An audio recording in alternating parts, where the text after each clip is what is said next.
Steven running. Good afternoon.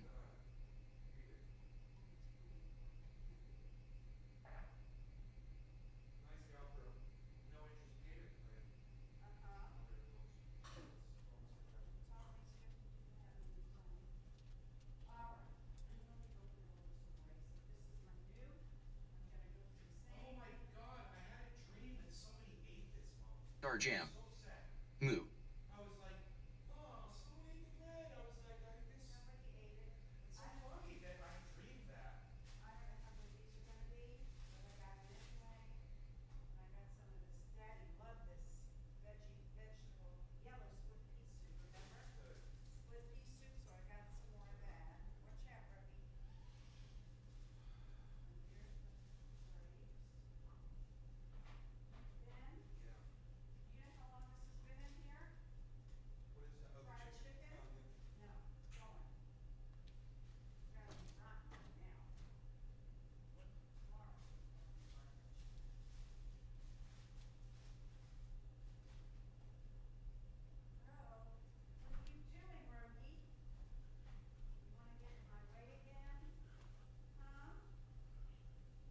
66. Let's smoke, bro. Hey, Steve Running, Cyber, Vega Man, thank you for getting the show started. My coffee is almost up. Juice Man, Ireland, Arafat, hello, guys, over there on the Rumble. Thank you, everybody. I'll be right here. The coffee's almost up. I was just bringing the grapes in.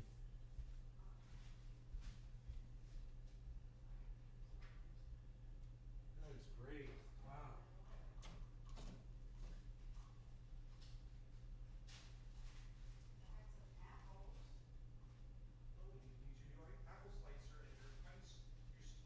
Thornton.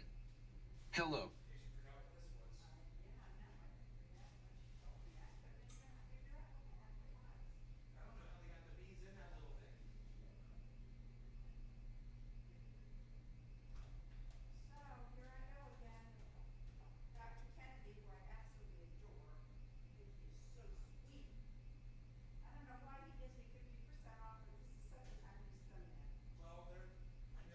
Mike Pasquarello. What's up, man? Hey, I'm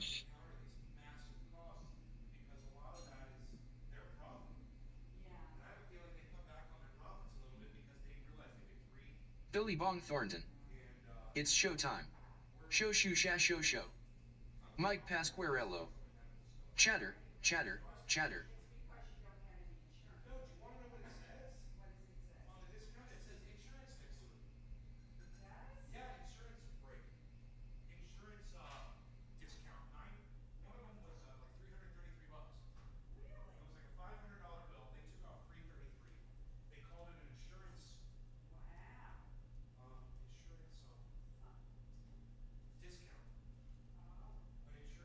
Thornton. Chitter chatter chitter chatter. I don't know. Maybe they feel like everybody's in on the scam. They're guilty. We're just talking about medical discounts, man. I've been noticing because I've been getting some medical care lately, and so is my mom. And we've been noticing. I don't have insurance, but we've been getting like discounts on our stuff. So trying to figure out what the hell that's all about. Oh, I never set this up. Okay, give me a second. That's important. There we go. All right, you guys. Thanks for getting the show started. I got my coffee and grapes. We are just about. Welder. Hey, Patrick. I always feel way more tired if I take a nap during the day, but it's necessary sometimes. Hell yeah. Let's start the show.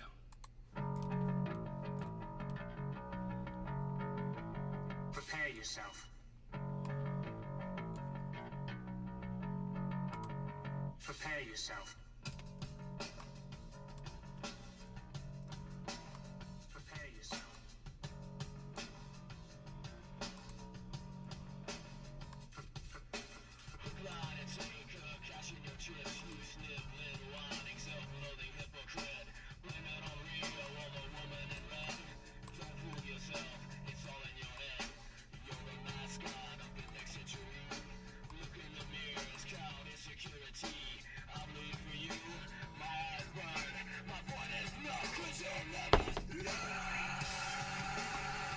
Let's turn that up.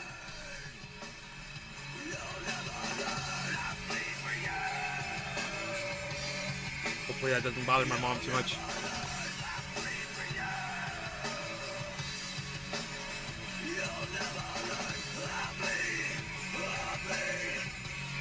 Lights on. Video. Retro Residence. Best intro ever. Retro!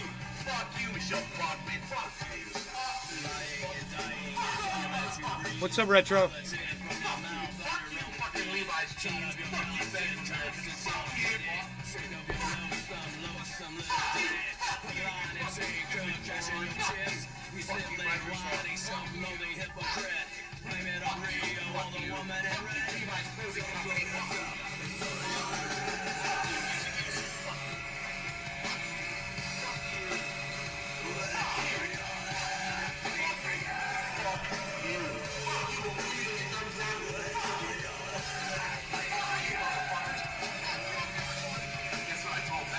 It starts with an F.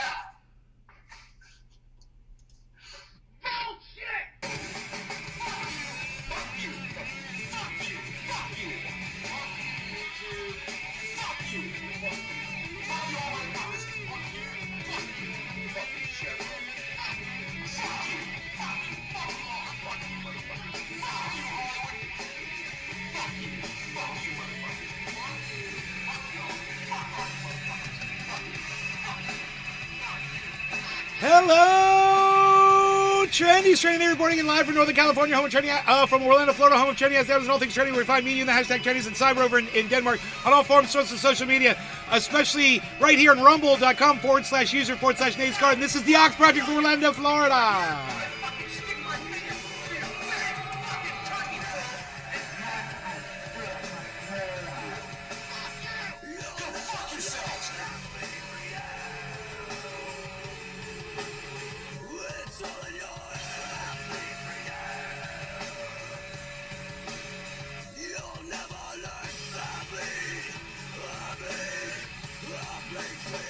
Okay. Yes. Here we go. Another show. Another day, another second show. Let's, can you believe this is bedhead? This is me totally out of bed after sleeping for like 2 or 3 hours. Totally. I'm like totally look like I'm going to a fashion shoot. Alright, give me a second here. I wanted to do one other thing, and I can't remember what it was I was doing with the cameras. Oh, that's right. I was going to move this camera. What was I going to do with the camera? I was going to move the camera back to where it goes. That's right. This camera goes right here. Okay, great. There we go. Sup, Nay, I have a question. Do you have any opinion on the new Mexico Yes. governor's 30-day Yes. gun ban? I do. I agree with the police. It's stupid. They shouldn't do shit like that. The only people that's going to hurt are law-abiding citizens. And the police agree with me. That woman is an idiot, and she shouldn't even be in power. You don't do that to your constituents. And the police were like, you know what? Everybody just walk around with your guns in for the next 30 days and just ignore it because we're not going to enforce it anyway. That's what the police chief said. So I totally agree with the police, believe it or not. And that doesn't happen ever. Tula Tetro. Hi, Nay. Billy Bong Thornton. Hey, Tula. That crazy wench is on a power trip. Yes, that crazy wench is on a power trip. Yeah, she is. Crazy fucking psychotic Democrat. Crazy bitch. Whatever. Constitutional rights and all that shit, you know? I mean, what else do we have to say about it? I mean, Retro, how do you feel about it? We discussed it already on yesterday's show, I believe, or yeah, because I thought that Albuquerque was in Texas the whole time. So fucking funny. I had Albuquerque and Austin confused. I don't even know what the politics of Albuquerque are, man. I don't know if it's a red or a blue city. I have no idea. I'm assuming, it's blue because they've got a blue governor or a mayor, I should say. I don't know, was it the mayor of Roasted garlic berry. past that 30 day? Binance might drag down Bitcoin if this keeps up. Don't say that. What are you talking about? What happened to Binance? I don't even know. I've been sleeping for the last 3 hours. Roasted garlic berry. I'm long on Bitcoin. Bro, you just made my eyes blink. What's going on with fucking... What do you mean, Binance? Is something going to crash even more? Because I thought I bought the bottom today, and it's still there. But hey, I bought the bottom, so there you go. It just hasn't gone back up yet. I'm hoping it goes back up from here. This looks like a step, but it could step down. And are we going down to 20, bro? Because if we are, I'm going to cry over buying Bitcoin today. And I'm like, I should have fucking waited. Why do I always do that? Oh, the coffee's so good. Because I'm just woke up, and when I'm tired, well, not tired, but when I'm just waking up, my throat doesn't work right, man. You know, I could tell I was going to have a hard time going, hello. So, I want to say... Roasted garlic berry.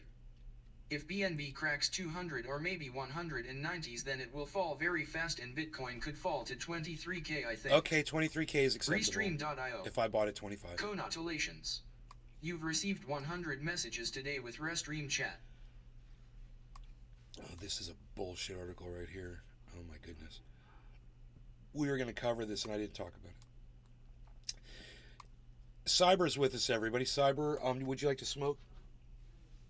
Yeah, give me 1 second. Okay.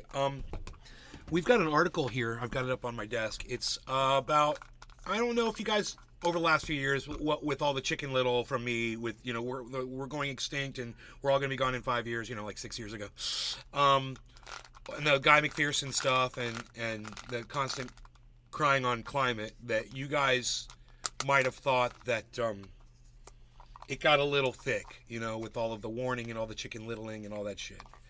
And you might remember a few years ago. Okay, we had said that, you know, there was a date when it was too late to fix things.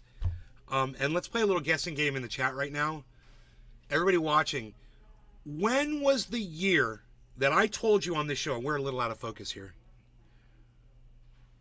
When was the year that I told you on this show, if anybody remembers, I'll be very impressed, when the United States and the world determined that we were causing our own demise with the heating up of the planet, and there was an actual time when science had decided, if we don't stop on this year doing what we're doing, we're never turning back, and we're going to cause our own extinction.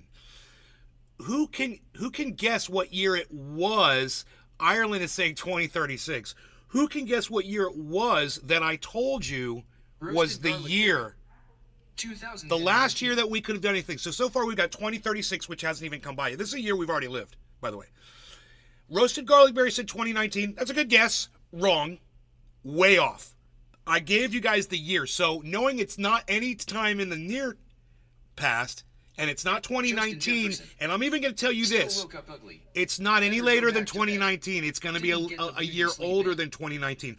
Who can guess the year? And let me put that year in my head, because I can remember when I said what the year was going to be. It was I'm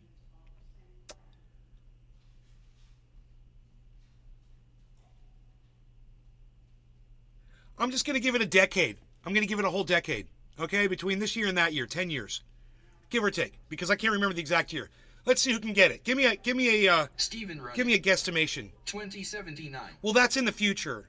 So that year hasn't happened yet. I just said it's going to be a previous year that we've already lived.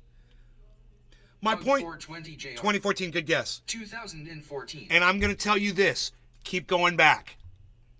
It ain't 2014, and that means it ain't the 2010s. Justin Jefferson. What's the question? When's the last year that I told you on this show that the world could have changed their evil ways and actually reversed the climate change? 2011. Good guess. Nope, that's still the 2010s, and no, not in the 2010s. I'm going by decades here, folks. You don't have to guess the exact year. It's okay. Oops, LOL. You don't have to guess the exact year. Give me a decade. Retro Residence. 2009. 2010. Nope, not the 2010s. Not the 2000s. So Retro says the 2000s, not the 2000s. Butcher. 2007. Butcher, no, we just knocked another decade off. Not the 2000s. I'm saying it. We're doing it. We're doing it. We're doing the decades. So, I'm ready, Cyber, when you are. I'm ready. All right, cheers, Cyber, and cheers, Butcher, Retro Residence. Retro, are you another Retro that I know from old days? JR. 1999. Steven Running. 1979. Yes, Steve Running gets it with 1979. It was the 70s, folks. It was the 70s. It was the 1970s. That was the years we probably should have reversed what we were doing industrially on this planet if we really wanted to have CO2 levels starting to drop by now. Hell no. So we're not ever going to see it, guys. So yeah, it was the 70s, and we could talk about that. I'll explain it. No law. It's sad, right? I mean, because, and the reason why is this article that's coming up. They're saying we got 2 years left to change our evil ways. You've heard this before. Oh wow, we are long gone. Yeah, Oh, but bro. all that doesn't matter Justin if all Jefferson. the Western world fucking do what we 2007. want to do to make it green, because China's Roasted never garlic berry. going to follow Trump. Damn, I wasn't even. Yeah, and you know America's not even doing anything. But you're Retro right. residents. China's not helping either, or No, India. I used to be Acid or Trap. Russia. I changed my name. Acid If we all Trap! worked together, we could still make a change, I believe. Acid Trap. You cannot. What's up, buddy? Yeah, well, people can believe that. I don't mind people having hope for something because that's opinion. Justin And Jefferson. if you want to have hope, I'm not going to shoot it you was down. 05 or 07. But let's say cheers and smoke first. Cheers. Yeah, I want to say something to Retro first. Hey, Retro, do you realize that China have more coal plants right now and still building coal plants? They have more coal power plants combined than rest of the world. So it doesn't matter what rest of the world does as long as China keep building those cheapest coal plants. That's the bottom line. That is a bottom. He bottom lined it for you, bro. That was very succinct, and Retro should have no problem grasping that concept. I'm with you, Retro. I am, and I wish that you were right and Cyber was wrong. But I'm gonna have to go with my buddy on this one. Yeah, I wish I was wrong too. Yeah, Trust me, I wish you were wrong. I'm not. All right, cheers, Cyber. Cheers, everybody. I'll smoke to our Cheers, extinction. bro. Cheers, everybody.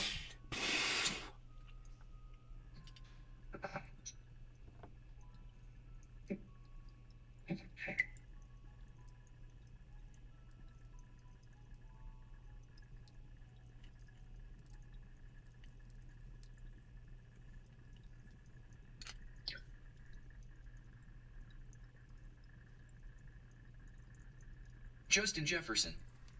Back to that nap. You still ugly, lol.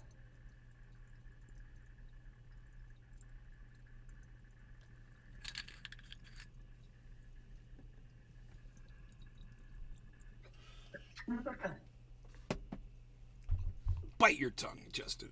You almost made me burn my fingers.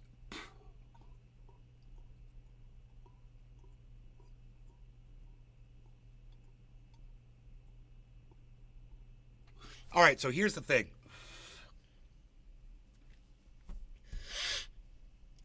Justin Jefferson. It made me remove that comment. It made you remove that I'm ugly? Dude, social media's gone too far when you can't tell someone they're ugly. Hey, like that, you said something was very ugly. Your face is I ugly. use on my desktop. I use that Opera browser. So I use Justin Jefferson. a grammar Yes. correction as Fully. extensions that Opera. Woodchuck Opera is not Montrose. Grammarly, but Grammarly do Cheers. the same thing. If I type in "fuck" or something in a comment, that getting highlighted and tells me that people probably not going to read my comments because they're using bad language. Thanks, computer, for telling me how the world feels. Yeah. AI, whatever. Okay, so this is what's up, okay? I know you hear that we've got this much Justin time or blah, blah, Jefferson. blah. So I must apologize. You're beautiful. Let's see some boobies. Thank you, Justin. You will. In time, I'll show you. I got to get to know you better, Justin. When Thunderfoot put out a video, and the video showed that if we stopped all carbon production on the planet, which we, per Cyber, what he just said about China, that's never going to happen. But if we were able to do that right now, Justin Jefferson. it would be I like to Hanka Park on the first date. approximately 100 years before the CO2 levels stopped climbing. Understand that if we cut it all off today, our CO2 is going to keep climbing for another 100 years. We've already created the industry. We've already done the damage. If I had an analogy right now, I'd use it. I don't have one. We've done all of the bad things already. Okay? Oh, okay, I got a good one. It's like you smoked cigarettes your whole life, right? and then you go to the doctor, and then you quit for a month. You quit for 1 month. And you go to the doctor, and you're like, hey, I quit smoking cigarettes for a month. And he's like, yeah, you've got lung cancer. It's like that. That's where we are. Except we didn't quit smoking cigarettes. The world didn't quit smoking cigarettes. The thing that's causing the cancer, we didn't stop that. So the doctor's looking at us now and going, not only are you going to die, but you're going to die even faster now because you won't quit smoking cigarettes. Because you're feeding the cancer. You're putting more tumors on your lungs.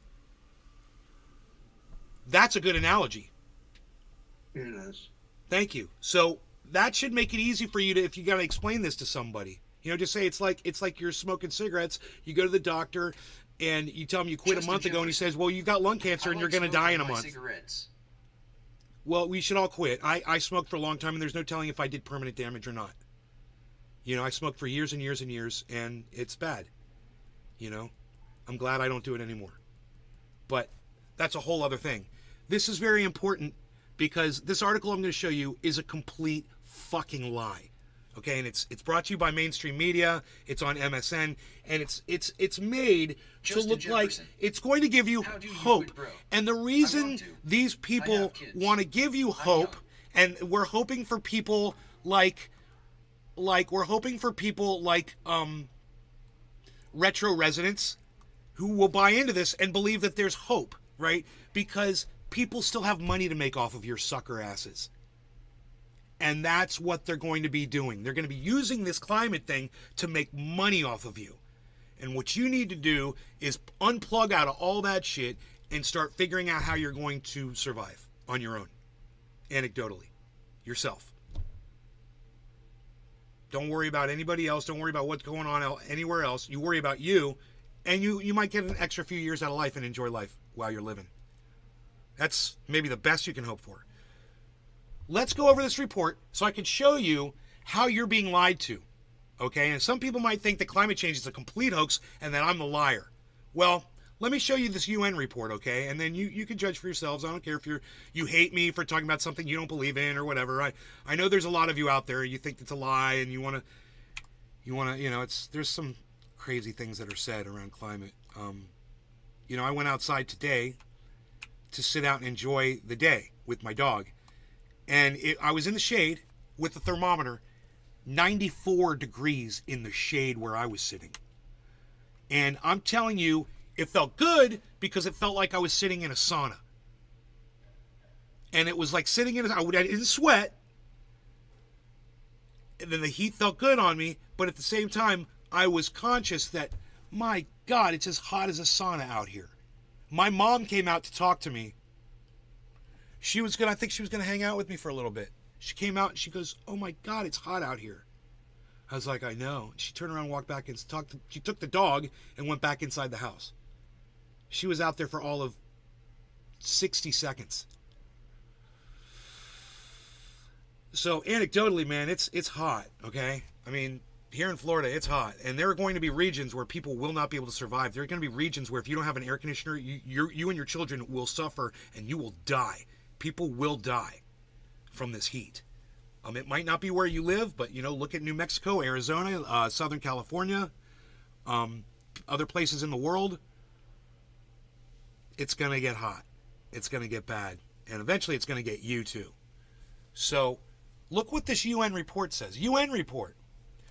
What did I tell you? I said 1970s? It was too late already. We can't even shut it off anymore, right? 70, not the 80s, not the 90s, not the 2000s, not the 210s, not the 220s. No, that's a lot of time, right? We're talking about the 1970s, man. I had just been born recently. And it was already too late by the time I was 14 years old. We didn't know. There were some scientists that knew, but they weren't really being very vocal about it. And then by the time I was probably, 20s or something, that Al Gore thing came out. And me and my father took that very seriously. While we watched the rest of the world clown on Gore, an eternal clown session opened up on that guy. And, it was all about his jet, he's flying his jet. He doesn't take it seriously, he's flying his jet. He can fly his jet from here to Timbuktu and back all day and all night, and it's not going to hurt any more than the position that we're already in.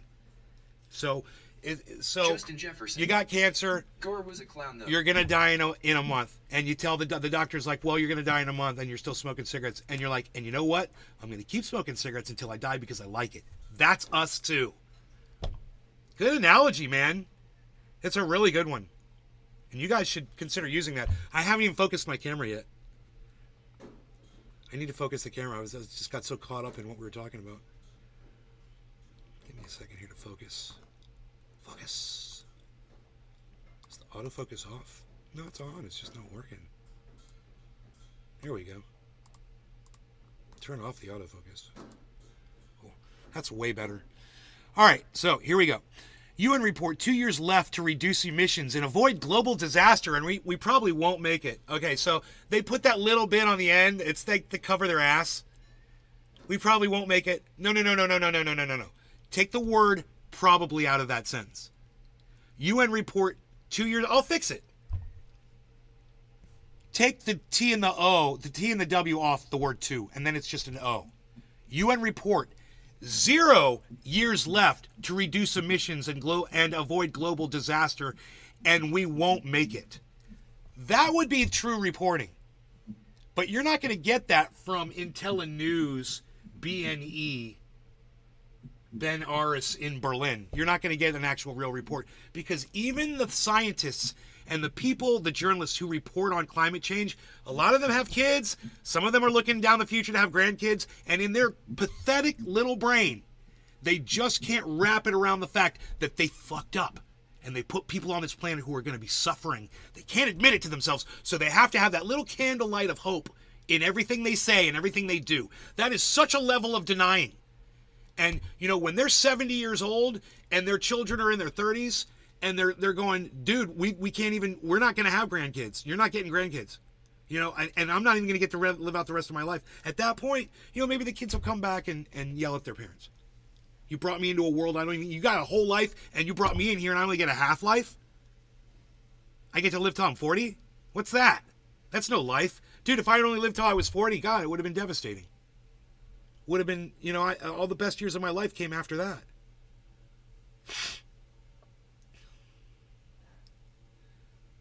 So, don't give up on life, folks, and don't let stories like this lie to you into a false sense of security and thinking, oh, we might be able to change something, we might be able to do something, blah, blah, blah.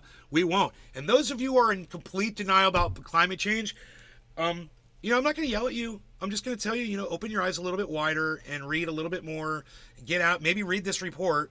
You know, I'm sure there's some good information in it, but at the same time, it's missing the mark. Luckily, you're watching this supplemental to that. You're watching my addition to it, which is giving you the additional information that they're not going to give you even in the title. So we fixed the title. NAE report, 0 years left to reduce emissions and avoid global disaster, and we won't make it. That's the new title. Now, if you don't believe me, all you have to do is go check out this one scientist named Thunderfoot, and he puts out a video, and he explains how carbon works in our atmosphere. He also explains methane, and he explains what the whole world is doing and releasing more and more of these chasms of gas into the atmosphere. He talks about ocean acidification. He talks about rising sea levels and you know, the pine beetle and fires and earthquakes and all that shit. He covers a lot of things scientifically. And the most important takeaway that you can get from all the stuff that he puts out there is the one point he makes, that 100 years away, if we stop it all today, and that's not going to happen. You know, we're still going to be creating electric guitars. We're still going to be creating EVs. We're still going to be digging giant diesel giant tractors. Well, the Amazon's going to keep burning. Volcanoes will happen. Earthquakes will open up the planet. As the polar caps melt more methane gets released. This is not going to slow down. It's going to accelerate. And the person who has the information around all of the acceleration is Dr. Guy McPherson, and talking about global climate feedback loops, which we've talked about on here many times. We don't have to get into that. Just understand this rate, this 2 years, there's no way that's possible. Okay, so don't breathe yourself false hope and stop having kids. I'm telling you now, stop having children. There will not be a future for those kids, guys. I know it's you don't believe me. You think whatever's going to happen, blah blah blah. It's a movie. It's not. Life is not a movie, guys. And that's one thing that movies have been trying to teach us for years.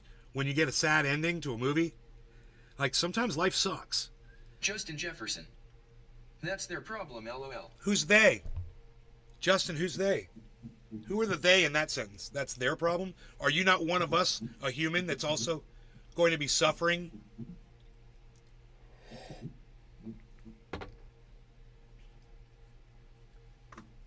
I'm assuming you're completely off grid. You got solar and a well and all that good shit, right? Justin Jefferson. The kids, lol. That's their problem. Dude, that is the funniest thing anybody's ever said about this on my live stream ever. Did you catch that, Cyber? Yeah. He's like, yeah, I had some kids, so what? That's their fucking problem. They got to deal with it. That's, dude, and that's the attitude, though. For real, it is their problem.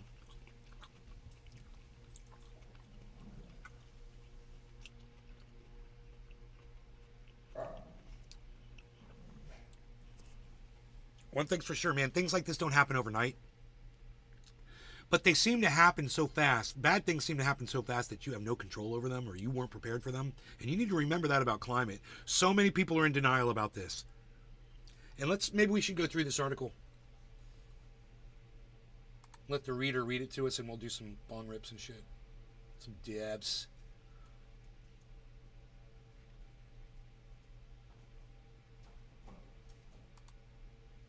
Continue reading. Continue reading. No, I'm not. More. I'm not telling you to do that. Oh, you. No, I'm not. Dude. Continue reading. Dude, you fucking bitch. More for you. Stop it. What are you Justin, doing? What are you demonstrate just like doing? the economy. RPS did do about it in their generation. More for you. Dude, Cont- what is going on with this fucking... Why won't it read the goddamn article? It's fast forwarding through all the goddamn text. Continue reading. You fucking cunt. Stop. More for... I can't get the read back to work on this stupid fucking page. Unbelievable. Wow, dude.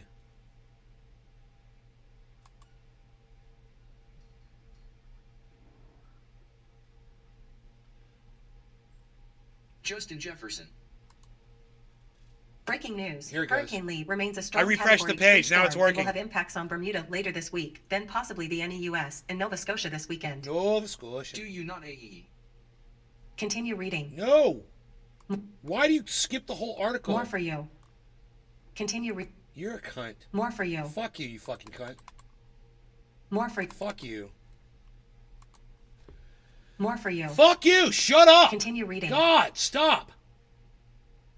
Holy shit, man.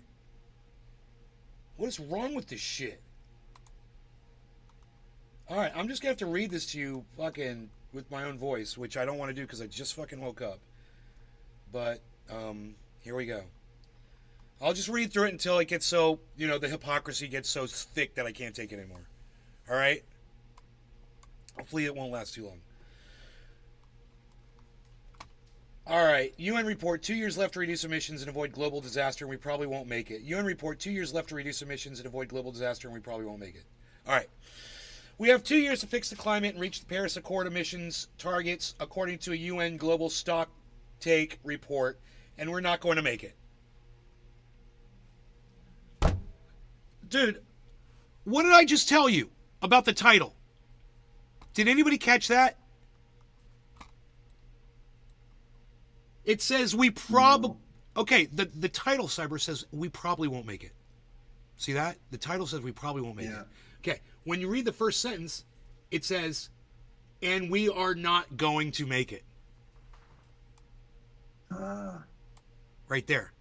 So, right there, there's that hypocrisy, that conflict of a goddamn fucking title with its own fucking text, man. It doesn't even make sense. And I'm seeing this more and more. This reminds me of a Jimmy Dore video. You know, completely in contrast with itself. In for some reason there is Justin Jefferson. Well, he's done reading already. it negates itself after the first sentence. So which is it, you fucking liars? Is it we're probably not, or we're going to not?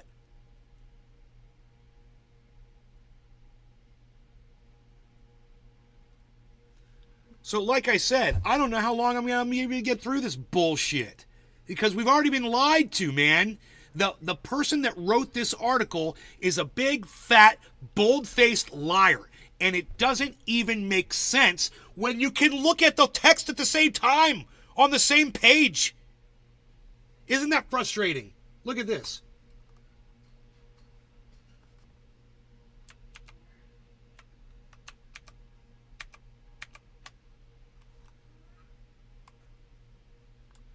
You want to go outside? You want to go outside? Or you want food? You want food?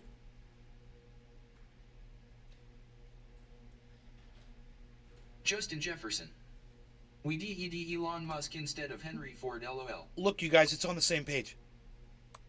I don't know why I can't see the top here. Hold on. You guys have to see this all in one shot. Yeah, there it is. There we go. UN report. 2 years left to reduce emissions and avoid global disaster, and we probably won't make it. And then we have 2 years to fix the climate and reach Paris Accord emission targets according to a UN global report, and we are not going to make it. I mean, you might think that I'm getting into semantics here, but that's a fucking important point of whether or not it's even worth trying, isn't it? That's important. You know, we've got people like Retro here that want to work towards trying to save the planet. He wants, thank you, Liz, to have a good night. Wants to try to act like if I only spend enough money and give it to the Biden administration and we spend tax dollars in the right place and we do all the right things, and we're going to be able to start dwindling it down. And then my children will be able to have children and I'll have great grandkids.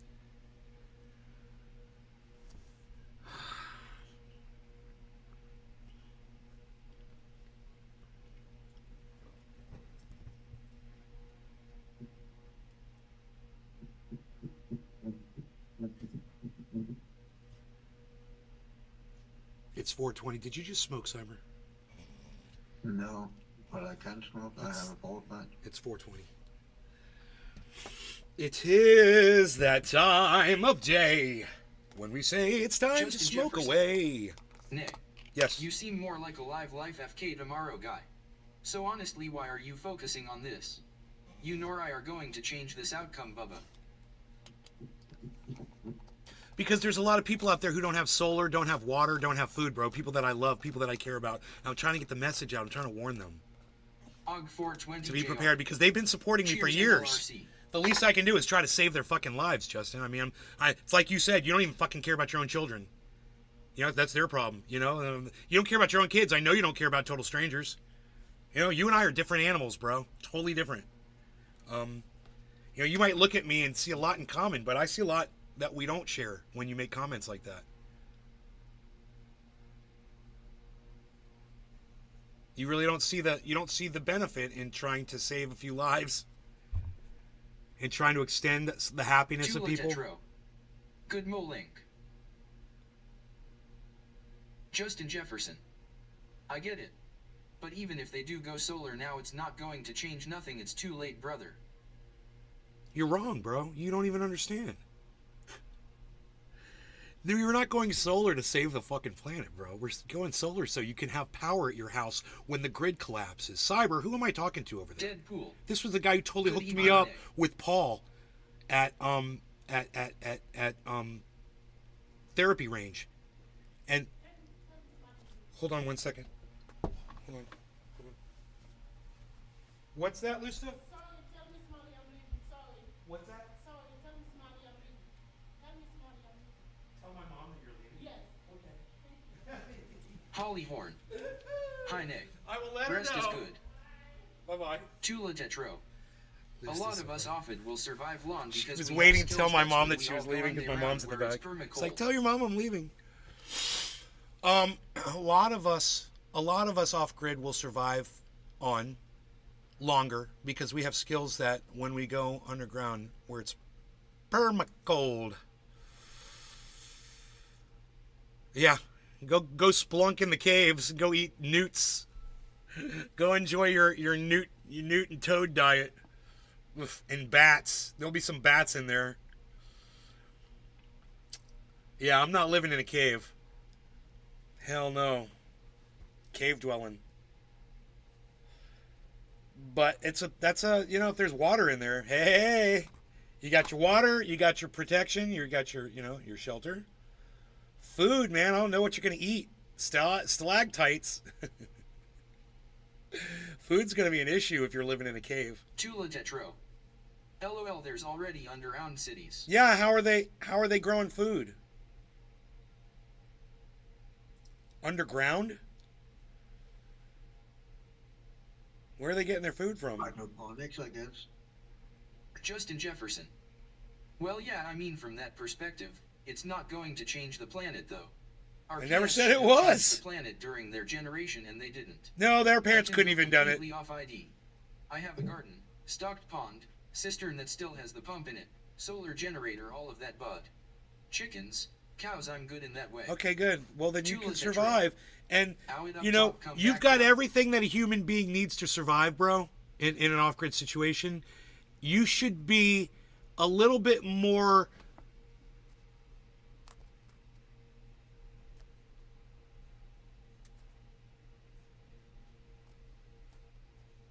sympathetic.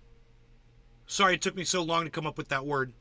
You should be a little bit more sympathetic to people who are not set up like you, while you sit and you hang out and you act like their friend on the internet all day. And you don't share that information with them. While I sit here and I try to warn everybody. And then you try to admonish me? You try to call me out for warning people about the way you're already fucking living, Justin?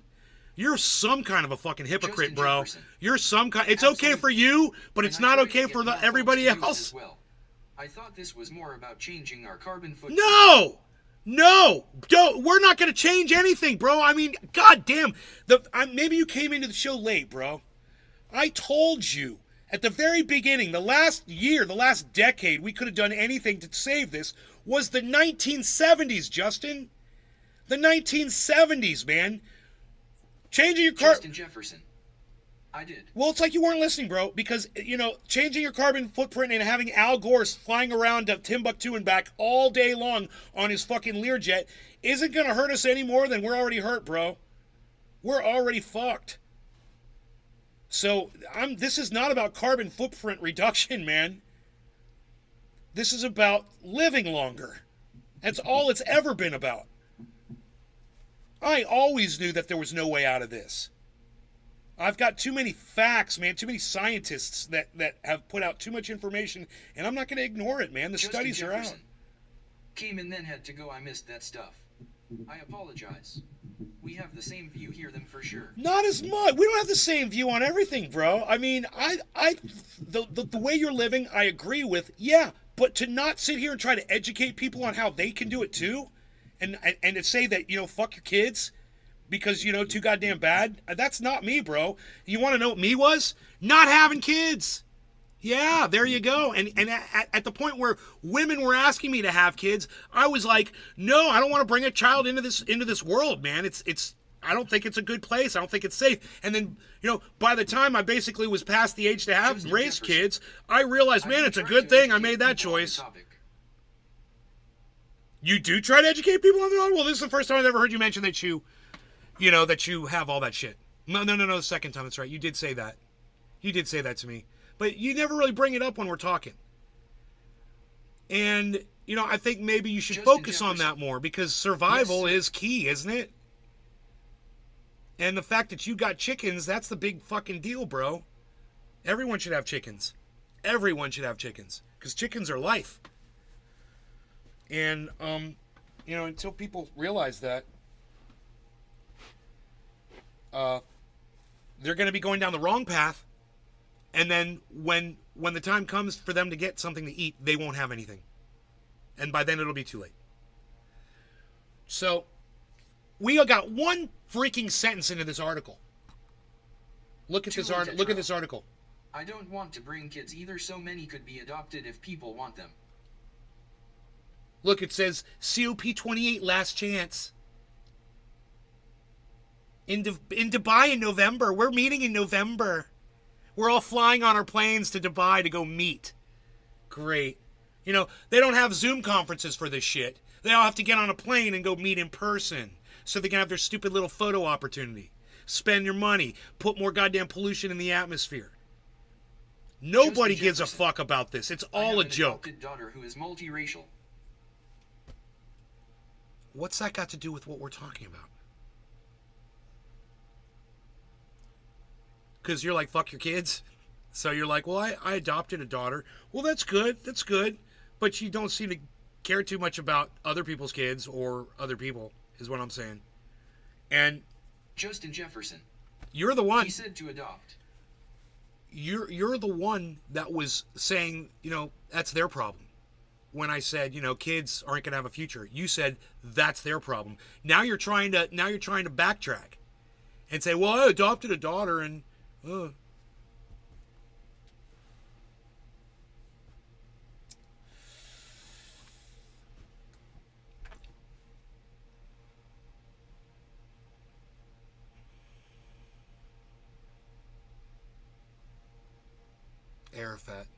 Arafat, you ain't got shit. Ozzy said bats are salty. I just got solar power for free in San Diego. Wow.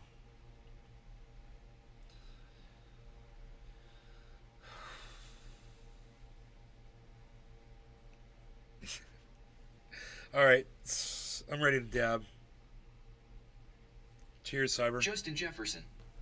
No, I mean realistically, I shouldn't have had kids. Well, I thought you didn't. I didn't think you had kids. I thought you adopted. No law regarding cannabis. Cheers, everybody. Cheers, Cyber. Cheers, Justin and Tula and Arafat in Ireland and Not Telling is here. And Dave Kafishik if he's there. Steven Running. Steve Running. Cheers. Cheers.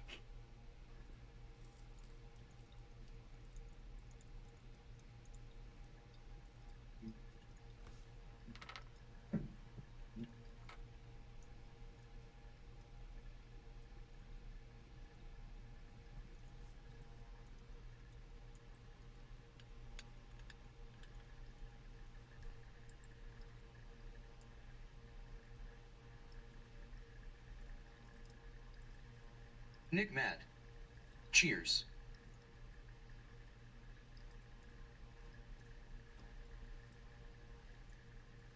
Tula Tetro. If it all goes down, I'm headed north like Humboldt Shelter Cove. Dave Fishing. Cheers. You're gonna go live in an underground city?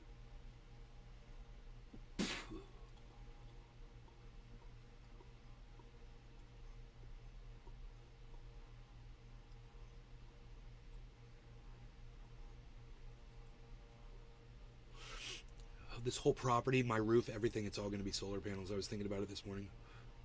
I can't do it while my mom's here. I got to wait till she moves out. But it's like the first thing I'm going to do.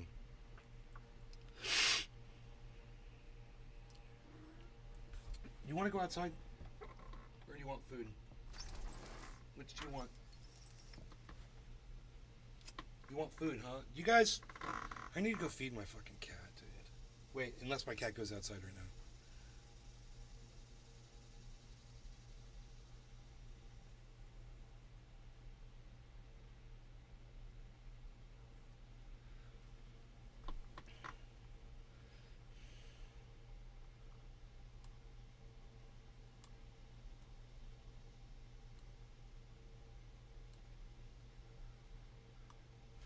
Dude, is it not rating it because of the size of the font? If I make it bigger, will it see it? I don't know. It's weird. That's what she said. That's what she said.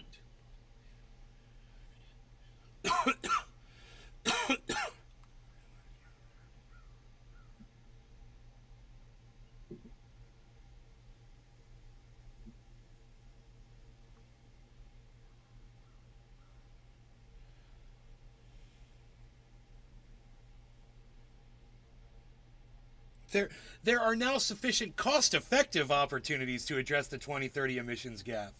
Yeah, cost-effective. They're really appealing to the corporations, man. We're going to save you money. You know, we're going to increase your profits. That's all this is a money grab, guys. We are not slowing this down.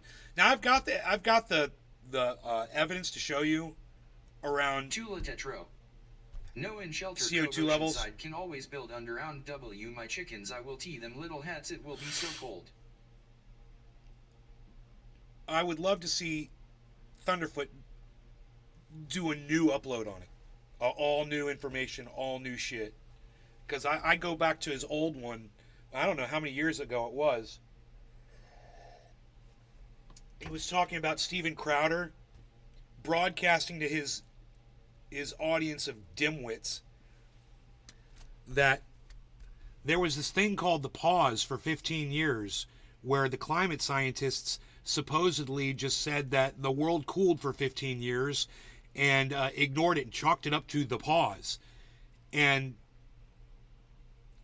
the whole time he's saying that, Thunderfoot shows the climbing, the global average temperature rising every year, and says Steven Crowder literally said this in the hottest month, in the hottest year on record.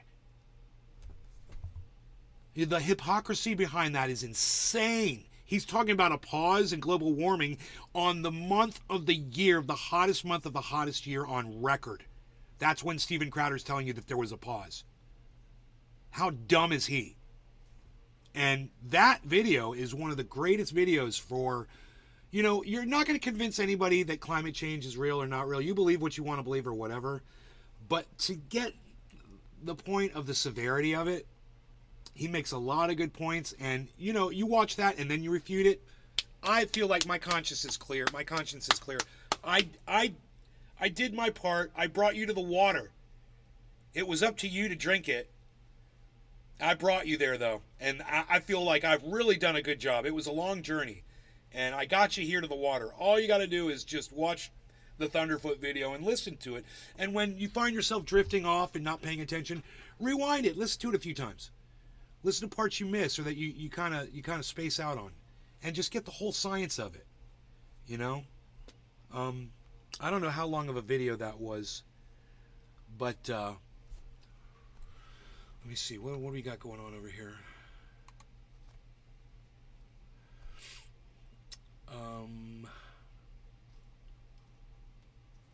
Yeah, okay. I'm not going to bring it up because I know you guys aren't here to watch a Thunderfoot video, but it's there, and I'll find it for you, and I'll give you a link to it if you guys want to watch it later or whatever.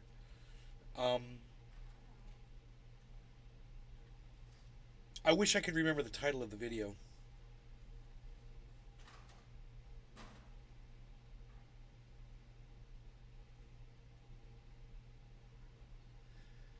He said the last 10 years in history will always be the hottest 10 years on record from now on until we go extinct. When these hurricanes get off the hook more, people will have to bug out of all the states that have them. It will be deemed unlivable.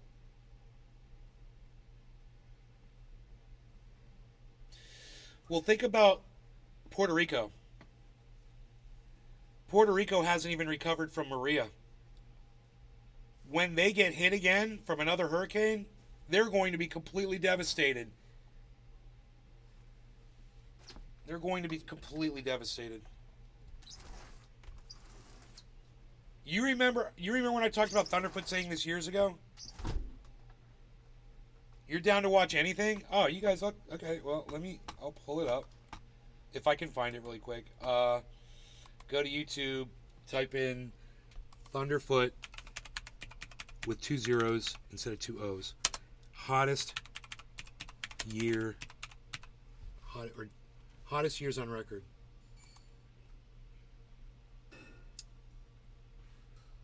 Report 2022 was the 5th hottest year on record. That's Al Jazeera.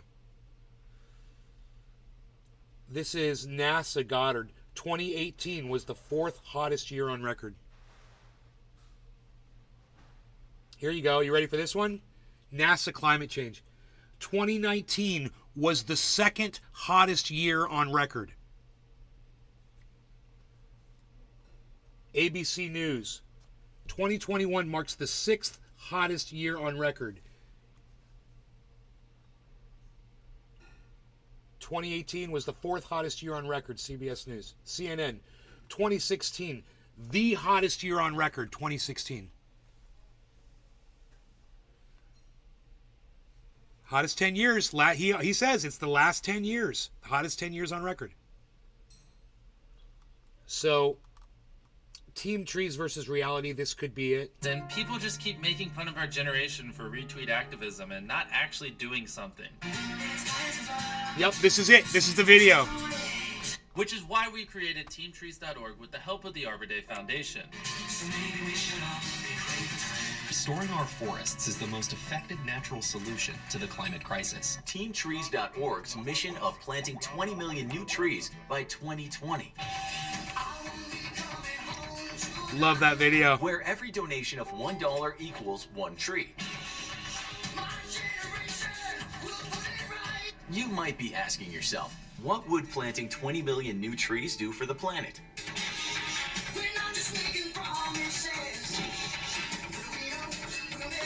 Let's take a look at just how huge an impact each donation on Team Trees will make. You, us, and your favorite creators included join forces to achieve something incredible.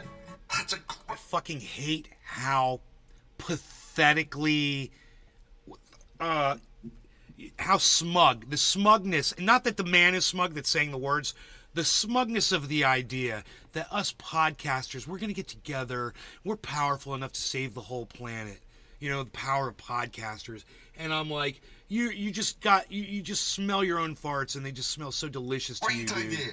If we can only all get together and do something amazing. We genuinely need all the help we can get. And honestly, I've done everything I can. I got a bunch of fans together and we planted thousands of trees. What if that achievement not only immediately made our shared world... You know, before you put all these resources into planting trees all over the planet, do you think maybe it would have been a good idea to research whether or not that would have done fucking anything to help us at all? That probably would. You know what you're doing? You're creating more areas that are going to catch on fire that probably shouldn't have trees in them. You're probably making areas where fires are going to be able to jump across to other places and catch more places on fire. That's probably all you're doing. These trees will never be old enough to create the CO2 to devour the CO2 that you're thinking they're going to, because they're just seedlings, man. It takes 40, 50 years for these trees to get big enough to do this job. So this is doing absolutely nothing except creating more fire fuel, in my opinion. I'm no expert. Better for each of us, but it also made the world better. Wow, am I stopping the video and talking about it? I've tried my best to do funny. everything I can, and now it's your guys' turn. You guys have been spamming my comments. It's Buddha! Cyber, look, it's Buddha! Twitter telling me to do something. And now I want to see that same energy. This is your chance to make a difference. For every dollar you donate here on YouTube or at TeamTrees.org, a tree will be planted. Consider donating $1 or more, and do it It's right not now. Buddha? Let's face it, later. That guy in the video. Yeah. That was what's he called, Mr. Beast. He looks like Buddha. Was that? Oh, was that Mr. Beast? Yeah. Oh my God, Mr. Beast looks like Buddha. I didn't know that. That's hilarious. Dude, that dude's huge. Mr. Beast is like the most famous person in the world. I didn't even know who he was. How funny am I? Oh, he is, man. Dude, I live in a fucking shoe. I'm like an old man that lives in a shoe. I didn't even know who fucking Mr. Beast was. Oh my God, dude, I'm so embarrassed right now. Hey, Buck Fiden 1 2 3 4. Buck Fiden 1 2 3 4. What's up, buddy? I am so glad that. Now that is Captain Disillusional. I'm sorry. Some pretty good videos also. Oh. What's his name? Captain I didn't know either till now. This guy. Oh, he's a debunker? Yeah. He really bothers me, this guy, with the makeup. He really bothers me. What does he have on his face right there? I mean, this really bothers me. All his videos, it's a persona, I guess. Is that cosplay? Yeah, I don't know. He just have that on in all his videos. It reminds me of The Amazing Atheist. You know, he's always got makeup or wigs or crowns or scepters or freaking robes or... Forget. You've already forgotten the website. It's teamtrees.org. Please donate now. Don't push it off till later. You might forget. This is our chance to show the world we care. Teamtrees.org, donate there, or donate using the donate button below the video. Team Trees, and the goal is simple. 20 million trees by 2020. I want you guys to all know I am reading all of your chats in Rumble. I want you to know that. I am reading them. Even though I'm not reading them out loud, I am reading them. That is a huge opportunity, and internet content creators from all over, every genre of content. That's from Smarter Every Day. Huh, okay. I gotta feed this cat. I'm gonna let this video play, but I'm gonna go feed the cat. We're all working together to wait, do this, wait. but we Mom! need you. Now, this ain't quite... Since you're right there, would you do me a favor and please feed the cat? Would you feed the cat a can of food for me? Thank you. Harley, go get some food. Go get Grandma. Go see Grandma. Here he comes. He's coming. I got my mom to feed my cat. Winning! Winning! Oh.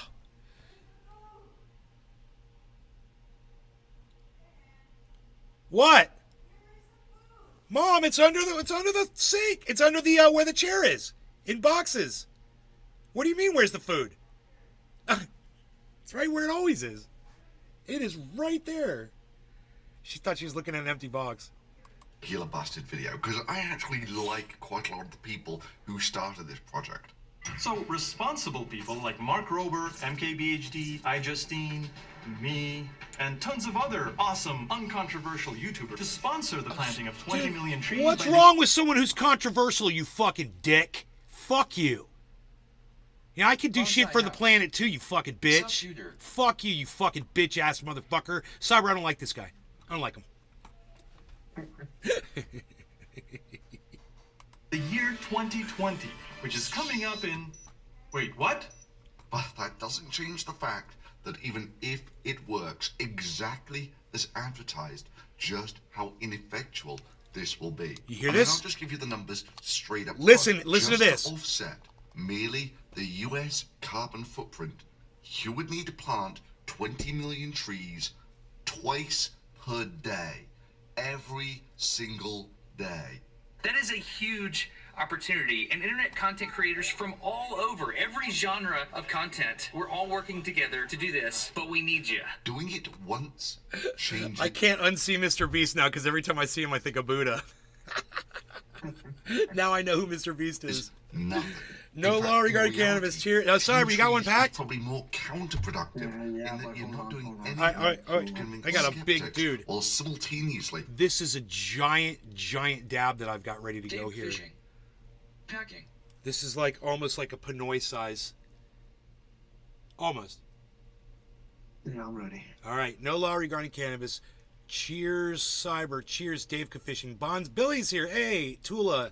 Token, Tony Z, Airfat, Buck Fiden, and Ireland, and okay, cool. Cheers, guys. Cheers, bro. Cheers, everybody. Bonsai House. I find myself listening to another dude on Click Clock while you're off air. And then find myself waiting for you to go on cause dude's boring AF. Like a dead fish. But he smokes so. Hoot in hell. Cheers. Tula Tetro. Cheers, Cyber. Cheers, Nay. Cheers, Tula.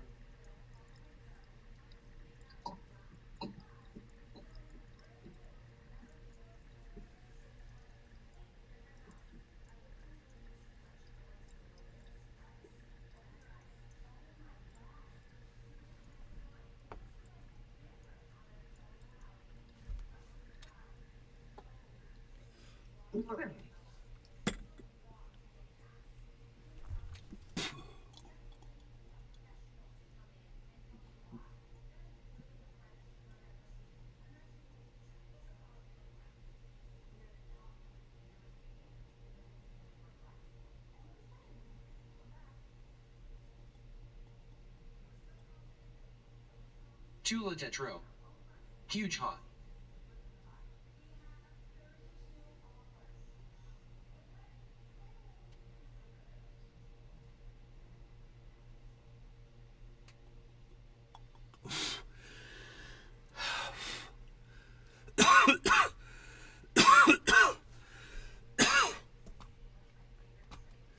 So, in order for this bullshit plan, all these podcasters did, and I wonder how if that's still going right now. They're still planting the trees.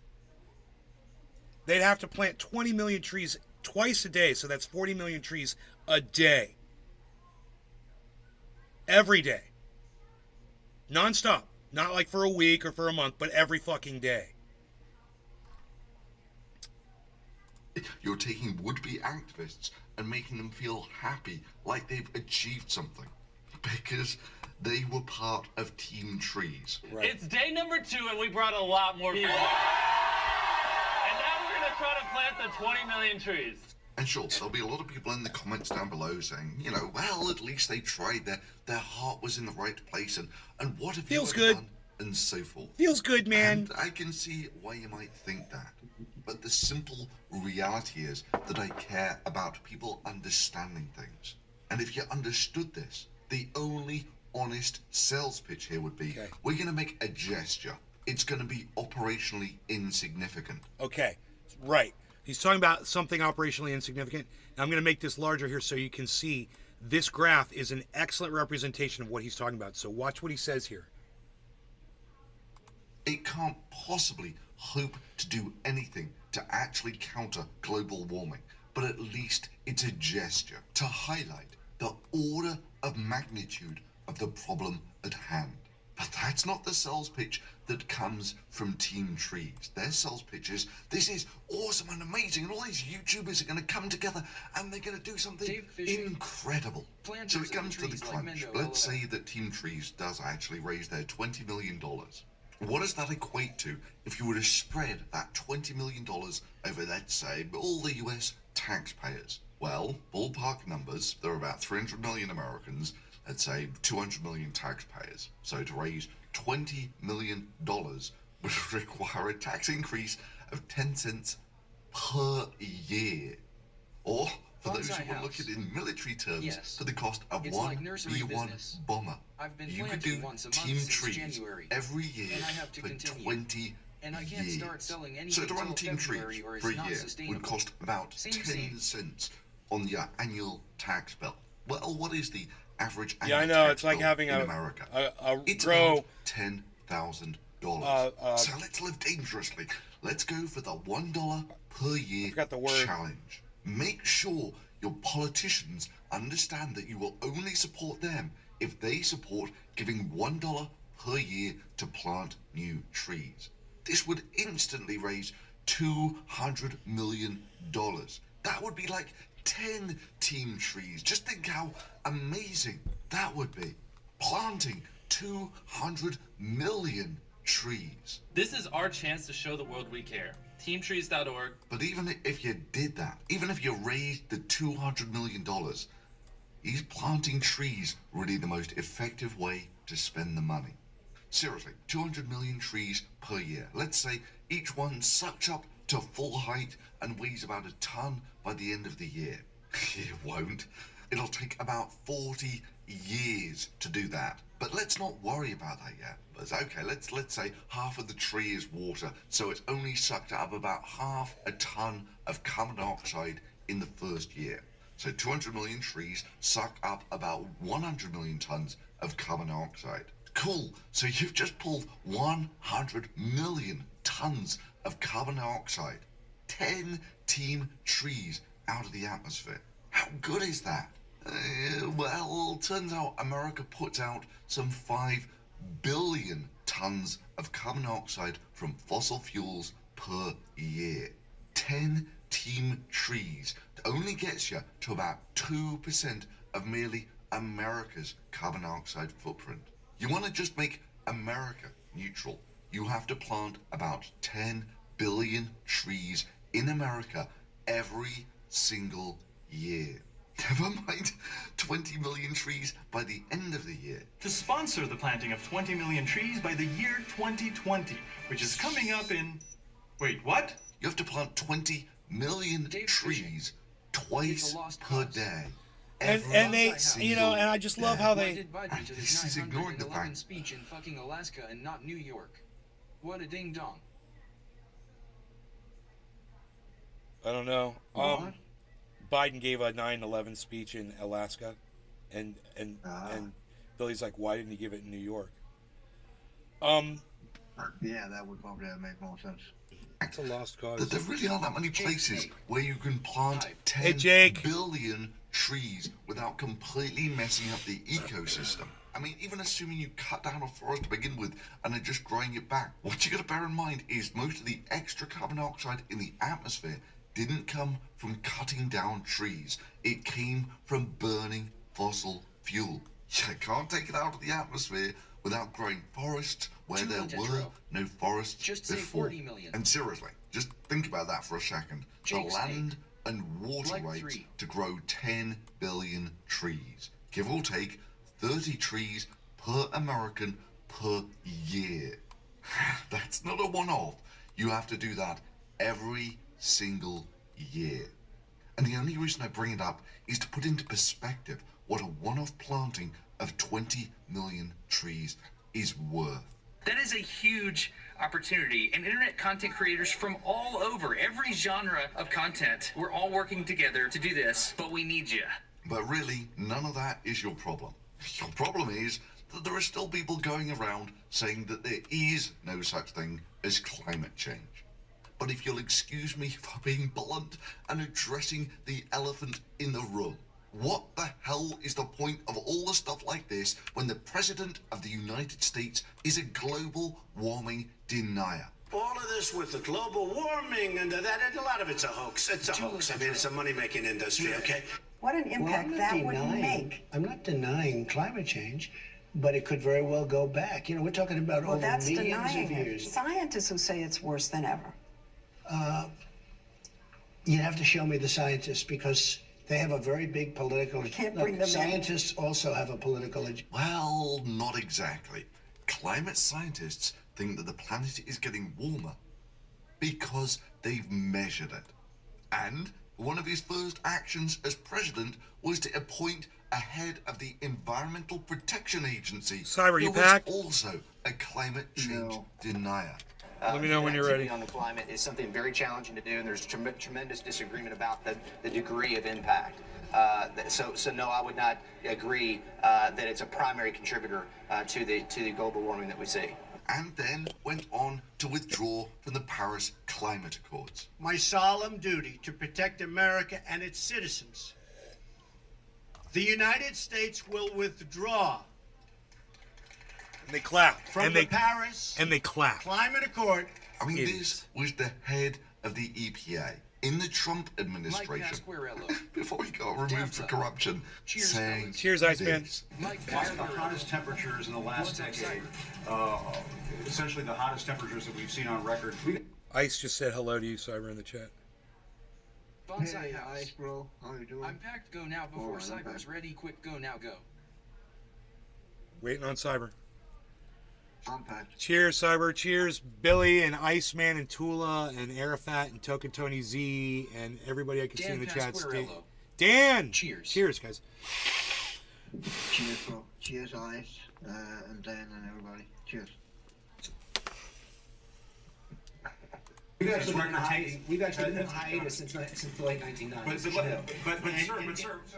Yeah, he uses the utterly debunked. There's been a climate change hiatus since 1998 argument. I mean, this is the part that he's actually talking about. Look, I was born about the last time man walked on the moon in the early 70s. That means I've been around 5 years. And over all of that time, there have been only 7 years in my lifetime, which has not been one of the hottest top 10 years on record. So this is data from NASA's Goddard Institute for Space Studies. They do the surface average temperature analysis, and they've got data going back the best part of 100 years. So if we take a look at that data, we see that it goes back to about 1880. Bonsai house. Best part of maybe 150 years. And they have the temperature plotted up from the historical average. So you can see that from about, the last century has been a steady incline in temperatures. So I wrote a little script that tells you of all the years in recorded history, you know, the last 100, or where we have accurate data, how hot that year was rated in all of the years where there is accurate data. So I was born 1972, which is... You guys see the 15-year pause? Let's go over that really quick. This is what Steven Crowder told you about. There's a pause for 15 years. Watch. You could say 1, 2, 3, 4, 5, 6, 7, 8, 9, 10, 11, 12, 13, 14, 15. Right? Now, Steven Crowder calls this a pause. Do you want to know what I see? I see something that started around here that's now ended up over here. Over a period of 15 years. It's no fucking pause. It climbed. It climbed slower. And then, you know, let's not even talk about what happened after that. You know, Steven Crowder wants you to focus on these 15 years and say that climate change isn't real. It couldn't possibly be real because there were 15 years where it's obviously like Donald Trump says that there's periods where it cools.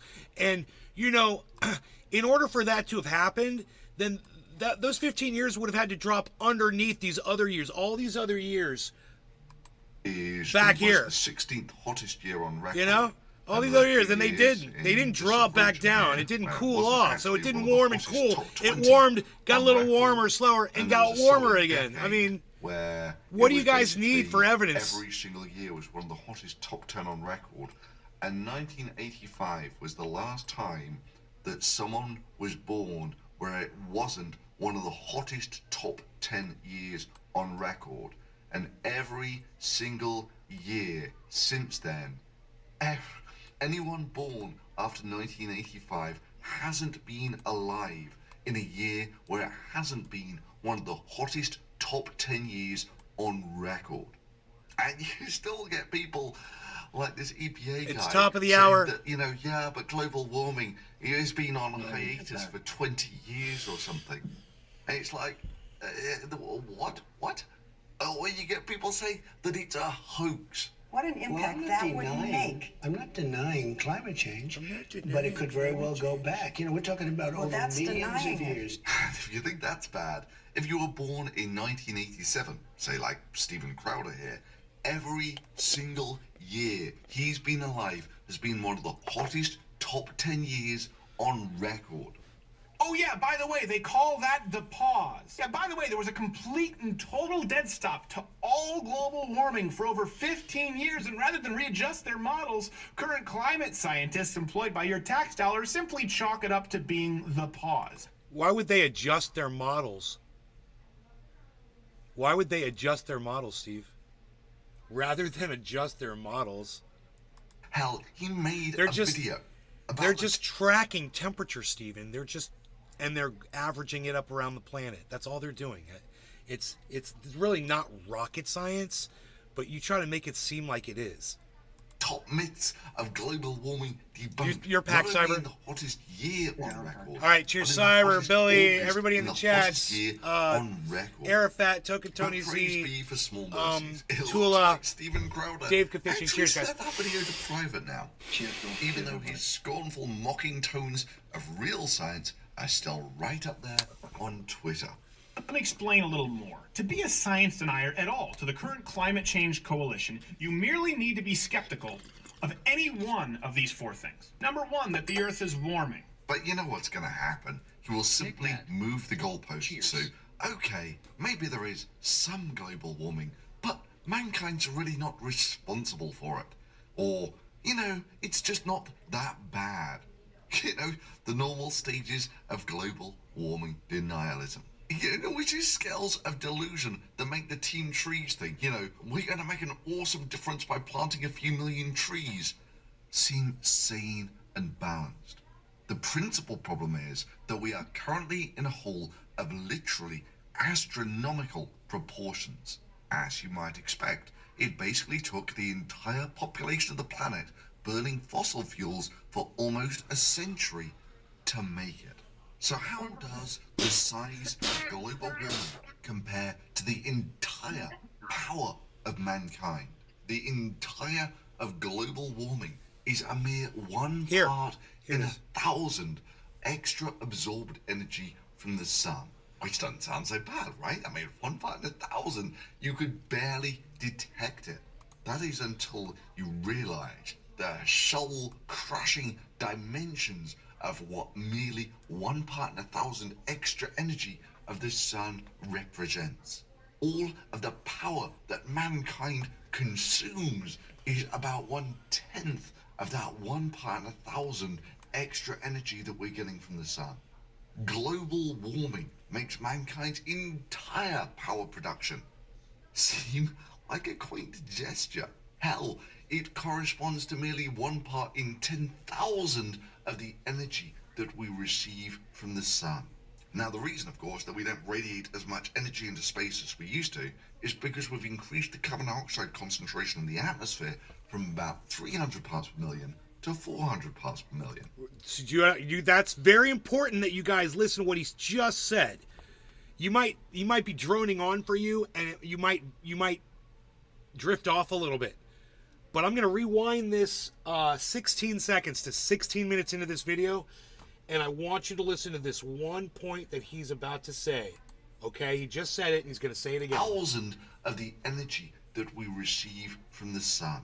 Now, the reason, of course, that we don't radiate as much energy into space as we used to is because we've increased the carbon dioxide concentration in the atmosphere from about 300 parts per million to 400 parts per million. There you go. And bear in mind that it That's took a quarter the more. best part of 100 years of the entire of mankind to get there. And we got a lot of bang for the buck out of burning that gas. But the hangover from this party is going to be long. Did he? Generations long. Here for you, though. In the Thank meanwhile, you. Thank what's climate change doing to existing forests? There's the pine beetle, Well, guys. There's a beetle called the pine beetle that, because of climate change, has been wiping out forests in the Rocky Mountains. I know because I've seen the devastation firsthand. Not in Colorado, though, where it's wiped out some 800 million trees. As covered on But this in show many Wyoming. times. Squirt up. Here I am in the Wind Rivers. This is when Thunderfoot went out and looked at the pine beetle damage himself. Somewhere between half and 70% of the trees here Are dead. are dead. And they're not going to come back. And they're a fire hazard. Because this place gets warmer winters than it used to. And kill off the beetles. Oh, the trees are dead already. The beetles. She's related. She loves you, So as yeah, you go yeah, uphill, yeah. What you find is there comes a point where it gets sufficiently cold in winter to kill the beetles. The beetles. And you go from dead trees to living ones, and it really, from one side of the road to the other, it changes like that. Now, bear in mind, you can't simply plant more trees here, because if you plant more pine trees, the pine beetle will simply kill those too. Maybe you can plant different types of trees, but now you're looking at changing the entire ecosystem of basically the entire Rocky Mountains. And even at that, less than half of Americans think that they've experienced the effects of global warming. You know, it took almost a century of the concerted effort of basically the entire planet living off cheap energy to put the carbon dioxide into the atmosphere in the first place. It's going to take a comparable amount of effort to get it out again. In the short term, some of that will dissolve in the oceans, acidifying them. But that's a story for another day. Planting trees only sequesters... Did you guys catch that? So a lot of the extra CO2 that we produce is absorbed into the oceans, which acidifies them, which you hear me talking about on here all the time, which is what's killing the coral, which will kill where little fish nest and all little tiny creatures down there survive. And then the ones that eat those, they're going to die off. And then the ones that eat those, they're going to die. It's going to kill a whole chain of sea life because the coral dies off. The carbon. And that's all about acidification. That's caused by increased CO2 production from us. Till the trees die in 100 or so years. At that point, the trees rot and they release the carbon dioxide back into the atmosphere. That means that you're only down to geological processes Complete oxygen? to get the carbon dioxide out of the atmosphere. Yo! This is just a consequence of taking megatons of oil that have been stored underground for millions of years and turning it into carbon dioxide and releasing it into the atmosphere. There's nowhere for it to go. Like I say, we had a blast for the last century, and there is one hell of a hangover coming.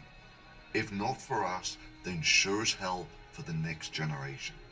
And yeah, America is really split on this. Split, honestly, down party lines. For me, I don't greatly care about that. I care that people understand the situation. I care that people understand the magnitude of the problem at hand.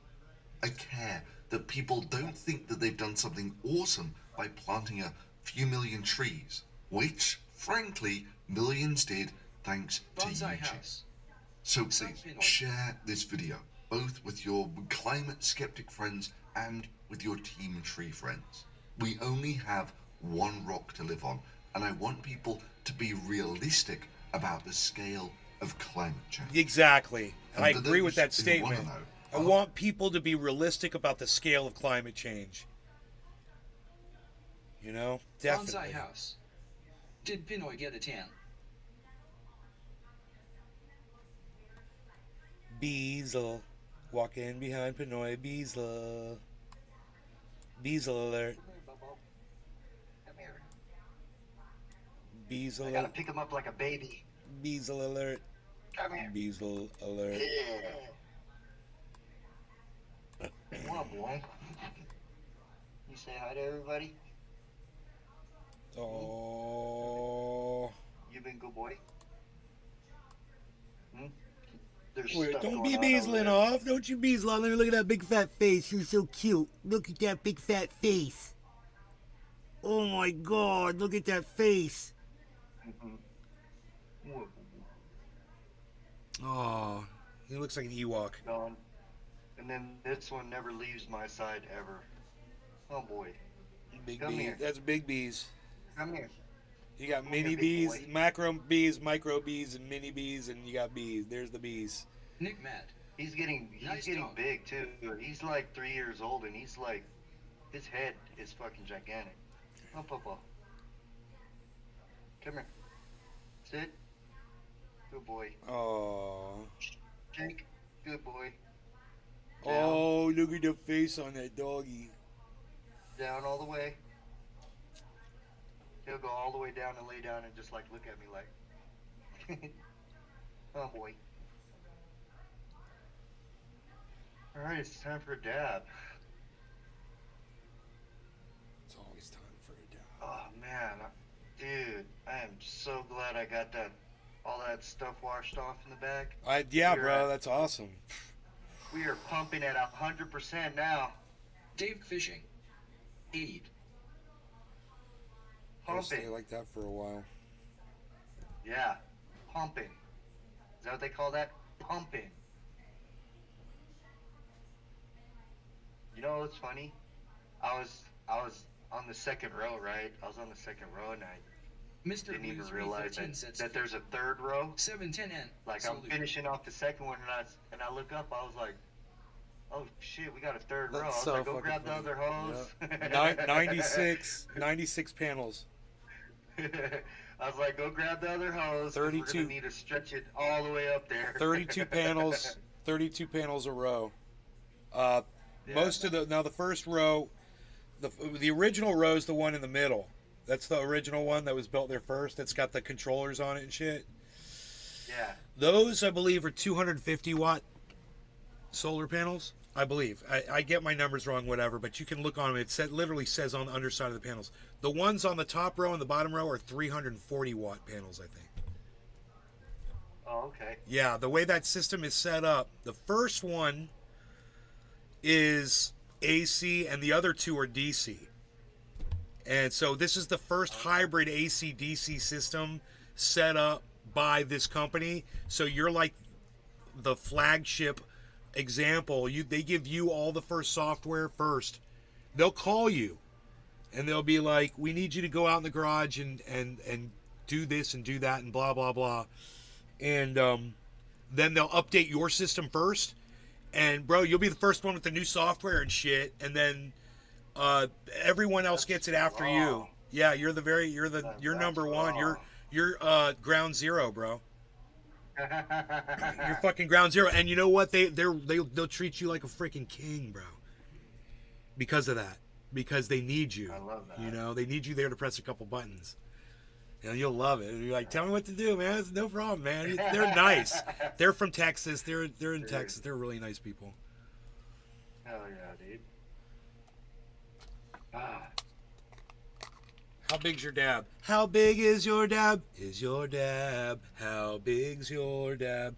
Panoy, let's see your dab. 'Cause we're dabbing in the garden with me. Getting real high. I can keep going. I can do that shit all day.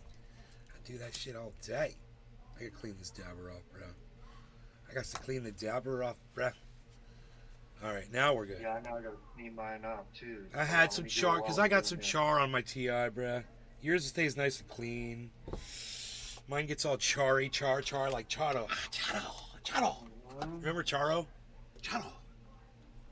Do you know? Yeah, but bro, do you know Charo? Nail? You don't know this. Is that a metal nail? It's titanium. Titanium. Sister-in-law or Filipino brother. I like you a lot, but they're total dinkwoads.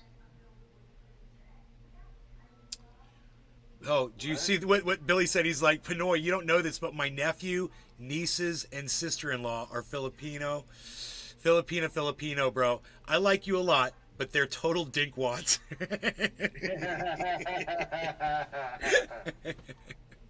Yeah, some Filipinos are straight edge, man. Straight edge, 100%. You know, everything's the devil. Oh yeah. You know, like straight up. I don't talk to like 80% of my family that lives right here in California, and they have all these events. I see it on Facebook. I never get invited because I smoke cannabis. No shit, yeah, bro. That's not Ask right. my girl, man. She gets mad at me for trying to I'll be in your trying to family, hang out bro. with them when they don't want to hang out with me. I'll be in your family, Pinoy. Crazy. And that's how my whole family fucking is, man. Super crazy, man.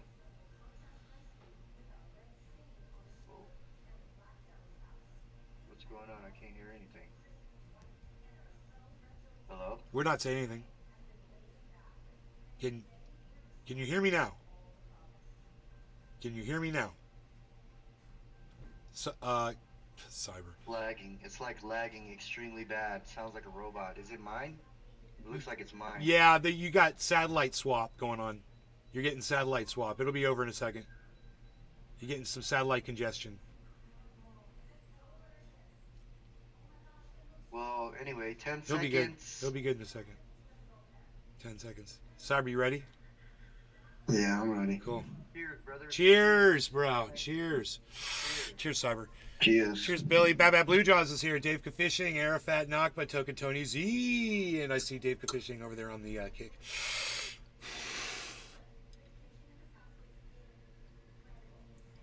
Dave Fishing. Emote 539390 Nays Garden, New York. Bong repeat. Nick Matt. Cheers.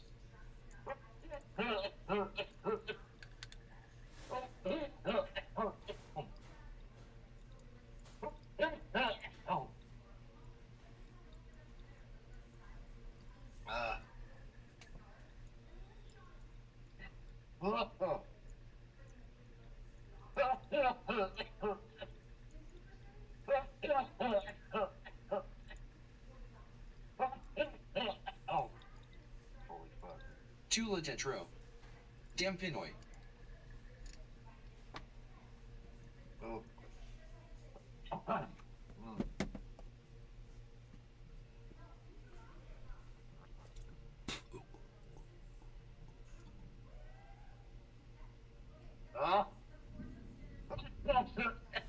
Oh, is it gonna rain?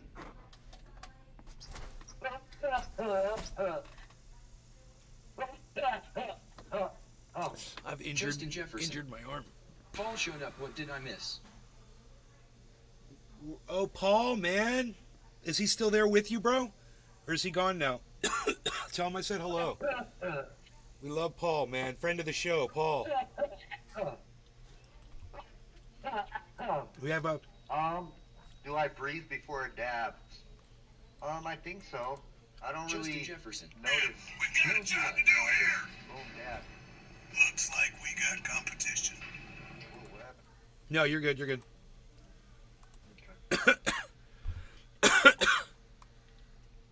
I'm just pulling up Cybers. I'm pulling up Cybers That's feed.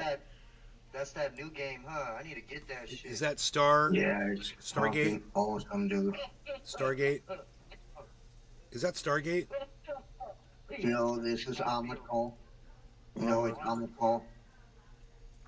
Is your player name Cyber? Is your player name Arma 3 player? Well, the Philippines and my family are all really drunk. Nah. They all hang out and talk about me while drinking wine. They call me Bulbous Honason. Dude. Nick Mad. Later, Nick.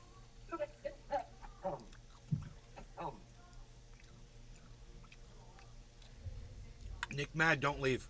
Mad. Nick, don't go away, Mad. Nick, don't go away. Nick, don't go away, man. Bro, is that one cabinet door in the kitchen on the lower cabinet door? Is that fucking falling off? Dude, I fixed that like a week ago. You're amazing. I couldn't even fix it. How did you fix it? Dude, I thought it was you put wood broken. glue you put wood glue all the way up it. You push it together, right? Right. You push it together, and then you get clear tape and tape it until the glue hardens, and then you take the tape off. It's brand new. Fucking hey, bro. I was so sad when I did that. I bet you didn't realize that I had done that shit. That's the truth, man. That's me telling you the truth right there. Isn't that awesome? I'm the one that broke that fucker. And I remember when it happened, and I was so fucking sad, dude. I was like, I can't believe I just did that. Oh my god, dude. It's like I'm breaking my own house. At Nay's Garden, I am ready to go to work in a short while. But Nah, anything that I see that I can fix myself right away, I fix it. You know, it's not a problem. Shouts out Willie Bragg. Willie Bragg's in the chat, everybody. Willie, what's up? Willie! Good to see you, man. Thank you for shouting us out here. Did you catch my covering of Tim Pool covering Jimmy Dore this morning, Willie? Jimmy Dore talking to Dr. Cornel West. We gave our whole take on that. Tim Pool was... I'm saying Tim Pool? Oh my god. I mean Tim Black. Tim Black. Bonsai House. Not Tim Pool. Willie, mash the brakes now. Holy shit. Dude, did you guys hear that freaking thunder? Did you hear that thunder behind me? It was like... I feel I made you mad earlier. You did not. I was kidding about it being their problem. Oh, yeah, but that's yes, okay. Everyone should know how to survive off ID, and I feel bad for the folks who can't. Apartment complexes, etc. should go solar. Dig a pond with a filtration system that they can use for a backup supply and allow residents to have raised beds or a community garden. Yes, and The Willie Bragg yes, Show. having a filled pond right next to your house can help you if you need to flush a toilet. See the Tim Black coverage from You need Jimmy 5 Dore. gallons of water real quick. Bonsai House. Swear to Willie, God. Your next job is in 100 feet. From Jimmy Dore. That's a tech tip of the day. I'm just glad I don't have to cut any firewood for the winter. Everything's already chopped. What's that commercial? Like where branches. He's like, recalculating. Willie Bragg, recalculating. Recalculating. Turn left down this one-way street the wrong way. Recalculating.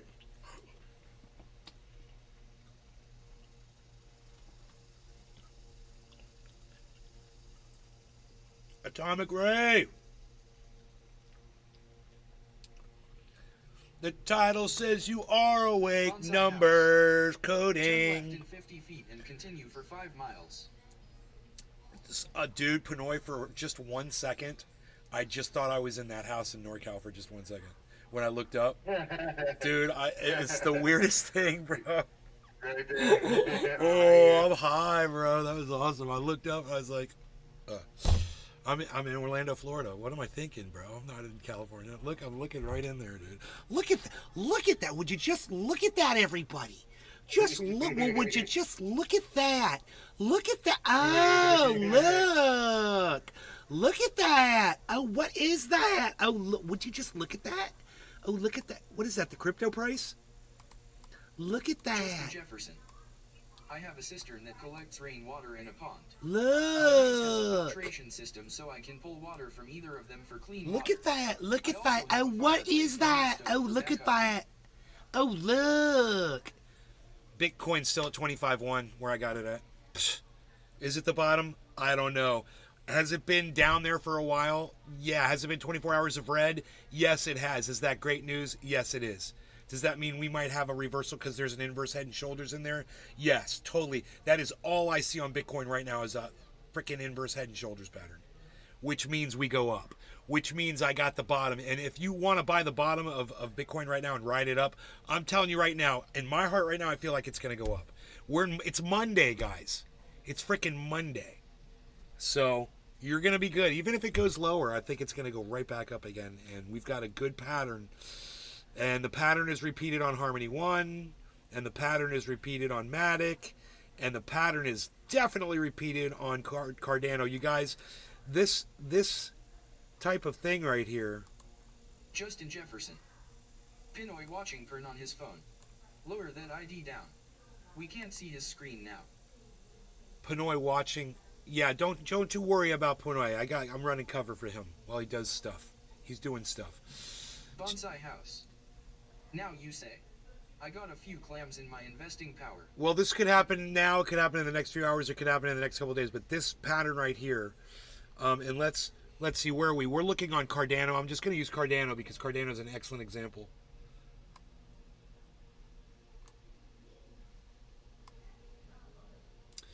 So what we've got here, we've got two inverse head and shoulders patterns. We've got shoulder, head, shoulder, definitely on a falling wedge pattern. And we've got shoulder, head, shoulder, inverse head and shoulders. Now, we did have I have an alert for 25-2. We had a right side up head and shoulders here. We did. But these two kind of cancel each other out. And now we've got a giant inverse head and shoulders. It's repeating this. And we should see a reversal here soon. So we got all the way down to 24,900, guys. That would have been the time to buy, which would have been probably about 3 hours ago on this 24-hour chart that we're looking at. But, this is Cardano, but we can also look at this over here on Bitcoin. So over here on Bitcoin, we've got the same thing. Not as pronounced as on Cardano, but that's okay. We should be fine. And, these are the kinds of patterns that I'm able to spot very easily. And those of you that pay attention when we talk about this on the show, you should be able to do that as well. It should be just, you can see it, whatever. And when you decide to start trying to make some money on the market, I think you'll have a good, solid understanding of the movement. Nay's desk is on fire. With passionate love, LOL. Smokey Robinson. I saw this podcaster. He's a douchebag, but he's got like fake smoke in the corners of his podcast. It's fake though. It's animated. I got real shit, bro. Because I do the real, son. I do the real up in this bitch. I do the real up in this bitch. Justin Jefferson. Your desk appears to be smoking, LOL.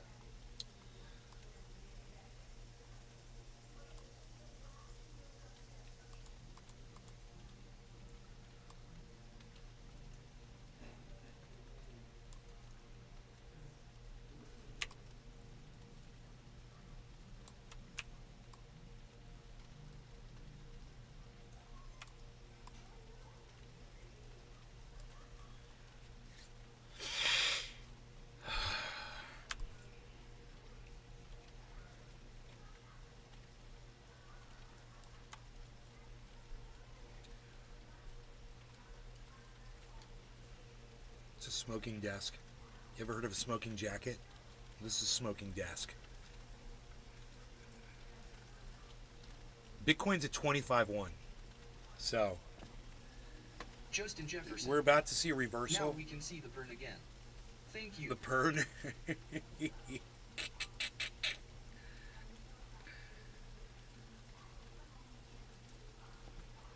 Dude, it's raining, yo.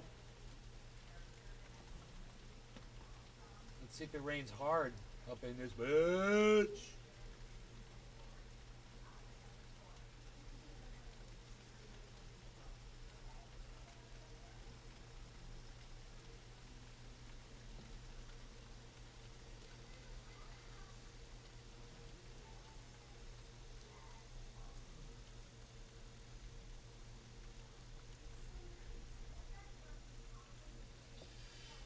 I wonder when lightning hits the ground, how far away you can be standing from it to not feel Justin any Jefferson. effect. Like, Pinoy. if you're Look up Lena the Plug and Jason Love. if you're standing like barefoot in the grass and it hits like 5 feet away from you, I have a feeling you're gonna get shocked pretty bad.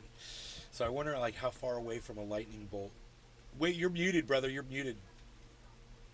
I don't think you would get shocked, bro, because when your feet are barefoot on the ground, you're grounded.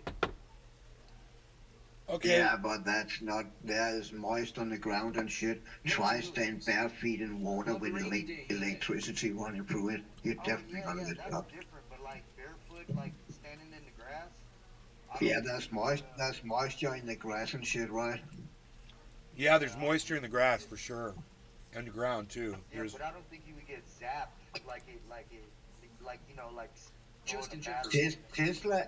Tesla, he did an experiment where he charged the ground, and through charging the ground, he could put spears down in the ground, and on the end of that spear was a light bulb, and it was lighting up. So the electricity, they could go really far through ground. Under a tree last fall. So, I think you would get zapped. Have you seen all those horses and sheep when they get standing? They fucking die at the spot when they get zapped by lightning, and that's a few. There's not just one at the time. Oh no shit, bro. There you go. My stepdad got hit by lightning before, and Wow. yeah, he was out taking the trash out.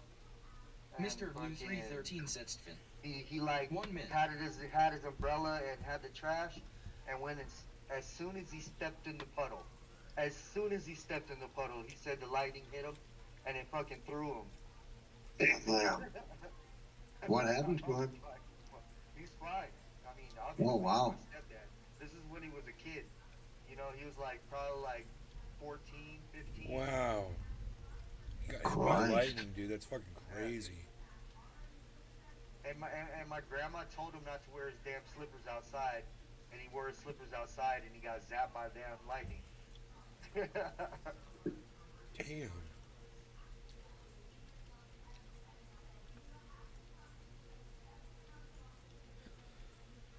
You guys, I sense a market reversal. It's about to happen right now off this inverse head and shoulders, and we're going to watch it happen live.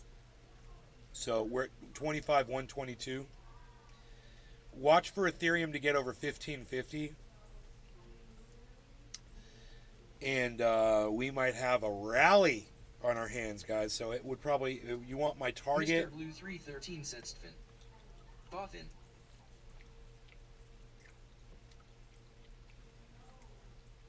$25,400. That's where I think it's going to go.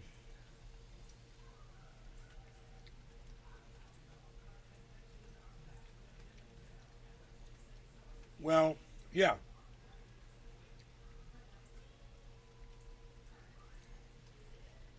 Yeah. So we're at 124, 1548, 18. Watch these numbers. Watch for them to just explode, guys. Here's 130, Bitcoin 130. Ethereum's got to go up there.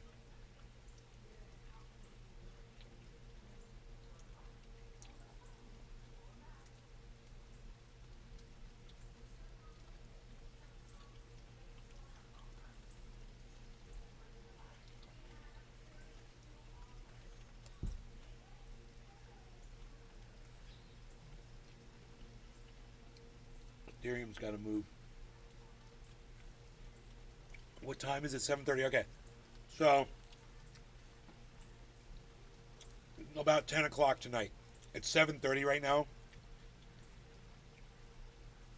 When the Asian markets open up, we should see the response to that inverse head and shoulders pattern.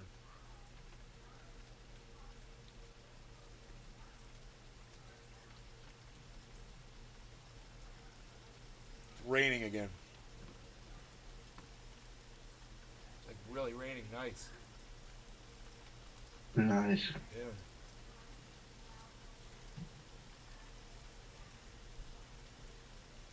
Bears and deer like the rain, man. Like to walk out when it's raining, man. They feel like it covers their scent and shit.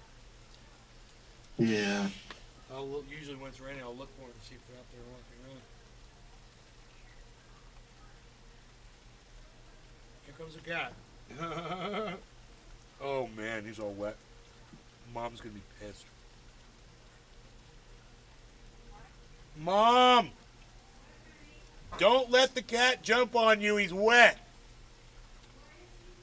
He just came from outside.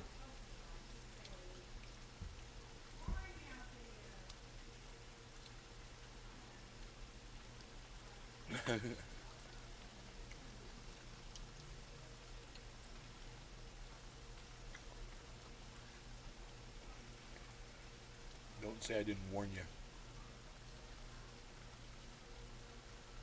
Holy shit, what is this, Donkey Kong, bro? Oh, you can fly and shit. That's right, there you go. Dude, look at that shit, bro. How low could you go, I wonder, before they killed you? Me, all the way to the ground. But I'm on a big ass walker right now. Whoa, dude, you go all the way down to the ground. That's badass, bro. That's huge. Bonsai house. Yeah. For mom. She's thinking, fuck, cat's gonna chit up everything now. It's a giant world.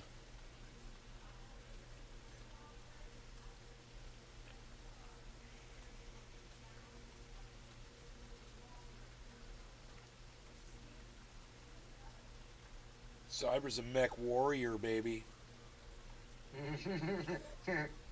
Cyborg.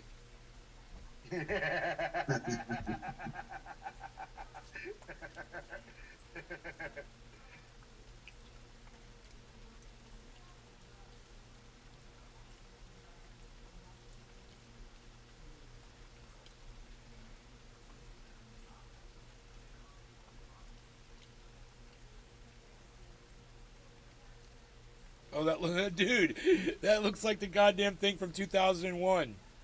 Dave, what are you doing, Dave? Dave's stop, Dave. Fucking Hal 5000. Yeah, Hal, yeah.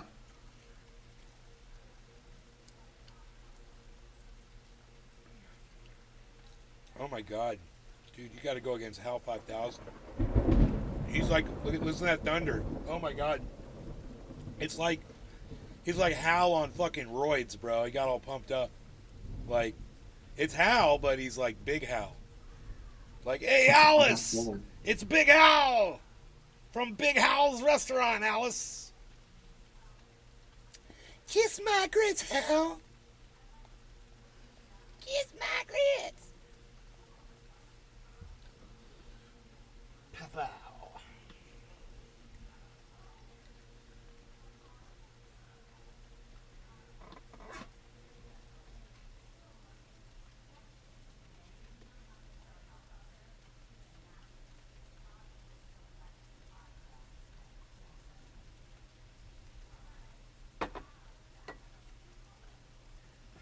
Unreal.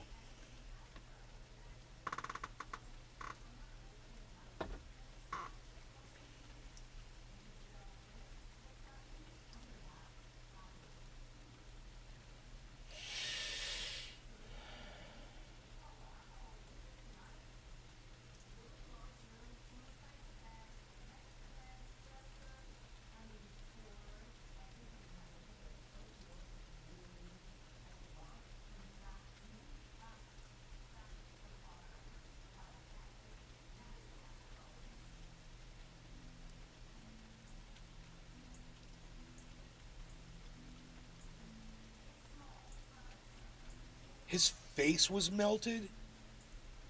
Token Tony Z, that's fucking crazy, dude. Justin Jefferson. Whose Whose face is melted? He watched an electrician hook up 440 volt in the rain, no gloves, no suit. The people inside the building had labeled the wires wrong, so when he went to make the connection, it left his shadow on the box. A cloud to ground strike 5 feet away from you. You will see into the tip of the energy and feel the collapsing wave of energy with all of your senses, maybe causing a concussion. Blew him like 50 feet away. He had a big hole in his shoulder and his face was melted. We called 911. Nastiest thing I've ever seen. Talking Tony Z. Damn. Talk about a bad day, dude. Bitcoin's at 25,144. Oh, and Ethereum just hit 1550, everybody. There it is. Let's see if it goes up. 1550. 5 and 15 quarter 2, 15 quarter 5, 5 and 15 quarter 10, 10 and 15 quarter 10, 15 quarter 5, 15 quarter 2, 1549.99. We don't want to see that. Go on up higher. 1550. Double zero. Need to see it go higher. 5 and 15 quarter 2, 15 quarter 5, 15 quarter 2, 15 quarter 5 and 1516. There it goes, folks. 3 and a 15 5, 50 17, folks. 3 and a 15 10, 10 and 15 quarter 5, 5 15 quarter 2, 15 quarter 5. Hang on 549.83. 2. We don't like 5, but Bitcoin shall climb as well. One time I knew a guy that was bitten in the head by a TI. By a tiger. Justin Jefferson. You're an auctioneer as well. 5 and a 2 and a 15 10. Folks on the floor, let's go. 3 and a 142 on Bitcoin. 1,549.92 on Ethereum. Let's get it to 550, folks. Let's go. Ethereum's on the run. 5 and a 10, 10 and 15, 2, 15 quarter 5, 5, 15 quarter 5, 5, 5 and a 15 quarter 10, 10, 15 quarter 2, 2, 15 quarter 10, 15 quarter 5, 5, 5 and 15 2, 2 and 15 quarter 10, 10, 15 quarter 5, 5 and 15 quarter 2, 15 quarter 5, 5, 15. Come on, Bitcoin, let's go. 137.87, 3 and a 15, 10, 10, 15 quarter 5, 5, 1,549.69, 2 and a 15, 49.69 and a 15 quarter 2, 2, 15 quarter 5, 5 and a 15 quarter 5, 5, 2 and a 15, 10, 10 and 15 quarter 2, 2, 15 quarter 5, 5, 15 quarter 10, 5, 5 and a 49, 2, 49.79, 49.79 and 15, 137.65 on Bitcoin, folks. 3 and a 15, remember we were 120 before. 3 and a 15, 10, 550 on Ethereum, 550.05, 550.01, 2 and a 15, 552.20, 5 and a 50.20, 550.13, 2 Ethereum struggling, 3 and a 15, let's get it over 550 though, 5 and a 15, then Bitcoin can grow, 444.44 and a 144 and a 67, 5 and a 15 quarter 10 and a 50 quarter 2, 5 and a... Bonsai House. No. Dude, look at the climb going on Bitcoin right now. Oh, yeah.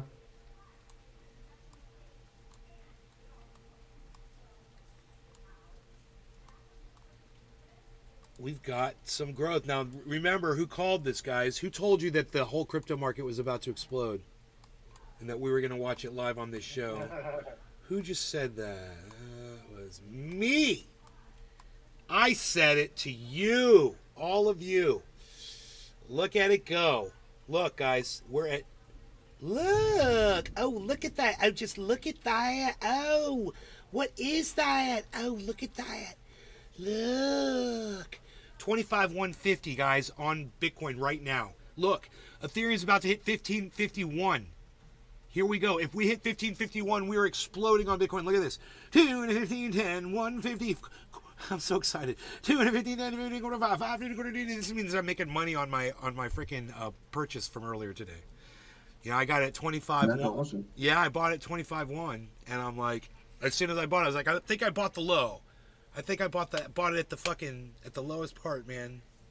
But you want to know something I've noticed? We haven't had the drop yet. There's usually a drop before it goes up, and it didn't do that.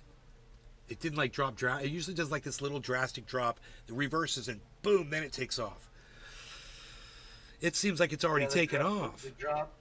The drop that scares the hell out of everybody. It's like a little fake. Yeah, it's like a fake out. It's like a halfway. Justin Jefferson. You bought Bitcoin today? Yeah, I bought Bitcoin today. I buy Bitcoin from time to time, Justin. I use it as a store of value. I keep a lot of my money in Bitcoin. Yeah, because you can always get it out if you want. I got over 200,000 in Bitcoin right now. Well, in crypto. Damn. In crypto.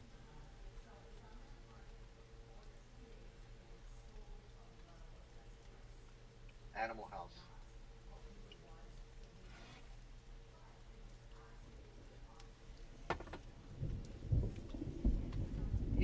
most interesting man in the world.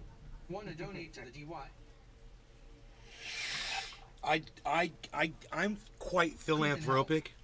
You wanted to stay in for a little while, but yeah, you can pull out whenever. I usually hook people up when I can, bro. You know, I try to do nice things for people. Hoot in hell. Oh, dude. That's what she said. I know that. Bonsai 100%. Yeah, Dito. Thanks, guys. I had no idea. I love you guys. My crew.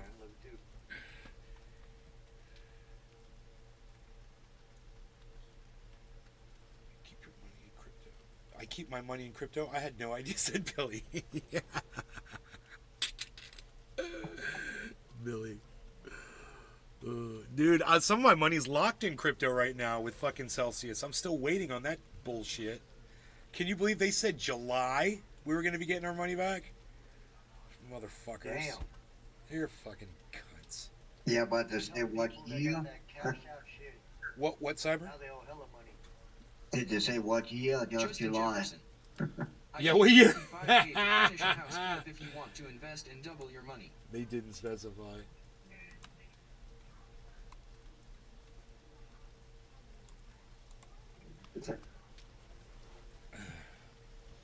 I need 25K to finish a house flip if you want to invest and double your money. Oh, man. I got my own house. I got my own house that needs a goddamn renovation. Needs new fucking countertops, Pinoy. I mean, I don't know what you think about the floors in there. I thought it needed, floors or something, but I don't know. Bonsai house. Nah, dude, it's straight, bro. Unless you want to put like wood floors through this whole shit, I could do that too. Tula Tetro. Tula, love you too. Nope, that Celsius money isn't returning. Bernie Madoff once said, "I'll pay you back." Oh, it's not. I'm never getting it back. Okay. You better tell me that, and a million other people got fucked that are expecting our money here soon. It's a lot of people, man, that Alex Mashinsky has to answer to. Dude, Ethereum is over 1550, everybody, and that is all you need to know. What kind of flooring is that Pinoy? If that stays over 1550, Bitcoin is going to shoot upwards. What kind of flooring is that, Pinoy? Looks like carpet. He's got it's like a throw rug type thing, or? Yeah. It's a throw rug? Yeah. The checkerboard? Yeah. Yeah, that's a carpet I put in there. It's nice. Man. Oh, what the hell am I doing? That's what I was doing.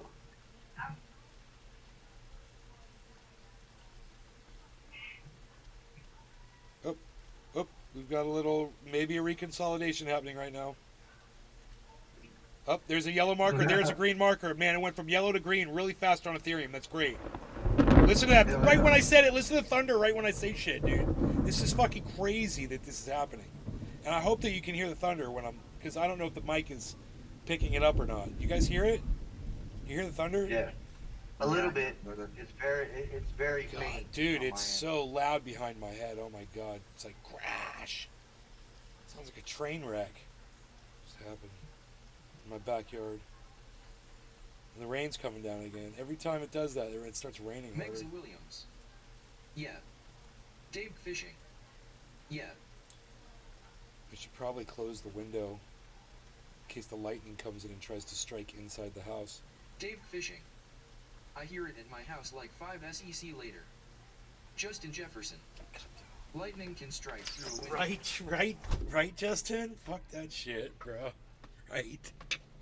I'm closing that fucking window, dude. That lightning storm is right above our house. It's literally, dude, as soon as the lightning and the thunder goes, pow, the rain just starts pouring on the house. So that tells me it's right above us. Michael Goldsmith. Bad Blue Draws. Nice rainy day here. How about you? How about you, Michael Goldsmith? Michael Goldsmith, what's up, buddy? Dude, I'm just waiting for this Bitcoin to fucking go shooting up, but Ethereum fell under 1550 and I'm sad. And I'm sad.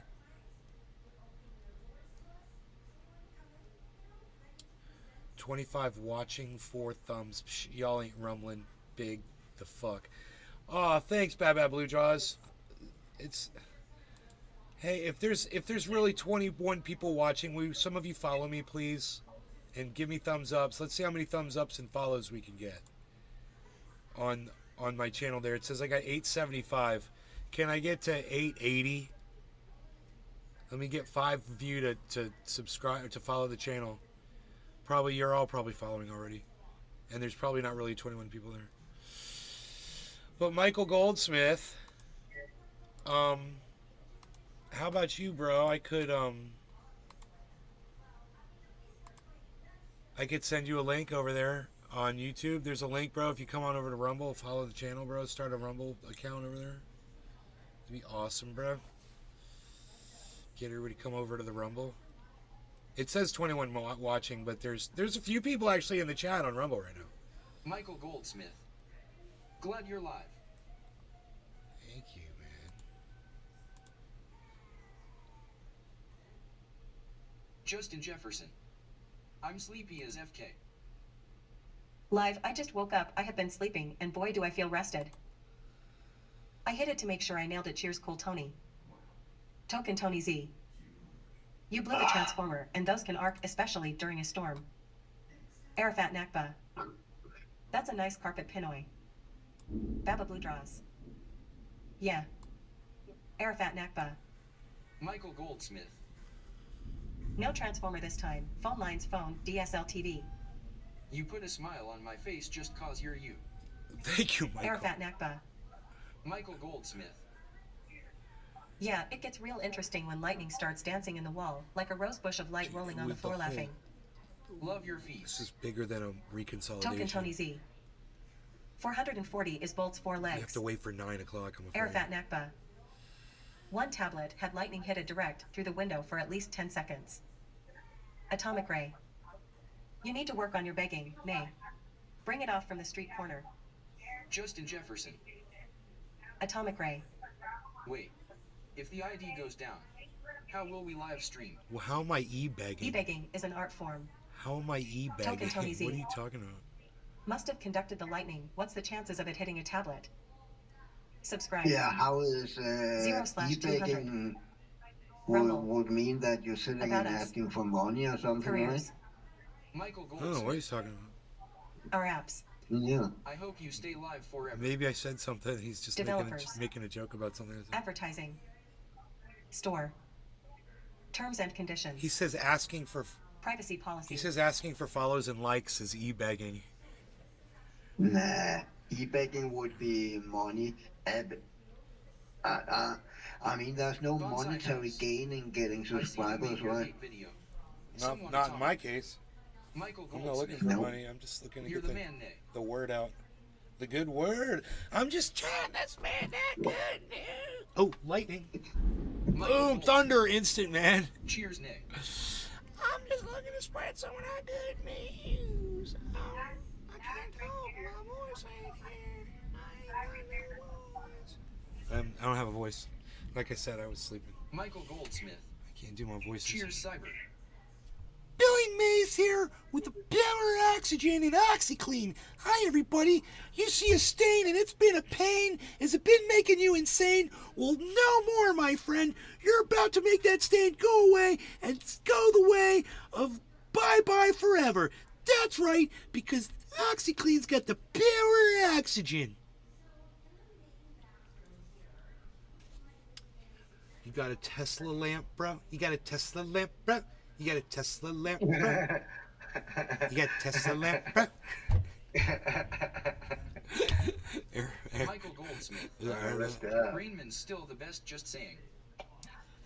I'm past. Still the best.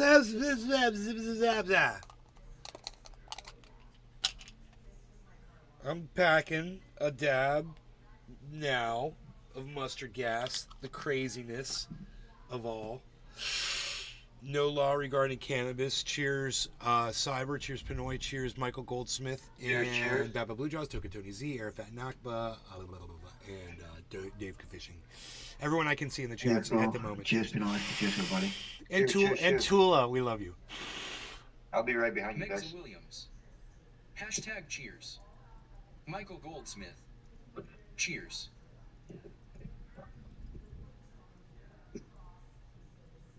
Michael Goldsmith. Hashtag I smoke along.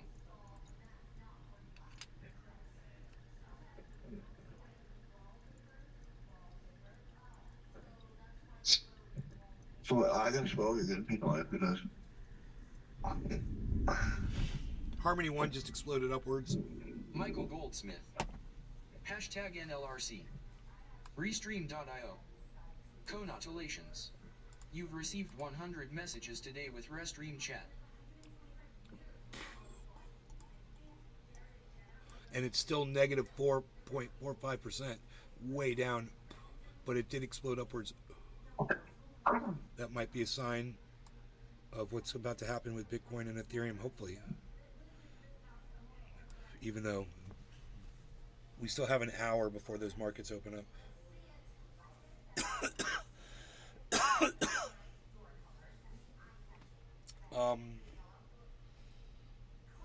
Anything else going straight up?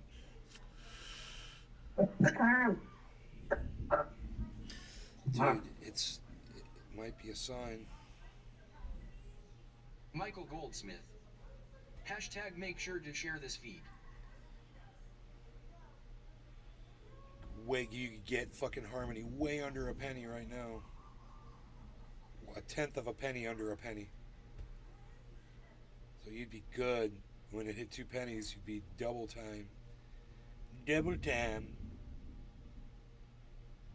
Buy like $100 worth.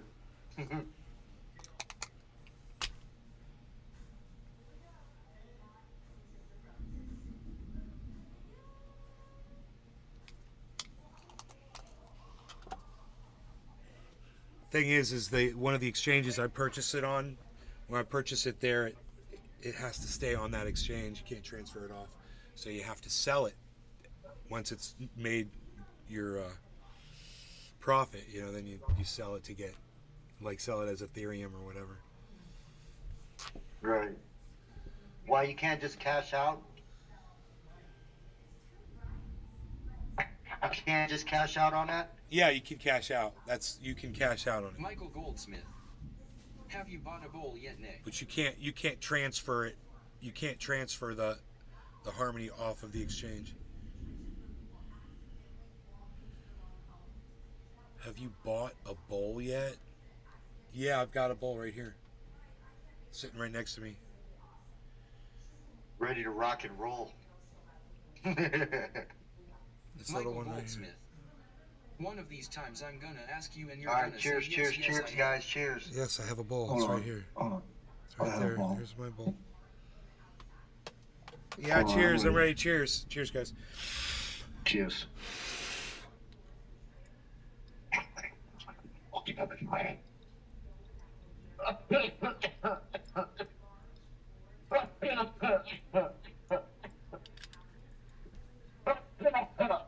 Michael Goldsmith.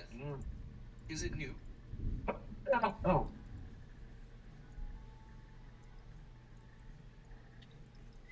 And here goes the Bitcoin, guys. Here it goes. Boom goes the dynamite. Panoy, say boom goes the dynamite. Yeah. Boom goes the dynamite. There it is. And that's all you need to know, guys. Buy 1551 Ethereum, guys. 15. You guys keep your eyes on these numbers. These are meaningful. Bitcoin can go way up now, and I said it's going to go up to 25. What did I say? 300 or 400? I can't remember. 25. 3. What did I say? 3 or 4? I think we'll just go with 3. It's going to go up to 25.3. I think I said 4 though.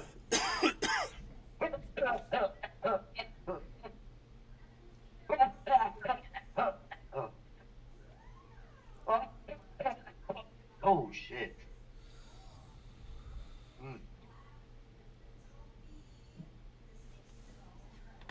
Michael Goldsmith.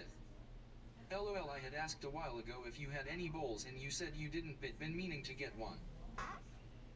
Yeah, no, I bought one. I just bought one last week or 2 weeks ago. I bought it when I bought that bong. People were making fun of me for having a bong. It looked like it was dirty. This one, they're like, yeah, we thought that was just dirty. I'm like, yeah, I could see that. I could see why you thought that.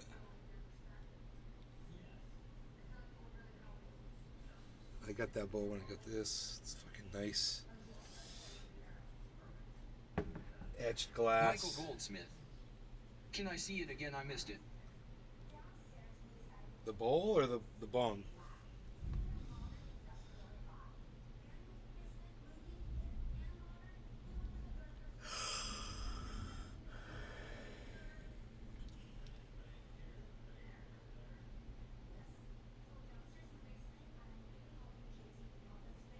Michael Goldsmith. The new bowl. New bowl.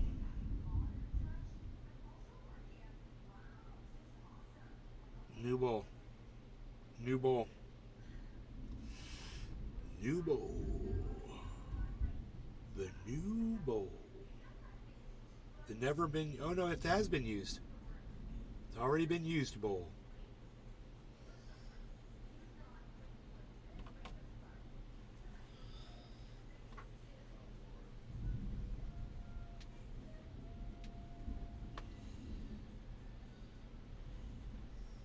Michael Goldsmith.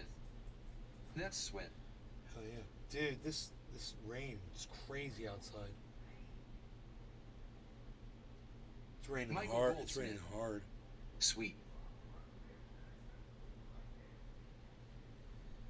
Atomic Ray. We're going to see candidates on here making promises and e-begging sign up here, donate their show up, yada yada. Cheers to everyone. So they want to get paid. That's why they're politicians. Is someone in hospice? Atomic Ray, the monster. Whoa, did you get a hand pipe? What did you see? My dad in his wheelchair or something? Yeah, my dad's got dementia, and we've got 24-hour care for him, and he can't do anything for himself, so he's he was just asking if someone was in hospice. Atomic Ray. Like, yeah, I bet my dad gets 24-hour care. It's what, because Pinoy coughs a lot? Your mic's off, Pinoy. So you know. Because I was coughing. He said you sound like you're in hospice because of your cough. Oh yeah. That's not nice, Atomic Ray.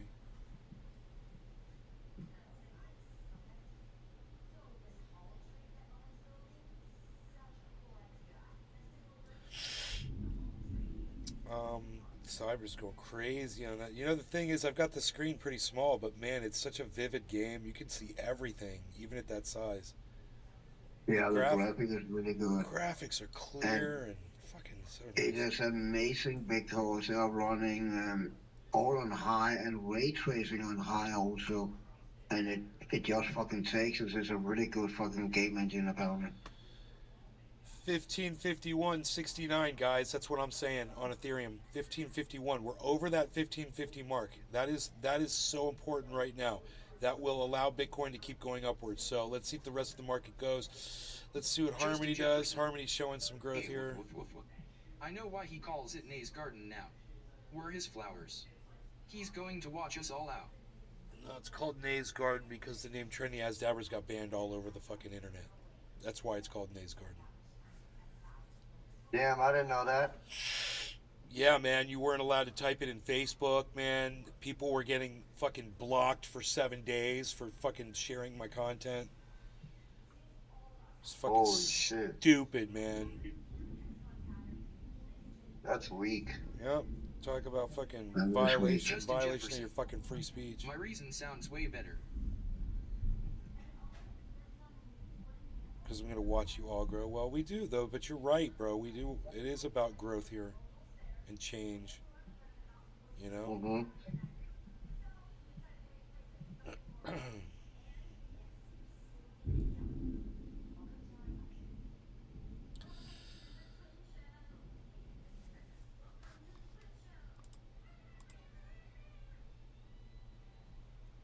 Justin Jefferson. Sentiment value. You ruined it, LOL. I ruined it. So, 25,172, everybody.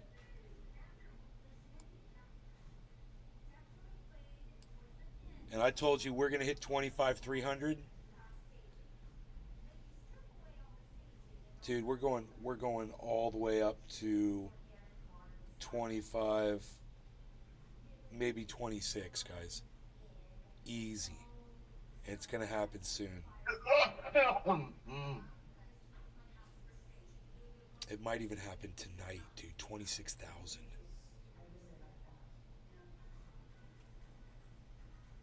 Market's looking really good. It's primed for a move upwards right now as I look at it. Prime time for crime. Everything is way down. I bet you 25K won't make it to 25,300 today. Really? Wow. I think we're going to watch it do that on this live stream right now. I kind of want to put my money where my mouth is right now as we speak.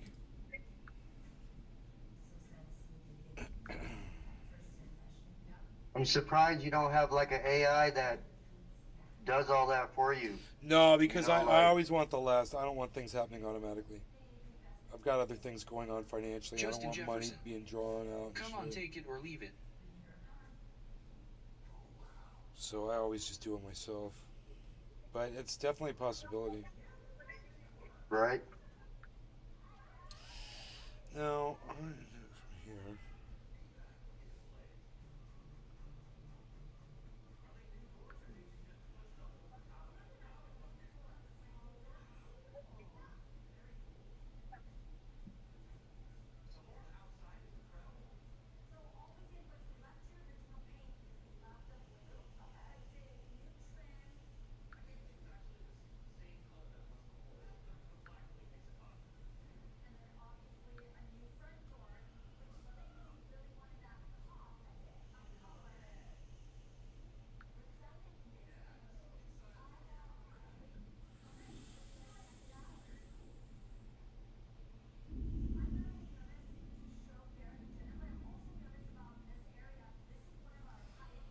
Fucking Cardano's down to fucking 24 cents, man.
If I were to move this off of here, it would become Ethereum, as Harmony 1.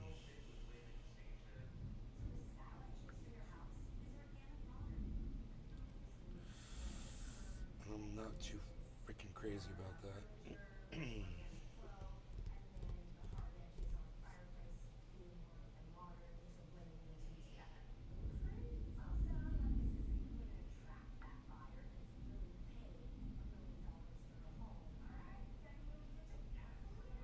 $25,170. Will it go up or down next?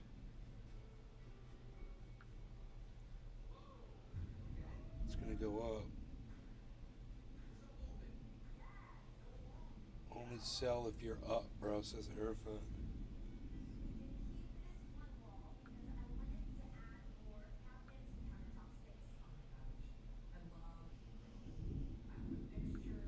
Dude, this thunder outside is non-stop. It's rolling thunder.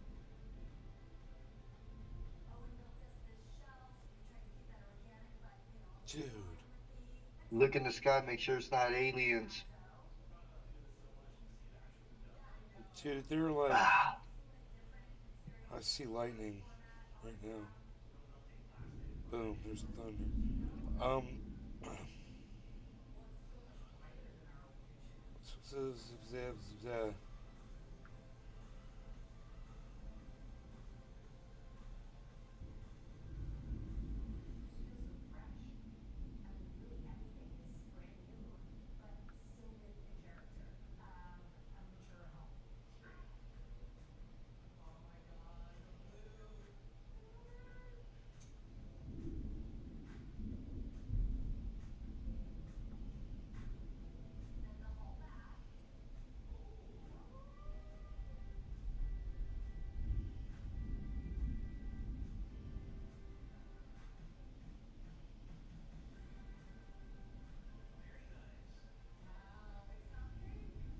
Justin Jefferson.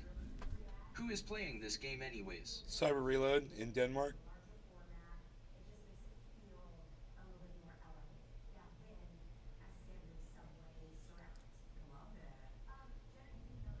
$25,173 Bitcoin.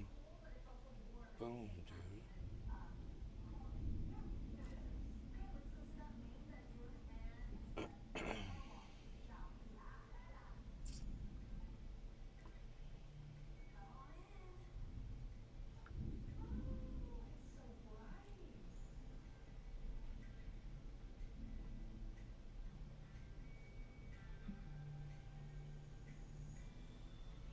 Dude, they're assholes, man. They inflate the price. So, right, Harmony's 0.009. They inflate it to 0.0092, and then on top of that, they have a 3% fucking fee for using your card all of a sudden, dude. It's freaking bullshit. What do they expect you to do? Pay cash? Dude, it's just so stupid, man. Yeah, that's fucking...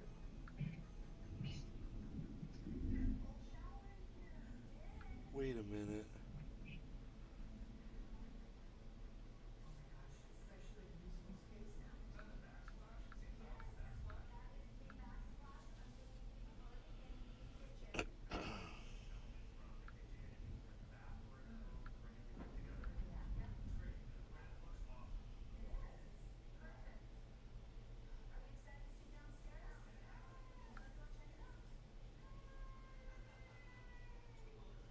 Now they're trying to get me at 9.3, dude.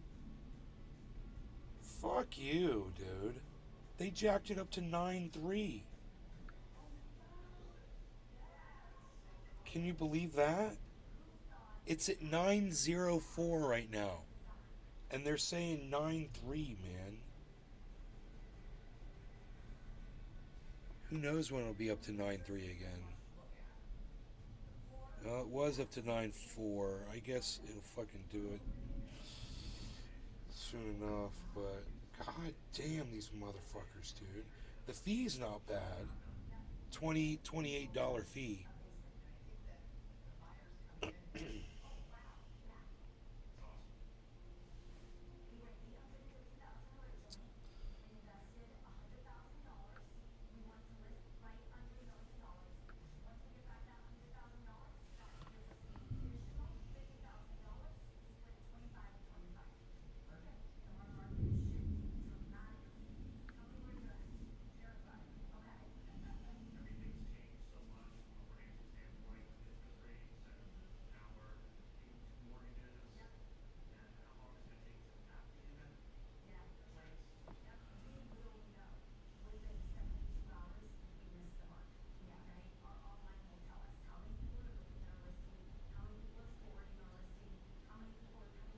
Justin Jefferson.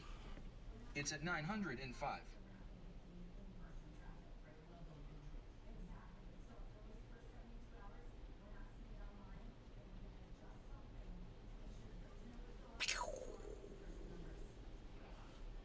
The rain's pouring down. I love hearing the rain. Now, what I just purchased cost me $28 extra on top. They jacked me on the goddamn rate, right? So they got me at 9.3 and it's 9.0, so they fucked me there. Dave Fishing. But check this out. Drizzle here. For almost $1,000 worth of crypto, I only paid a fee of $28 to purchase it, and that's not fucking Justin bad. Jefferson. How much is that? Like 28 bucks.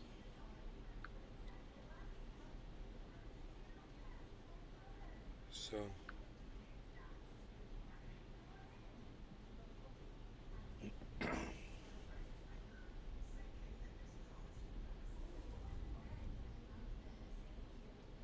Yeah.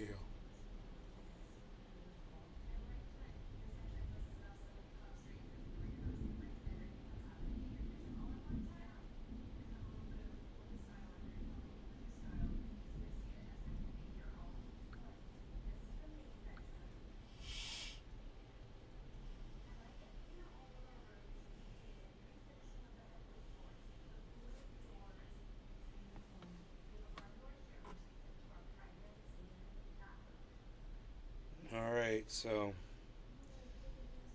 Justin Jefferson. I play with the market a little. I was in on GameStop. Sucks if you weren't. If you were, then hell yeah. Yeah, I just try to purchase at points where it's low and keep in mind when I'm purchasing, and then if I ever needed to pull cash out, look at the market and know how much these amounts that I bought at lower points and know that I'm getting a massive amount of profit when I do have to pull, you know, some capital out for any reason, which I haven't had to do yet at all. So yeah, the only reason I did it before when I first started with crypto was because people like Bitboy crypto and shit were saying, oh, you have to pull profits, you have to pull profits, and I was like, okay, yeah, I'll pull some profits, and I pulled some out, and every time I did, I was like, I gotta reacquire more. Justin Jefferson. And I was like, and it's at a higher price now than it was when I bought it before. Some of us became millionaires over HT. I almost lost my butt.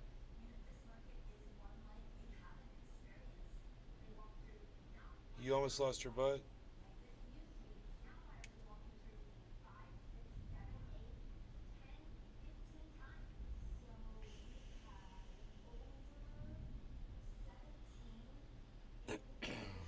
$181, guys. 25, 180. So let's see if it keeps going here, man. Oh, Harmony doesn't do anything. It's totally gonna though, because it's so low right now. We're at negative 4%. I've made 16K profit and still hold around 12K in. We'll see if my timing was right on these purchases. I hope they were. Bonsai house. I like to buy really high to say I did it. Then never sell. I even borrow money then buy when I'm bored. It's super ineffective, but hey, apes. I borrowed money to buy Justin a whole Jefferson. bunch of Harmony. Pulled out It's late. all paid off. That They whole said loan's stay paid off. in. Weak, I should have pulled out. Like any hot girl trying to hold you in while you're trying to pull out. Go with your instinct. Yeah, I wish I had some freaking crypto. Yeah, you know. Yeah, I don't fucking. I haven't had the chance, man. I've been fucking. I'm not Following allowed that to shit. own any, man.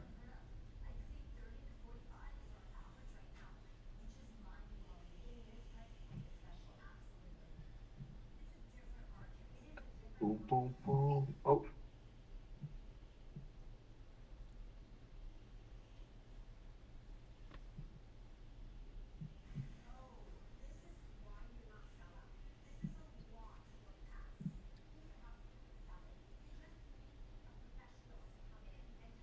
It's fucked up how you're always getting shot by stuff off screen that you can't see.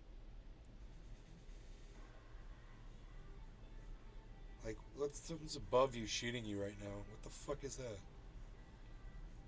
There was a big ship above me before.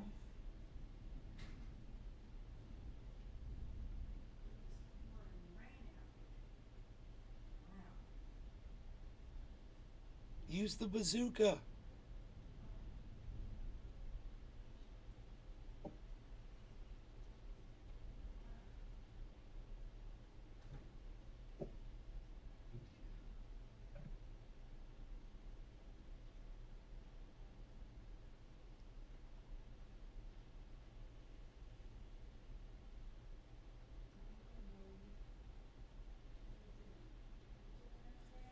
Cash App fees aren't bad. Yeah. How much is Armored Core? I didn't have any bazooka on me there. Say again, Pinoy? How much is that game? $60, I believe. Damn. Okay. Damn, that's a hit, boy. That's actually it's cheap nowadays, right? Game costs $70 nowadays. Quake could not Quake 2, man. Quake 2 only costs $10. Yeah, Quake. Yeah, but that's an old game. That's an old game. Second time I bought it. Well, it's not true. It's like more like this 8th time I bought it because I had 6 computers in back home, my original house. Every one of those had Quake on it. I wish I had my original binder of Pokemon, man. I'd be very rich, man. I'm not really down with cannabis penny stocks, Token Tony's. Yeah, I'm not. I don't put a lot of faith in that. I don't know who those people are. I'm looking at Harmony One. It's got tech behind it. And if they same here perfect their network, that shit's gonna explode, dude, because it already got up to 35 cents. So I mean, it's under a penny right now. So talk about your penny stock. I'm just looking at Harmony One. That's that Armored Core Fires of Rubicon? Yeah. Yeah, that shit's $60.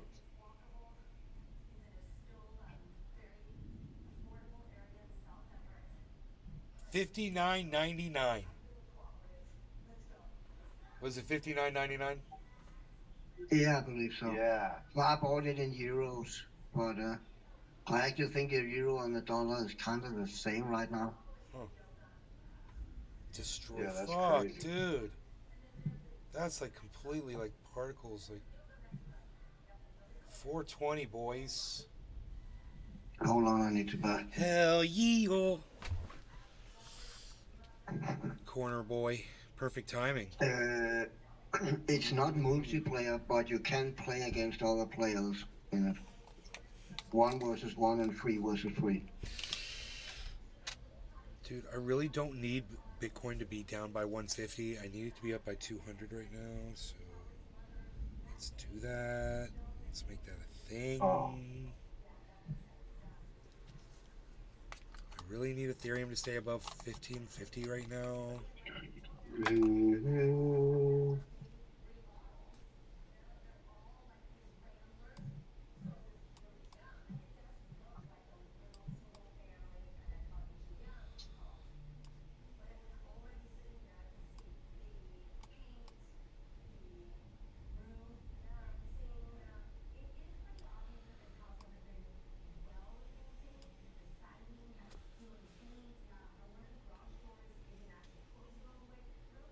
Dude, 143, what are we looking at here? Disaster. Will Robinson, danger. Will Robinson, danger. I'm back. Okay. No law regarding cannabis. Cheers, Cyber, Pinoy, Dave Fishing, Cheers, Justin brother. Jefferson, Token Tony I'm Z, freaking Arafat lit, Nakba, Dave Fishing. Cheers, guys. Cheers, bro. Tula, Cheers, everybody. you're out Cheers, there, bro. Tula.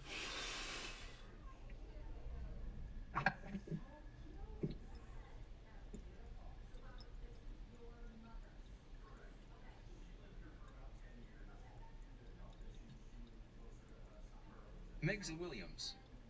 Hashtag cheers.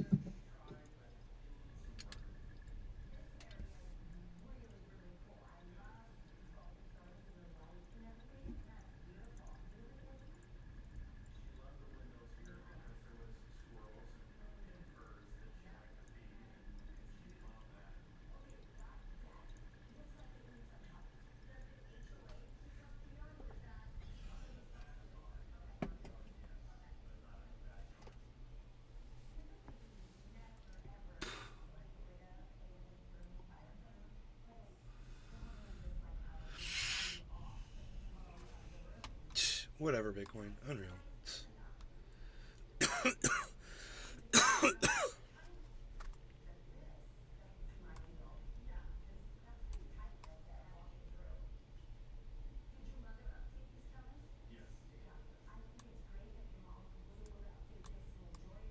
Wow, the video looks crazy, dude.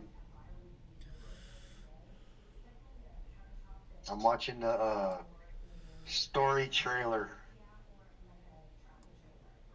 Oh, yeah.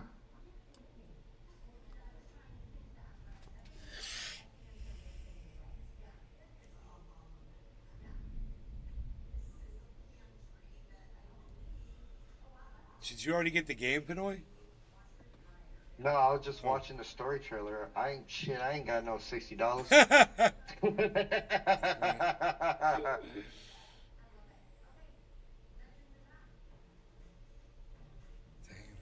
I'll probably get it soon, I guess. Couple weeks. It's tight though. It looks good. It's really fun. It's really, really fun. Yeah, see that shit. It's kind of like, I don't know if you played any of the Dark Souls games. It kind of, you die a lot, and then you die a lot again, you die a lot again. I mean, you kind of learn by your mistakes, you know. It's a really hard game, but it's not unfair. You just have to learn patterns and shit. I just like the fact that you can, like, build your robot. Oh, yeah, it's totally customizable.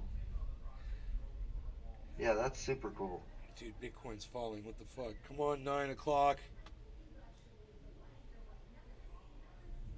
Oh, he's waiting for the Asians to wake up. Where's our pump at? I know. You know it. The Asians about to wake up. You know Be like, already, some of them are already Storm's up. arriving now by me. Some of them are already doing it. They're looking at that head and shoulders going, yeah, we got to respond to that. Sounds like it's raining again outside. It's crazy, man. I want to go out there. Yeah, oh my god, it's freaking pouring. Holy shit.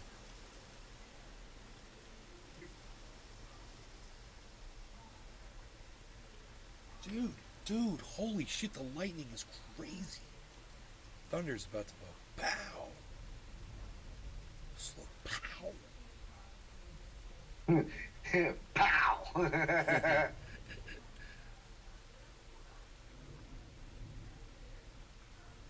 What? Dun, dun, dun, dun. Dave fishing. Very bright lightning.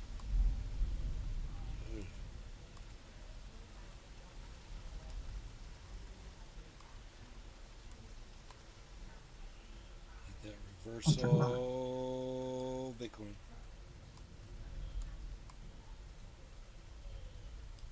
Hit that reversal. Hey, don't go outside. Mom's gonna be pissed. There's raccoons out there and shit. Whoa.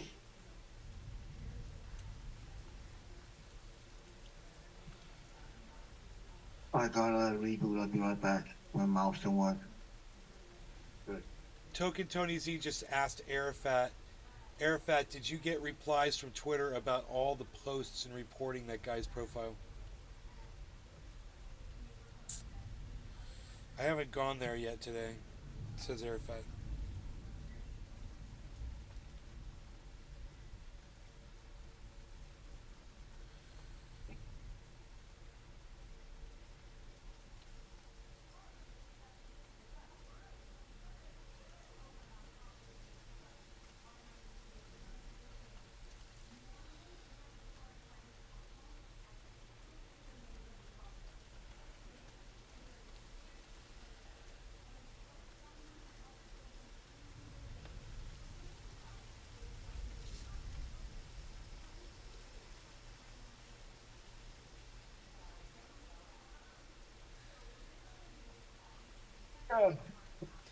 Man, I hope I'm not missing something. I'm not listening to other podcasters and shit. I probably should be. Because a rising wedge isn't that good. It's not a good thing.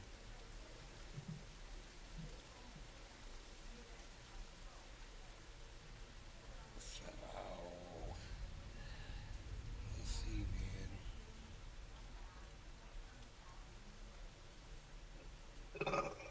man.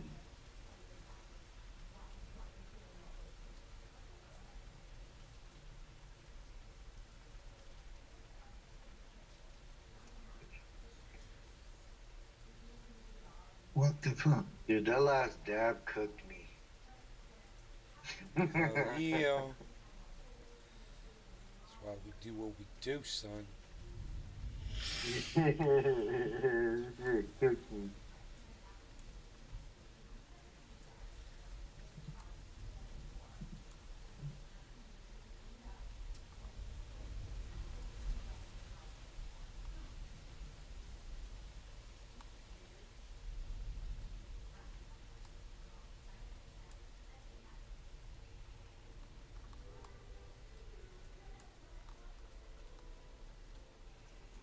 Yellow marker, high bottom on Ethereum. We'll look for the same thing. Yeah. Maybe it'll happen on Bitcoin. Really super high bottom, guys. There, you can see it. You can see it on screen.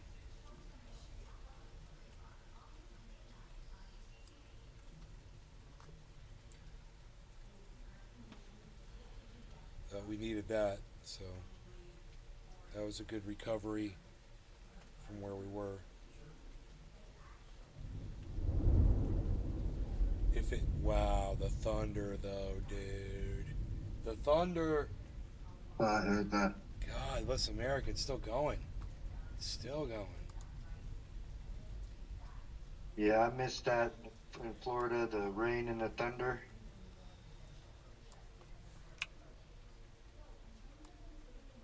Oh yeah, bro, I know. Tell me about it. California was, I mean, when it rains out there, it rains for fucking a week.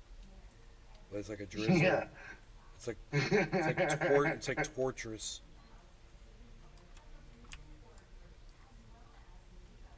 Would you get it? You bought it? Or you got it already? He's got it. This is cyber. That shit looks dope. Yeah, this is me. This is me.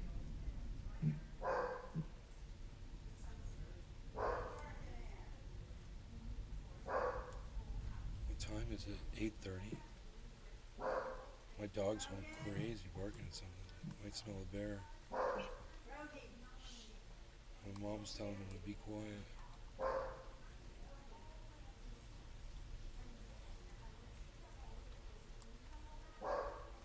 Roogie's so cute, man. Justin Jefferson. So we gonna make this bet or what? Dude, I'm telling you, it's going to 25.3. And it's going way up. I mean, it's going to go hit 26, I think. It just hasn't done it yet. It's going to do it. Just wait for these Asian markets. Bro, hold your beer until fucking 9 p.m., man. Just give it a half hour, and let's just see what it does in a half hour.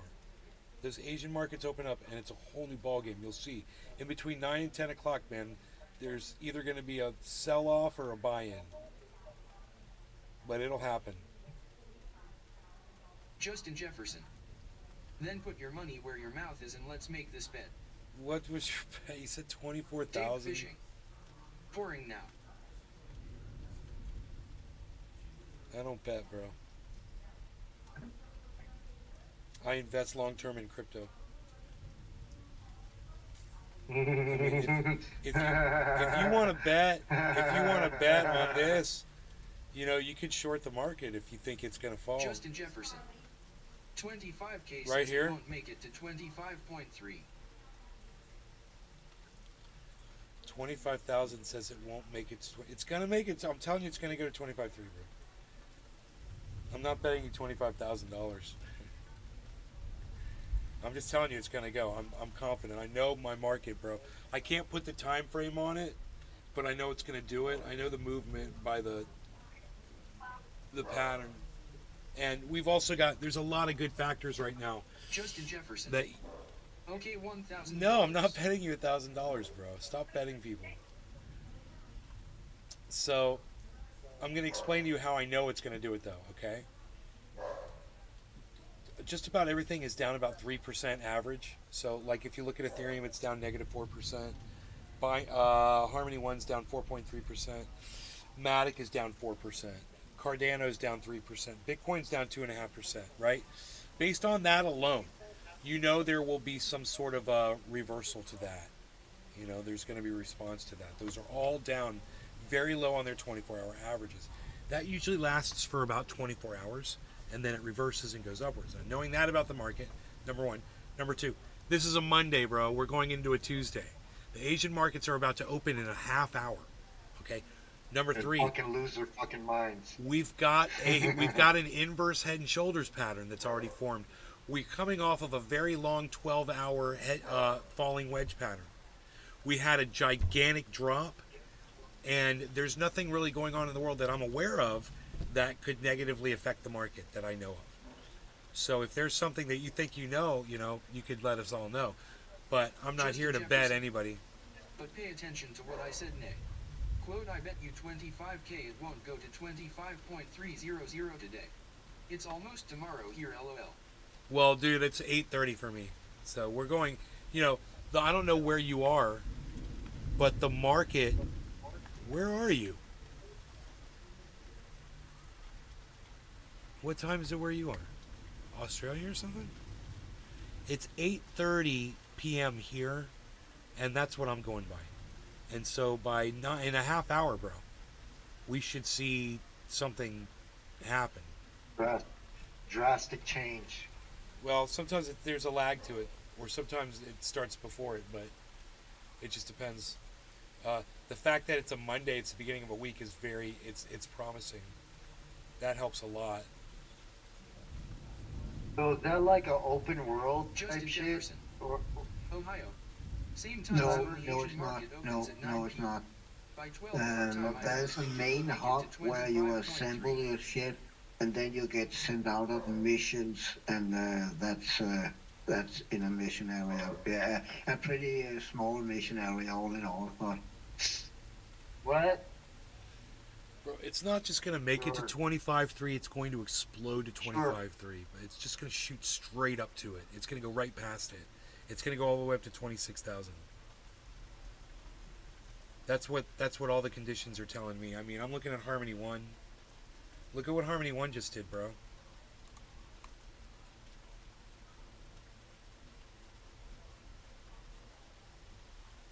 Harmony 1 just went off of my chart.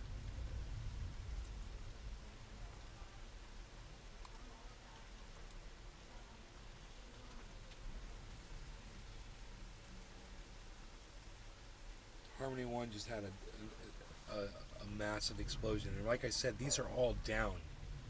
All of these cryptos Justin are Jefferson. way down right now. Pinoy. Cyber. Anyone want to take this bet for AM? LOL. Anyone want to take this bet for $1,000? He wants to bet somebody $1,000. You're a character, Justin. You're the first person that's ever come into my chat and asked to bet people on anything. You're so funny. Do you know how many times I've been right about market moves, bro? quite a few times. You could almost set your clock to it. It's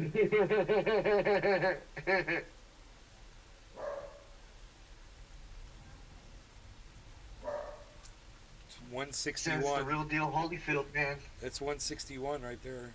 Justin Jefferson. Dude, I give no sheets, lol. I know it's a 50/50 chance. It's not 50-50. It's not a 50-50 chance. That's the thing. You're ignoring all the conditions that lean it towards my prediction. And you're just thinking that the market is unpredictable. And I'm gonna prove to you right now that it is predictable. And you're gonna be thankful that you didn't bet me.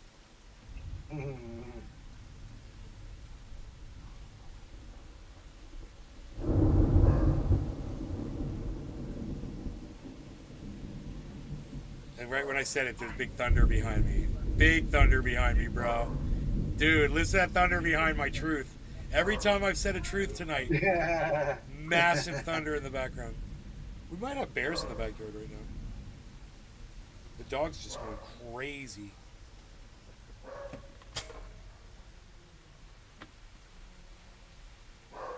Justin Jefferson. Fine. If it goes to 25.3, you have to come live tomorrow wearing a woman's bra stuffed with toilet paper under your shirt. He'll come live tomorrow on your channel. Justin, you're awesome, bro. You're so funny.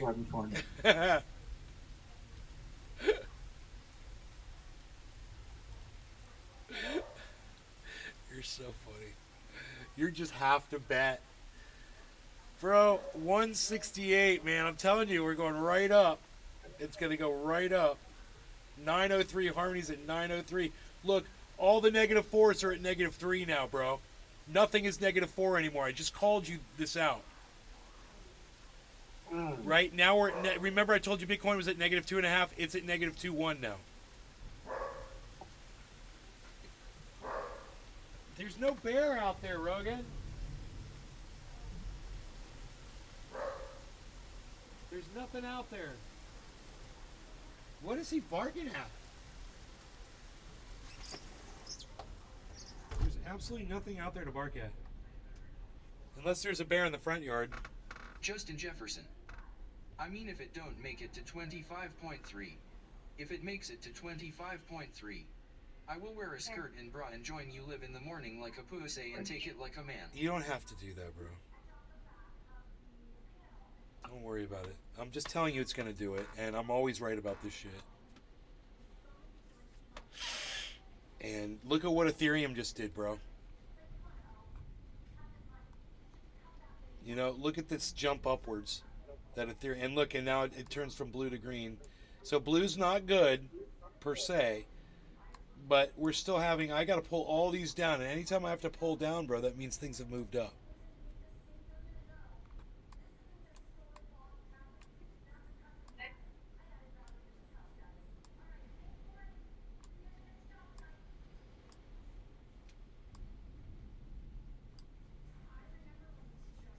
So there's a lot of energy, man. That is 20 minutes away, bro, from those markets opening up on the other side of the planet. Justin Jefferson. I said it. I'm a man. Everyone, if it makes it to where he's at, I'll see you all in the morning cross-dressing. You just want to cross-dress. That's cool, bro. We got you. Because you know it's going to happen, and now you're going to have to cross-dress. 172. 173. Like I said, when it happens, bro, it's just going to go straight up. It's just going to spike to 300. Justin Jefferson. I might like it. You might like it. It's okay if you do. I'm okay with that, bro. And that would explain a lot why you have a lot of anger towards the trans community. I'm joking. We can talk about that. We need to talk about your anger. 167. 164. But look at Ethereum at 1552, everybody. You know that's progress from 1550. Look at that, 1553. Jefferson. I have no one there. That's them. You've got no anger there. Good. Yeah. And you too a little bit, obviously. We think you've definitely got some feelings around there, bro. You know, you wanted to make a bet around that. That was your go-to, bro. You know, that wasn't even like a fail safe or something. It was like your go-to. That was like your number one. It wasn't like a backup plan. You were like, bra, undershirt, dress up like a woman. That was totally your thing, bro. You went there. I mean, immediately. It says a lot. So much hate in their hearts to hate anyone. A lot. No, not about hate, bro. It's about being undeniable. About being. 25K was my first. No, that 25K was the proposal, but it's the very first thing your very first option that you went to after that was refused was to dress up like a woman. It was almost like it was there all along, and you knew I was not going to bet you $25,000, so we were going to have to go to the next thing, and to you it was dress up like a woman. It's okay, bro. I'm here to talk about your issues, Justin bro. Jefferson. I'm here to help. No, I went to a grand. Have you come out of his closet? He's like he's throwing bombs of truth. He did go to a grand next.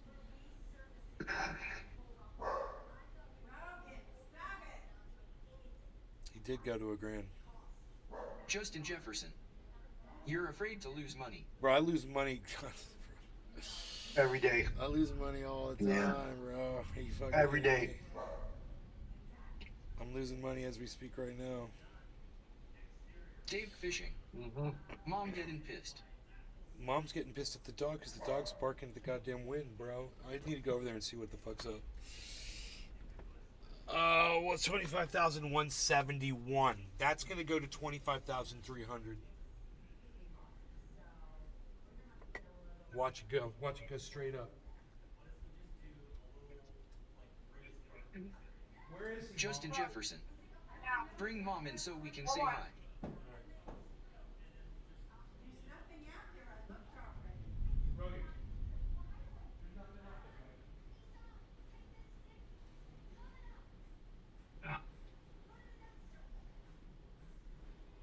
Oops.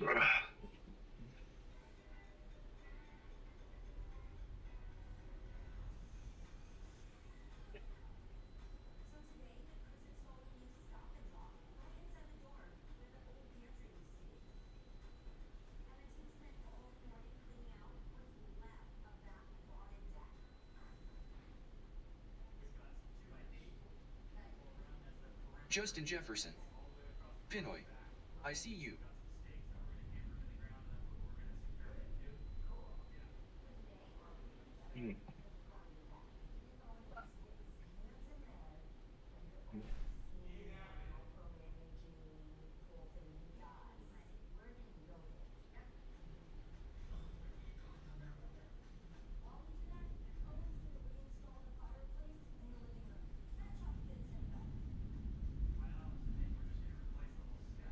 Justin Jefferson. Looks good as FK.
Justin Jefferson.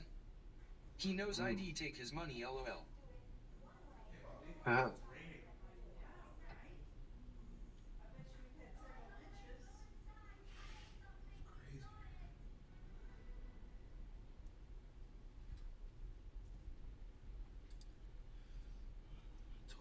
told Brogy to just chill, man. It's cool. It's cool. 174, what? 184, what? 186, what? 193, what? 192, come at me. 193, Nostradamus is in full effect. Dude, Asian market's fucking 14 minutes away. 188, dude, they're already there, guys. They're in the office early. 193. 25, 5 and a 15 quarter 2, 2 and a 15 quarter 10, 10 15 quarter 2 and a 15 quarter 10, 15 quarter 5 and a quarter 2, 197, 5 and a 15 quarter 2, going straight to heaven. 3 and a 25, 199, gonna be a swine. 3 and a 15 quarter 2, 2 and a 15 quarter 10, 15 quarter 5, 5 and a quarter 196 and a 34 2, 2 and a 15 197 77, 2 and a 15 quarter 25 197 and a 15 quarter 2, 200, 25,200, $100 to go. Here we go. Like I told you, when we go straight, we're going straight up, folks. 3 and a 15 quarter 10, 10 15 quarter 5, 5 15 quarter 2, 2 15 195, 5 and a 15 quarter 10 and 15 quarter 2, 2 15 quarter 2, 2 15 quarter 5, 5 and 195 and a 15 quarter 10, 10 and 15 quarter 10, 2 15 quarter 5, 5 and 15 quarter 2, 2 15 quarter 193, 5 and 150, 55 on Ethereum, folks. 3 and 15 and 15 quarter 5, 5 15 quarter 2, 2 15 quarter 5, 50 quarter 2, 50 quarter 5, 5 and 15 quarter 5, 15 quarter 2, 50 quarter 2, 5 and 50 quarter 5. God, I'm auctioneering quick. 2 and 15 and 15 quarter 5, 5 and 50 quarter 2, 50 quarter 5, 5 and 196 and 5 and 50 quarter 10 and 50 quarter 194, 5 and 50, 10 and 50 193, 2 and 50 quarter 10 and 50 quarter 194 and 18 15, 5, and then going to 194 and 18, 2, and then going to 1, and then 193 and 15, 2, and then going to 5, 5, and then going to 196 and 5, and then going to 193 and 15, going to 2, and then 194 and then 15, and then 2, and then 25, 194, 5, 195, 55, 2, and 51, 50, 55, over 190, 52, 200, 201, 95, 202, 75, 202, 75, 204, 53, folks. We're going straight to 300, 5, and 50, going to do. Justin Jefferson cannot deal with my auctioneering. 3, and 50, going to 5, and 202, 2, we're going straight to 300. He's going to have to dress up like a woman tomorrow. 3, and 50, going to 5, and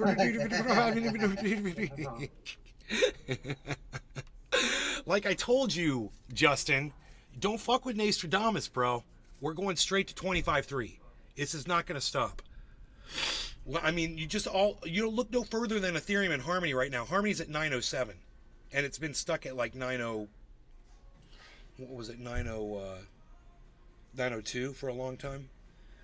And look at Ethereum, way over 115.50, dude. Which is what I said. It's just got to get over 15.50 and retain that. And then Bitcoin's going to explode. And when Bitcoin explodes, then everything else is going to move up. Justin Jefferson. It ain't going nowhere. Dude, it's already moved up. Whatever, bro. It's at 209 right now, bro. It's only got $89 more to go. You don't think it's going to go up $89 more dollars? Especially when the Asian markets open up in 11 minutes now. Bro, you do not understand crypto. 211. Justin Jefferson. 81. 211, bro. Bro, there's like 2,000 212. smoking a cigarette right now before they go to work. 212, bro. You heard me, Nate? I heard you. 212. I'm on that. I'm on that shit. 211. I'm on it, bro. Because if it spikes up to 300, I want to see it. Because it can just shoot like in a second. It can just go 300, then go back down. I hope it goes all the way up. Oh, bro. 20. I'm telling you guys, it's eventually going to go to 26,000. I can feel it already, but you know, this market's going to reverse. I'm smoking 3 cigs at once. I think I'm gonna have to stuff a bra. Bro, I think you are too. 209, 211.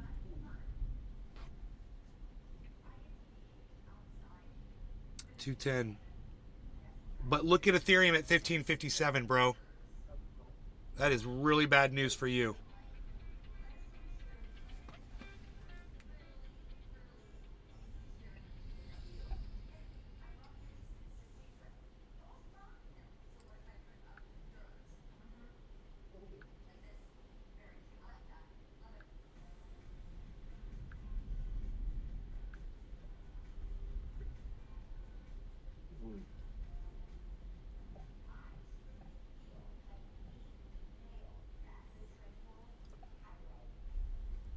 Dude, could you imagine if this was from Hurricane Lee?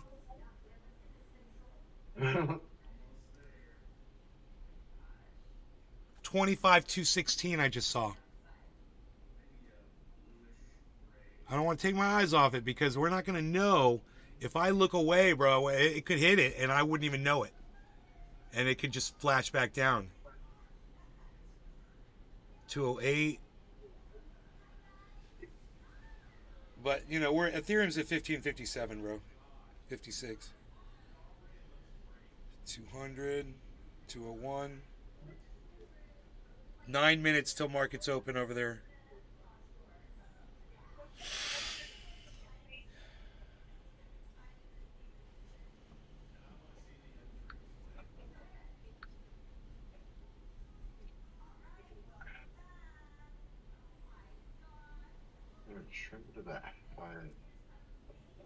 Nice, bro. You cut all the plants around the solar panels down. Yeah. You can wipe your ass with those plants, bro. Justin Jefferson. Those big broad-leaved yellow flowering plants. They're called mullein. They're called. And if you were to run out of toilet paper, bro, keep a lot of those growing around. You wipe your ass with them. It's for real. And they've got medicinal uses too. You can make tea out of it. It's if you got like a hearing issue, like an earache. There's like a remedy, a tea that you make for ears. And look it up, mullein. You got a whole bunch of it growing out there. I think you still got it. Those yellow flowering, they look like corn on the cob, kind of yellow flowers. Yeah. The bumblebees love them. You've got a neighbor that's got a whole bee farm just right around the corner. Justin So Jefferson. you get their bees all You the still time. wipe your And ass. the bees are friendly because they know people. So the bees will literally like chill with you and shit. That's dope. Yeah, you'll notice that. You'll be out there in the garden and shit, and bee will just like come up and chill, and they'll just be doing their thing.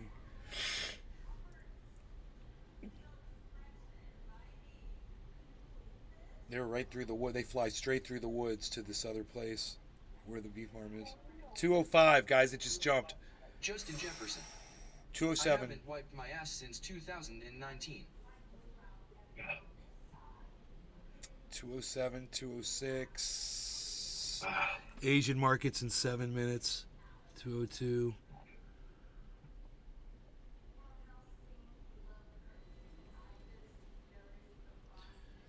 $203, $204, $205. Whoa. Harmony 1 is at 912, guys. Remember, they got me at 9.2. Those fuckers. Or something. So I'm screwed on that one. But the Bitcoin is up from where I got it. $100. 216. Again, 216.65. 219, guys. 219.26. 220.36. 218. 6 minutes until Asian markets open. 212. Back down to 212. 214. Yeah. 220 again, guys. 223. 222. 215.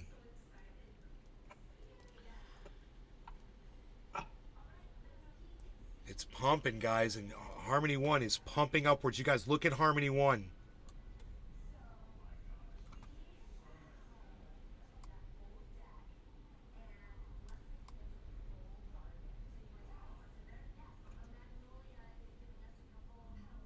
Justin Jefferson. It will top out at 25.228. Dude, it's going to go right through it. Dude, Asian markets open in 5 minutes, bro. 207. 209.99. 209.03. 208.78. 206.99. 205.38. Feels like a reconsolidation to me. 208.45. It was 207.84. Looking for a high bottom on that red candle. Nope. Oh, the bottom just dropped. Justin Jefferson. 200. I'm still surprised you wipe your ass though. Let's talk about it. You talk about a lot of weird shit, don't you, Justin? What, you got a bidet, bro? Where's Billy Ballantyne? Where's Billy Bidet Ballantyne at? He's an expert on that shit and the plumbus. Do you even know what? Do you even use your plumbus, bro? You probably don't. Whatever. Whatever, Justin, not plumbus using Jefferson. You're disgusting. 189. Justin Jefferson. You don't have a bidet. I do. Everyone should have one. I've got one.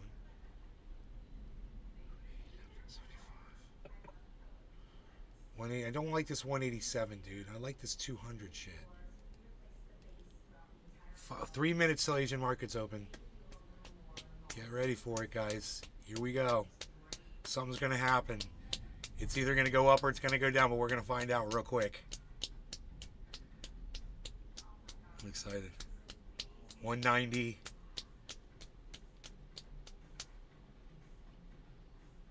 $15.56.45 on the Ethereum. 192.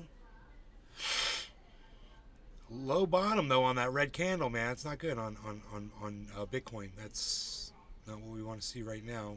But we definitely, our negative fours are all gone, man. Our negative fours have all turned into negative 2.7, negative 3.2, negative 2.0. Bitcoin was at negative 2.5. Justin Jefferson. At 12 a.m. if it don't make it, you have to bring Mama Nay in here and tell her you lost. I could do that. I could do that if it'll satisfy you, Justin, because I like you, bro. I could totally do that. I always tell my mom how often when I show her my predictions, I'm like, look, Mom, another one of my predictions on Bitcoin. She's like, that's amazing. I'm like, yeah, I know how to read the markets now. It's pretty cool. I like doing that.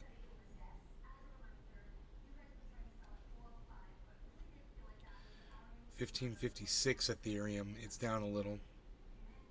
But all of our 4s are gone. We're at negative 1.94 Cardano. Negative 2.73 Matic. Negative 288 Harmony 1. Now negative 278 Harmony 1. Ethereum negative 320. And Bitcoin at negative 1.95. Movement upwards. Does she pinch your cheek and tell you good job, Benny? Pretty much. Close enough. Not really, but she kind of ignores me, actually. 25,191.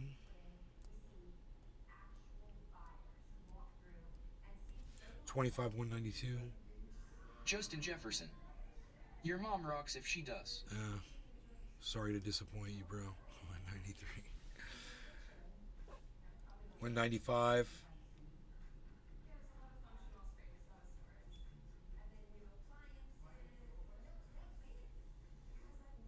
193, 191. Asian markets open in less than 1 minute. 193. Are you guys ready?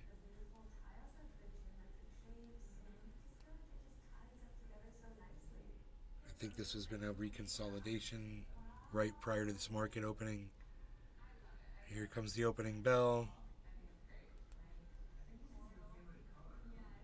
Ding, ding, ding, ding, ding, ding, ding, ding, ding. There's the opening bell. 197. Watch this. 199. Boom.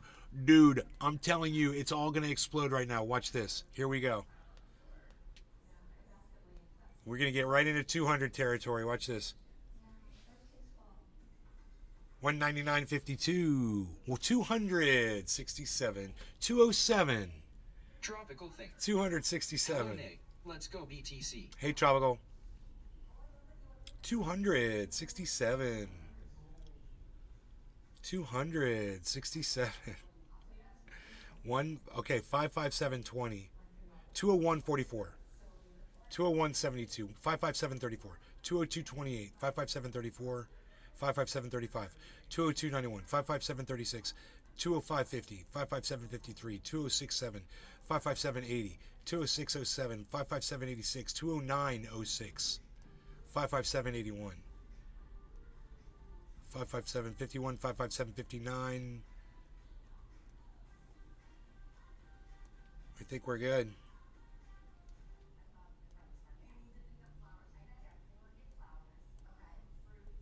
Whoa, whoa.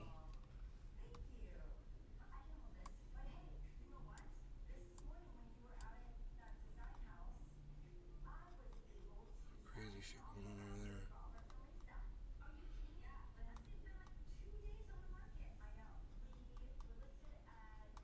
Justin Jefferson. Young.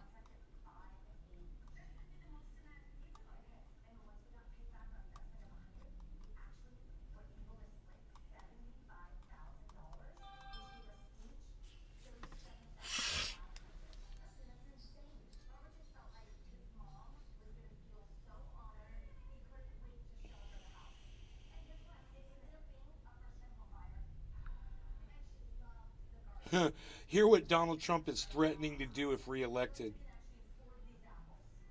That would kind of be fun. You guys want to listen to that?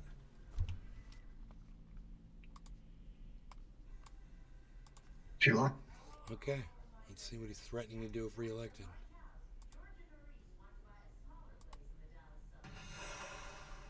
We will fight together, we will win together, and then we will seek justice Justin together. Jefferson. Nick, Donald Trump it's going delivering down, bro. something of an ominous speech on Saturday night, providing a bit of a preview of what a second Trump term might look like with him back in the Oval Office. Trump accused Democrats of allowing an invasion of migrants and trying to restart the COVID hysteria. And then there was this moment where Trump suggested if president, he would bring charges, nonsensical charges, against political opponents.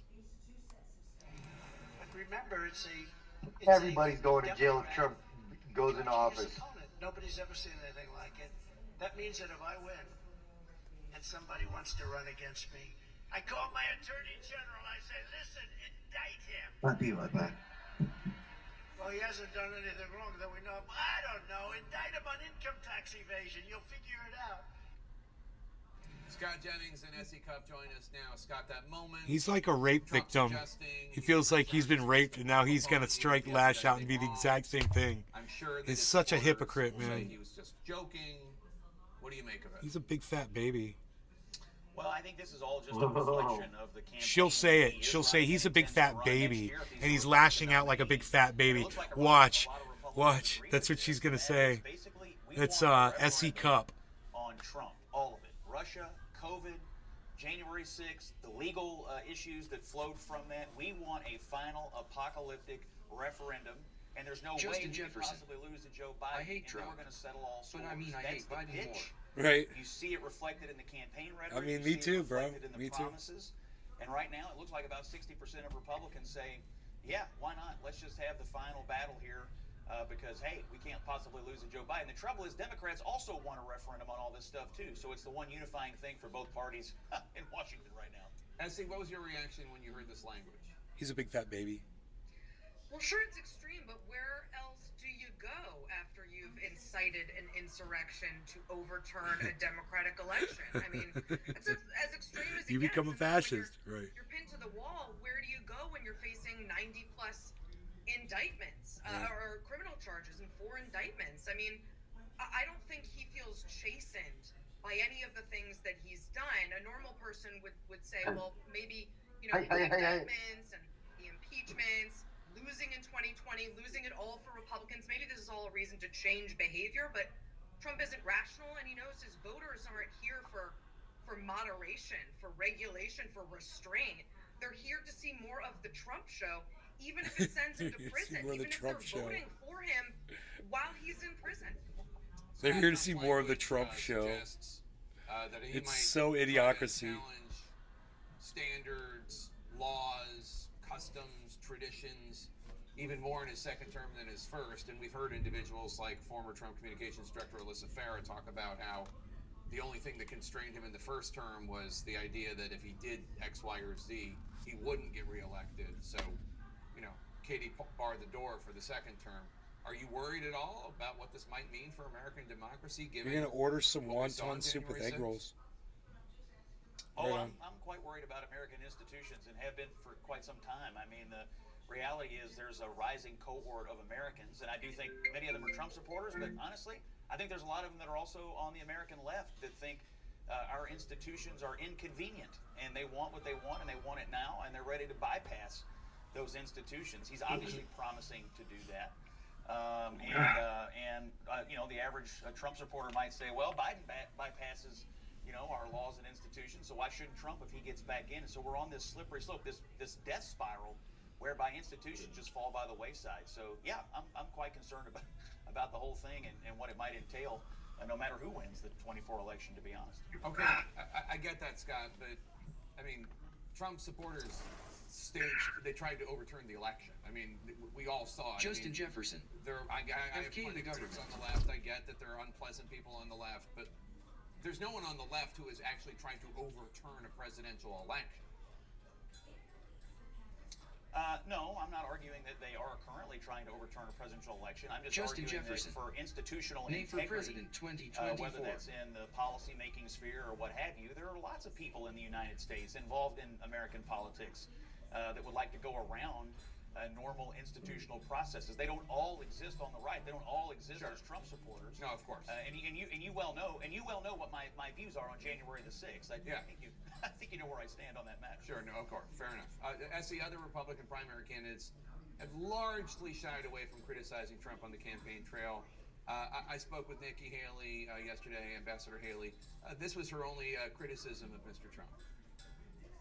I think the majority of Americans know we need a new generational leader, that we need to leave the negativity of the past behind us. The majority of Americans don't want to see a rematch between Trump and Biden. That's been very clear. And the majority of Americans think that we need to go with younger faces, younger voices, and we've got some work to do. It was interesting. At one point, I asked her about the fact that a candidate who has 91 indictment charge or facing 91 counts of indictment, like he's not been convicted of anything, might not be the best standard bearer for a party that considers itself law and order based. And she said, you know, he hasn't been convicted of anything, et cetera, et cetera. He gets his day in court. Obviously true. Do you think Republican candidates might start to criticize Trump more if he's convicted? I mean, what do you think is going to be the thing that breaks the dam? Oh gosh, I don't think anything will break the dam. And we should say Chris Christie's been swinging at Trump pretty hard. Absolutely, as has Asa Hutchinson, yes. And right. Will Herman. But just one of Trump's favorite criticisms of late is calling someone milquetoast, and this was a pretty milquetoast way of going at Trump, saying we need to leave the negativity behind. What about the authoritarianism? What about the criminality? What about abuses of power? What about the gross rhetoric? The problem is, for these people to implicate Trump means they also have to implicate his voters. And none are willing to say, listen, white nationalists, Proud Boys, Oath Keepers, we don't want you. The Republican Party is not your safe space. You will not find comfort in a Nikki Haley administration. They won't say that because they all still want to win, and they all still want, seemingly somehow seem to think that they're going to get Trump voters if they don't swing at Trump more vigorously. But they can't. They're not going to win the cult of Trump over. It's just not going to happen. There's only one of him for a reason. And he's a big fat baby. Oh, we're in so much trouble. Donald Trump, he's gonna impeach everybody. Oh my God. I don't know, find him on the taxes. You find something until you find something. Oh, he's gonna body everybody. He's gonna be like, we're gonna lock them all away. It's gonna be huge. Justin Jefferson, you're going to have big ol' boobies in the morning. Oh, where are we at here? I don't know. It may have already hit 25,300 and I didn't see it, so. Did it go up that high? It's down a little bit right now, 164, so. But Harmony's looking great at 910, so I'm not worried about this at all, bro. Justin We're going Jefferson, straight up. I've been watching. We got plenty of time, bro. It's only 9:11 right now. We got until midnight, bro. For you, but I'm not saying it's gonna happen by midnight. It'll be tomorrow or whatever, but it's definitely going up. You're the one that did this whole midnight thing. The market moves when it wants to move. Even though these Asian markets opening up can help immensely right now, and it looks like we're pumping again right now. Here we go. 169, 174. Let's see what else happens.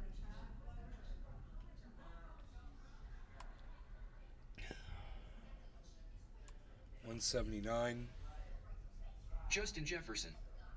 No, today is what was stated. Money ends at 12 a.m. No backing out now. I'm not backing out anything because I didn't fucking enter into a fucking bet with you, dumbass. 178, 177. I'm just telling you it's gonna fucking do it, and you're gonna be wrong. 177, I'm gonna be right. 177, I'm gonna laugh at you. 172, I kind of want to sit here until it does it. 176.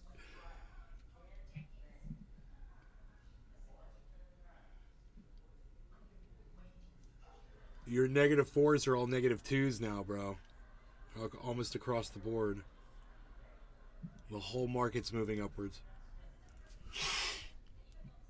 It's like, Bitcoin's like the climate. It warms and it cools and it warms again.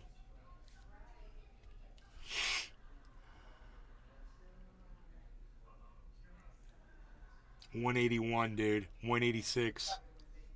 184, 185, 186, 185, 184, 185,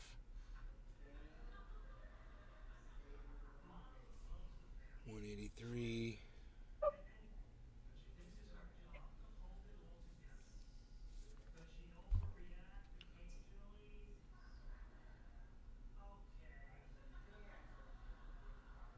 Here comes some volume. Wait for that volume pump, baby. Wait for that volume pump, baby.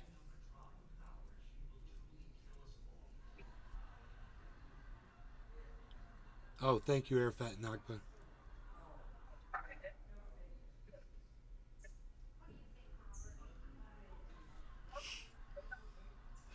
Justin Jefferson.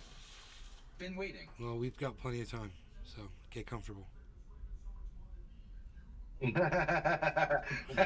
Kick your feet up. You seem like you're in a hurry, bro.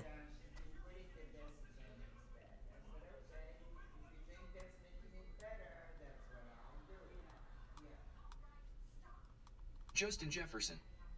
Oh, I'm naked and comfy, Bubba. TMI, TMI, TMI, TMI. Red alert, red alert. Will Robinson danger. Will Robinson danger.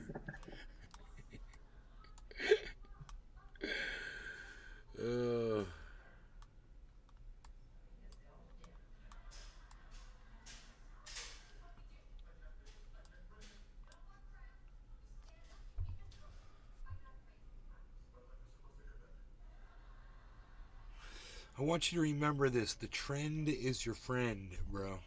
The trend is your friend.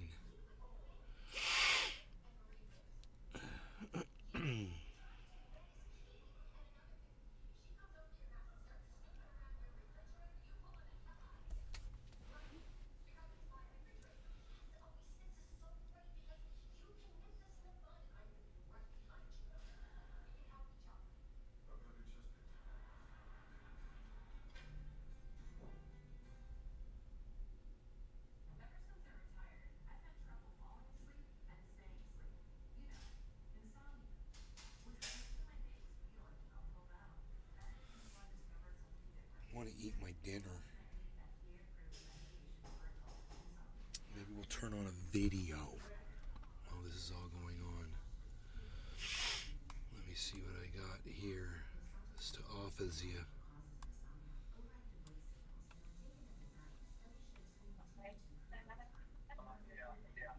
Justin Jefferson. Pinoy. What's your prediction? 60K, baby! There you go. Whoa! 60K. Let's go!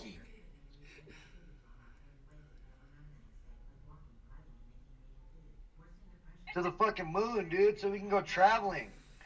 You know what I'm saying? To the moon, bro.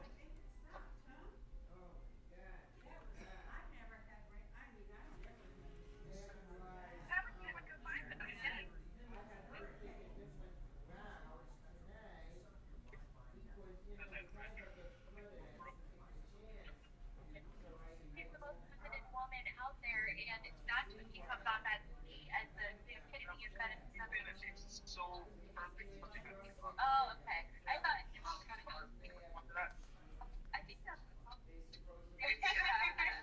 Tropical thing. 1 year from now, I think we wish we could buy at this price. Laughing face. Oh my god, yeah.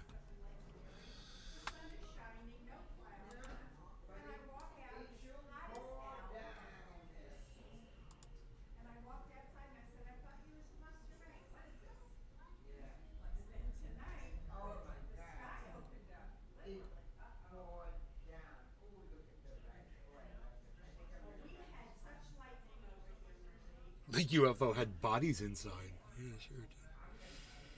Oh my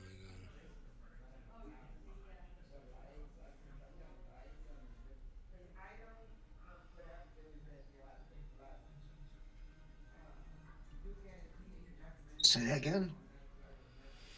UFO whistleblower Dave Grush tells me everything. The UFOs had bodies inside. Yeah.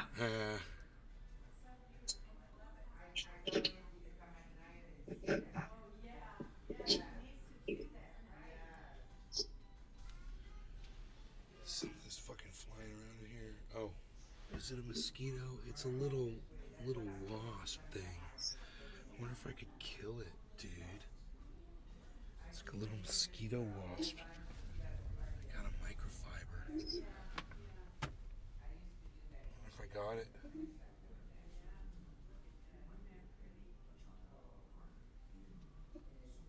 I hope I did. I don't know. I don't see it, man. It probably landed in one of my bongs. Unreal.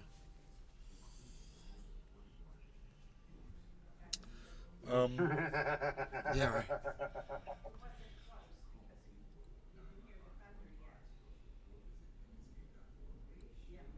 You smoking? I'm gonna eat. You go ahead.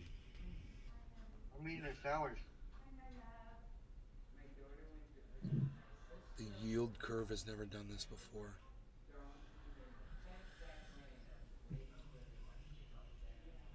Oh shit.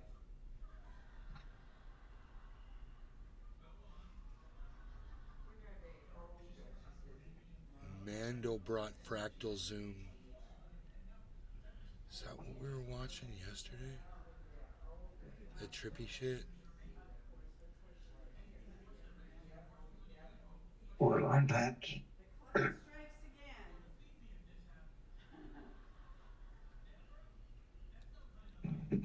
Cheers, Cyber. Cheers. Cheers, everybody. What's that? Rogie, yeah, just a little bit if you want. Sure, yeah, you can give him a little in there.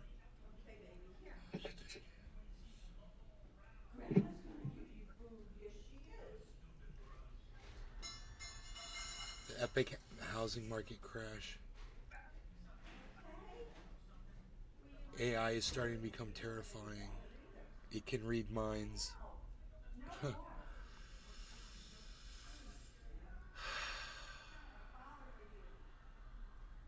Tula Tetro. Little man's gone rogue.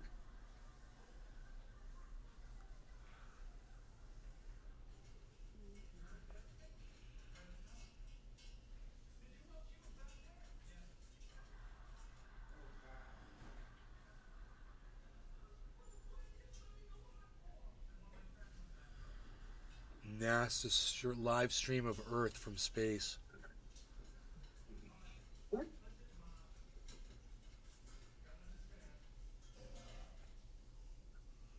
That's badass.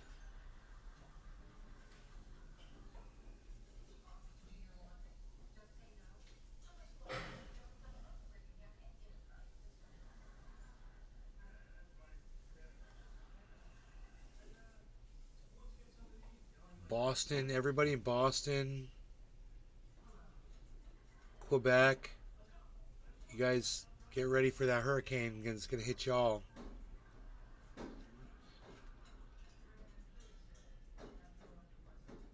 That's just gonna be a fucking ice storm out there.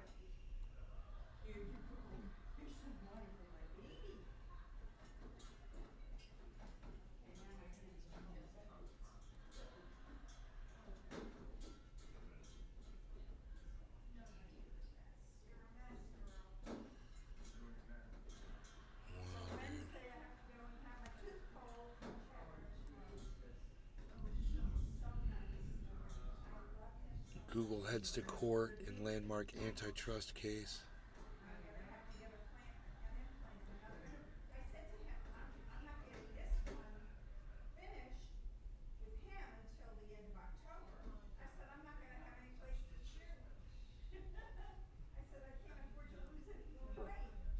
Basically, I'm playing a game where this guy has to guess your character, and I want you to think of a character, and I'll ask you questions, and you'll answer them according to your character. Okay. Like, What do you mean character? think of like character.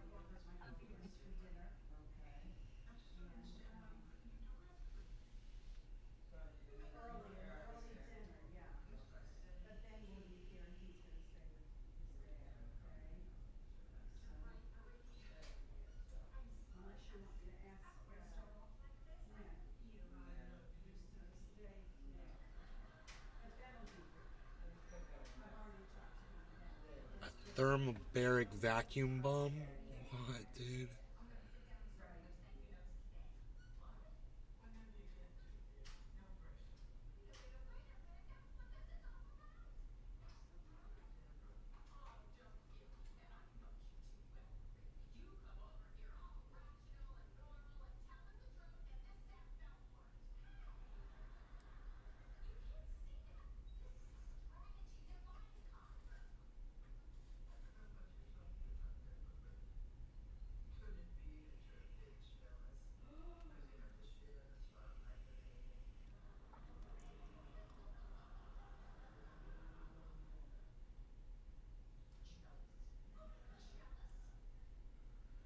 Atheist bomb drops. Homemade jetpack. 2 hours ago, why I'm bullish on We Bitcoin. know, for example, Here we go. that fair value accounting is coming, but it's not here yet. You've It's gotta Michael wait, Saylor. You know, some number of months, and we know that He's spot bullish Bitcoin on ETF Bitcoin. is highly likely to be coming. We're in this in-between period, which, in my opinion, is the best time to be. It's like, you know, the future. No one else can act on it. If you have a crypto account with a crypto exchange, you're able to buy Bitcoin right now. It seems like it's a no-brainer that this is a point where the risk-reward equation has really shifted. It's the least risk I've seen in 3 years with the highest upside.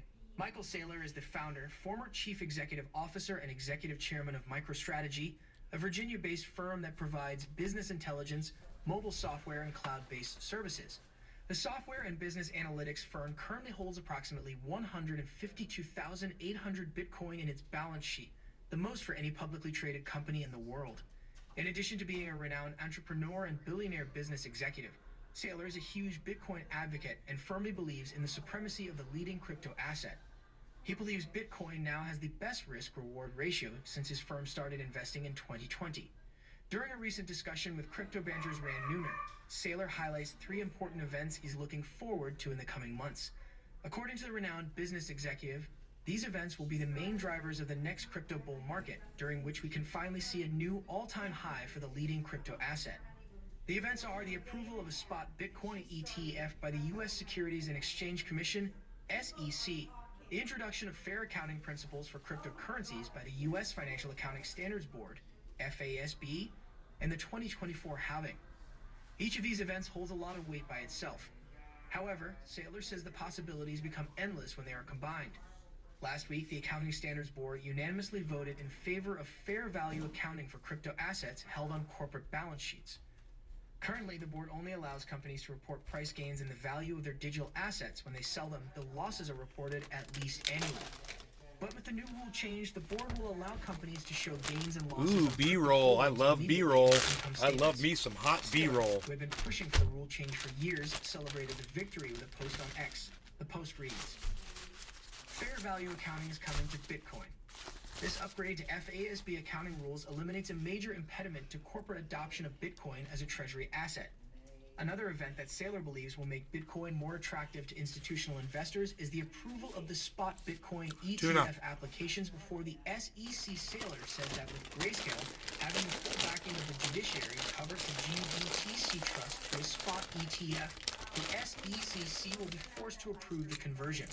He adds that there is a very high chance that the regulator will approve other spot Bitcoin ETFs All right, love you. sometime between now and the first quarter of 2024, which will just be in time for the 2024 halving. We will now bring you clips from Saylor's interview as he discusses just how much of a good bargain Bitcoin is at current prices.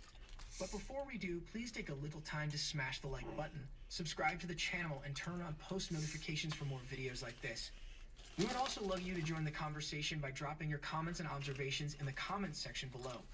Everything helps with the YouTube algorithm and contributes to the channel's growth. Thanks and enjoy the video. I'm highly confident it'll get approved. I think at this point, what we've seen is the FASB adoption of fair value accounting is a big endorsement of the accounting profession of this asset class. I think the court system ruling in favor of Grayscale, I think that's a big endorsement from the legal branch of government of the asset class. I think we already know that in Congress and Senate, there are lots of fans that support the asset class. And I think even in the CFTC and 2 SEC chairs have all said that this is a commodity, this is a legitimate asset class. So I think that we have a consensus that's building, and I think the pressure is now building. So I think the real question is just, will a spot ETF be approved in Q4, or will it be approved in Q1?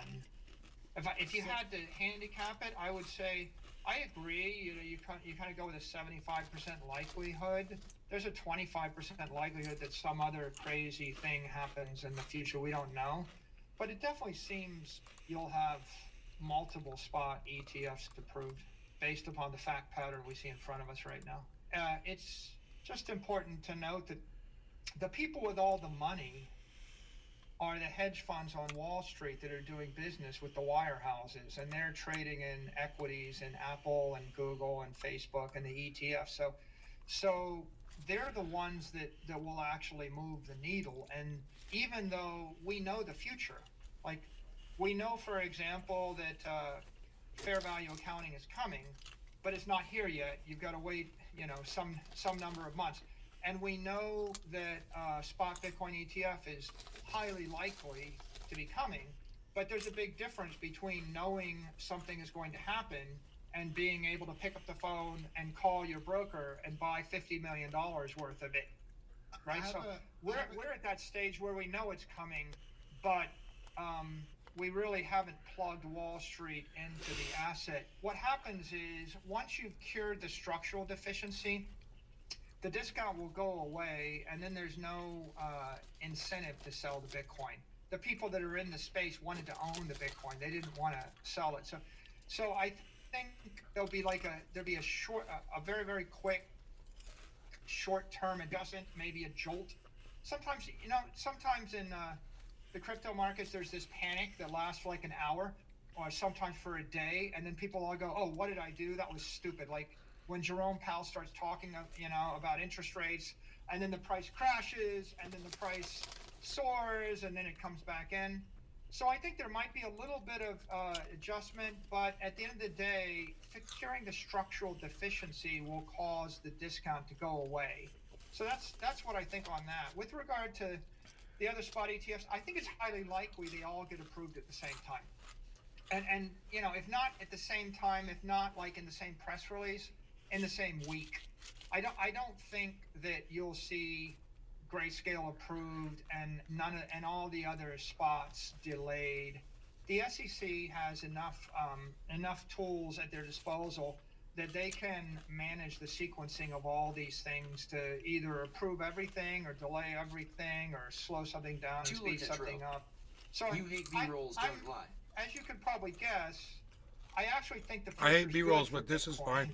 Saylor believes Bitcoin is Until currently now, the and now I best hate bargain, this. not just because prices are so low, but because of the massive upsides. Look, he someone's believes holding we'll up see next fucking year. Bitcoin. Ooh. He argues that with the spot ETF Oh, look. approval and the FASB A bunch of people rule sitting around a change, table Bitcoin, pointing at a which is screen. prior to Ooh. this, been a very That makes no controversial sense. topic It's so in dumb. boardrooms will now be Too more legit, freely bro. discussed and considered. You got her, Scooby. According to the Scooby-Doo MicroStrategy snaps. executive chairman, this is the big moment for Bitcoin.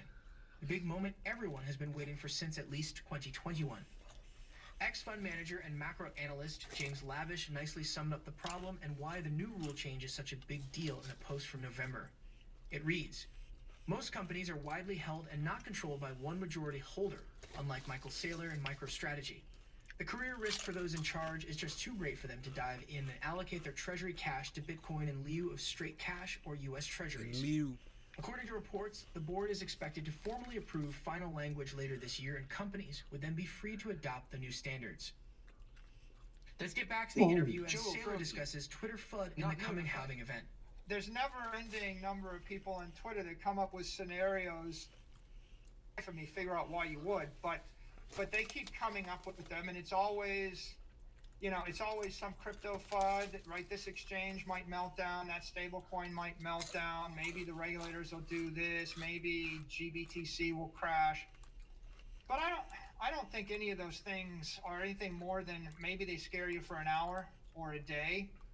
But if my holding time was a year, if my holding time's a year, then I would just ignore all the noise. And of course, my holding time's more Hey, than a Joel, decade, sorry, so buddy. I think there's only 3 things that are relevant right now. Right? And here are the 3 things. The halving is coming with 100% certainty. Follow me on Rumble, bro. And as far as I can see, most of the selling of Bitcoin in the market is the Bitcoin miners that have to sell in order to pay their electricity bills and pay their debt expenses and their operating expenses. So that amount of selling pressure is going to be cut in half in a few months. So we know that's coming. And then we know there's a spot Bitcoin ETF coming. And when that comes, we plug into Wall Street and the entire banking system. And then finally, we know that fair value accounting is coming. And when that happens, the objective will go away. And now you're going to introduce this as a conversation into hundreds of boardrooms.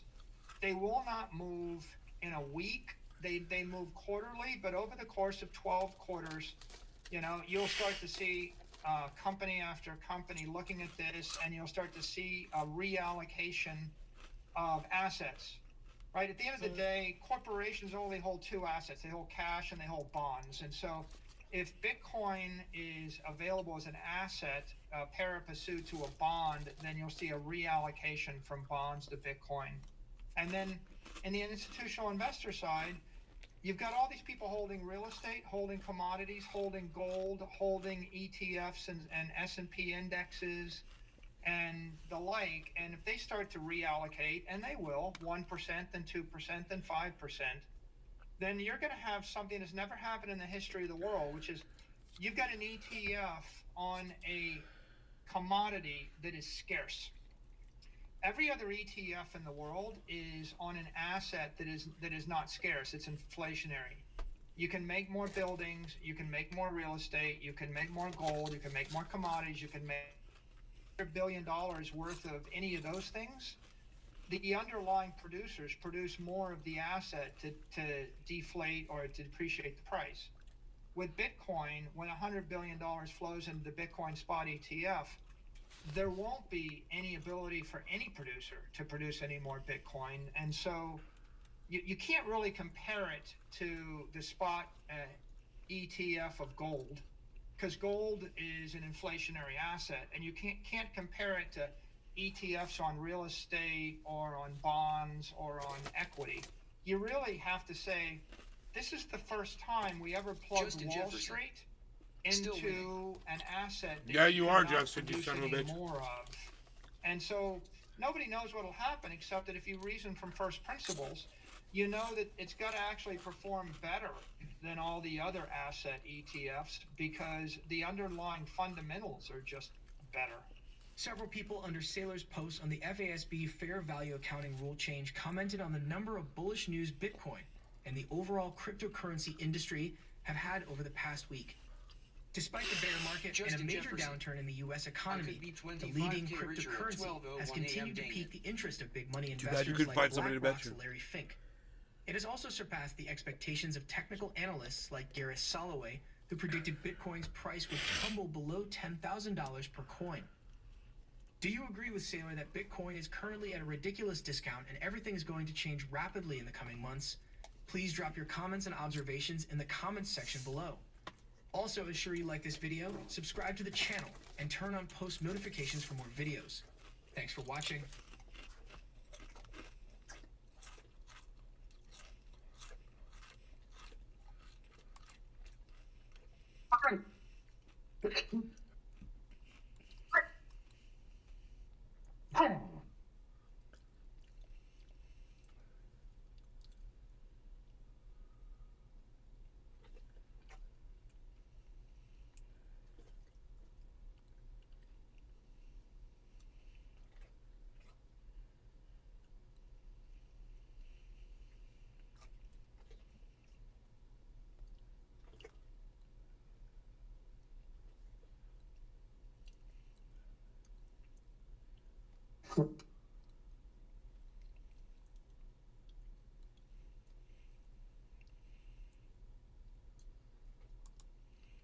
This is alarming. I'm your host, Steve Van Meter. Thanks for joining me. Your eyebrows are Our alarming. extraordinary economic horror is imminent as alarming signs are now pointing to this country's collapse. And what's interesting is this is an outsider looking across the border and saying that things in that country are going from bad to worse, and they're starting to have contagion effects. And if you're wondering, that's exactly what we're doing in Taiwan today, because all of the experts, all of the policymakers said, if this country collapses, there's no way that it will affect the rest of the world. We told you that if this country goes down, everyone else in the world was going to follow it. And now we're getting signs that it's starting to happen. Let's over to Bloomberg, where we picked today's story up with a headline. Germany predicted to be the only major European economy to contract this year as recession lingers. Now, what's notable is today's story isn't all about Germany. In fact, they're not the country that we're saying is going to bring the world down. What we're saying with Germany is they're going to bring the entire Eurozone down. But what's surprising is experts are saying that's not going to happen either. As Germany is set for a prolonged recession this year, the only major European economy to experience an economic contraction during 2023. Europe's largest economy is predicted to post a 0.4% fall in economic activity. Now, what I want you to keep in mind is it's the Europe's largest economy, so they're going to likely contract this year. That's 0.6%. Everyone follow me for more market advice, yeah, right? Estimate made in May. And here we can see the institution also cut its growth expectations for Germany in 2024 from 1.4% down to 1.1%. So what's kind of interesting here is you get the idea that the largest economy, the biggest economic powerhouse, the manufacturing base in Europe is set to contract, and the popular belief is, well, everyone else around them will be okay. And that isn't how it works. You know, we talk about how the manufacturing sector, whether it's in the U.S. or in Asia or in Europe, leads the services sector by an average about 2 months, whether to the upside or the downside. So when we start to see a sustained decline in manufacturing, we know the services is soon to follow. Well, what's interesting here is we see the same effects that no one believed that to be true, and now it's happening. And yet at the same time, they say, look, if the manufacturing base in Europe goes down, well, the peripheral countries, they're going to be okay. Not going to happen at all. It's just they're okay right now. As Germany's situation differs crucially from the trouble of 1995 to 2004, first, they enjoy record employment, high demand for labor, and the most comfortable fiscal position of all major advanced economies. That makes it much easier to adjust to shocks. But if you may recall, last week we talked about the flash PMIs. We had the data from the manufacturing sector and the services sector out of Germany, both of which we covered on the show. And what did we see out of the manufacturing sector? We saw depression-level prints. We saw notable remarks that they weren't seeing an influx in new orders. In fact, new order demand was low, and that for almost a year, they've been working through backlogs. And so right now, they say, well, hey, the labor market's okay. And what we keep saying, at some point, when you don't have any more new orders coming in and your backlogs are worked through and you've got idle employees standing around, they're going to hit the unemployment line, and that's coming to Germany. It just hasn't happened yet. While at times many people think these effects should be instantaneous, well, they're not. And that's one of the challenges, because once the layoffs start hitting the German manufacturing sector, watch out for the rest of Europe. It's coming. And weakness in domestic demand, in particular consumption, shows that high and increasing consumer prices for most goods and services are taking a heavier toll than expected. Now, this is almost a staggering remark that, yes, high inflation causes problems, and as we talked about on the show, it's particularly an issue when wages don't keep up with it, because people can't afford higher prices. When they can't afford higher prices, they cut back their discretionary spending, and next thing you know, the wheels of the economy start to slow. And the only people that seemingly baffled by this were all the policymakers. And high inflation continues to be one of the main challenges in the bloc. The latest forecasts show that consumer prices will come down in the coming months, as we've said they will, but they are still likely to be above the European Central Bank target of 2% by the end of 2024. Well, let's put it this way. If the German economy at best just has a recession, which I think it's going to be far worse, they're going to drag the entire peripheral bloc down with them and all those other countries. You're going to see a recession, if not a depression, in the Eurozone Eurozone. You want to talk about inflation coming down? Well, it's a good way to do it because when you're in a recession or even a depression, demand goes down so much that inflation often turns into deflation. And here's the evidence that we are likely to see a recession, and even in the U.S. This is going across the world right now. But let's take a look at the Consumer Price Index, this shown in blue, on a year-over-year rate of change. And we've got this against total compensation. This is average weekly You'd hours rather hang out here? multiplied by average weekly earnings of production and non-supervisory employees. So we're going to look at the U.S. He's got a lot of more picture people in here it. A and lot more kind of people in here. transmit this across the AI world to newscaster, what it's other weird. economies are experiencing.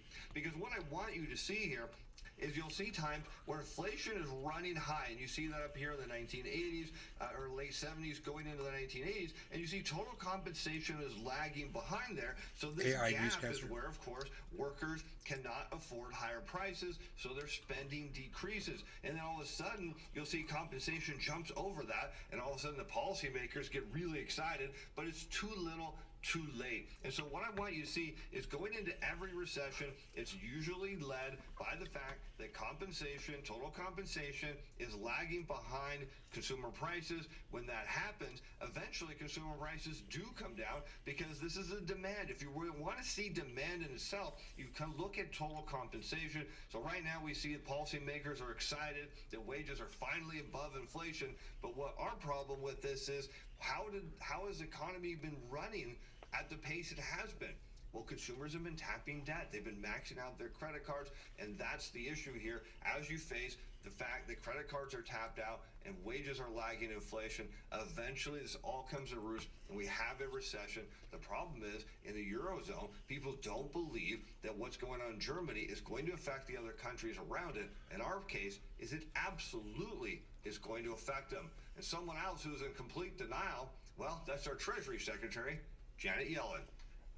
As Yellen is feeling very good, she says, about a soft landing for the U.S. economy, and something you should be feeling good about as well is your trading account. Let's do a quick update on our CTI Timer Pros call on the crude oil market. If you were following this pullback, you saw the machines jump on this gap up move. It would have triggered a buy it open based on our report on that day right there. That trade would be at 4.6% right now. We think, based on the fact that it's breaking out of this range and the machines are long, what that means is this trade could be a 10 to 12% return. We think it's going to get up there to the $93, $94 range. Here we are looking at the August 31st report. We saw the machines turn and buy into that upswing. That was the initial signal to take a trade. Here you can see they're maxed out to alongside. That happened on September 4th, and they're still maxed out there, and you can join in on how to use CTA Timer Pro to improve your trading. Link in the description below. It's a mere $30 a month. It comes with a 14-day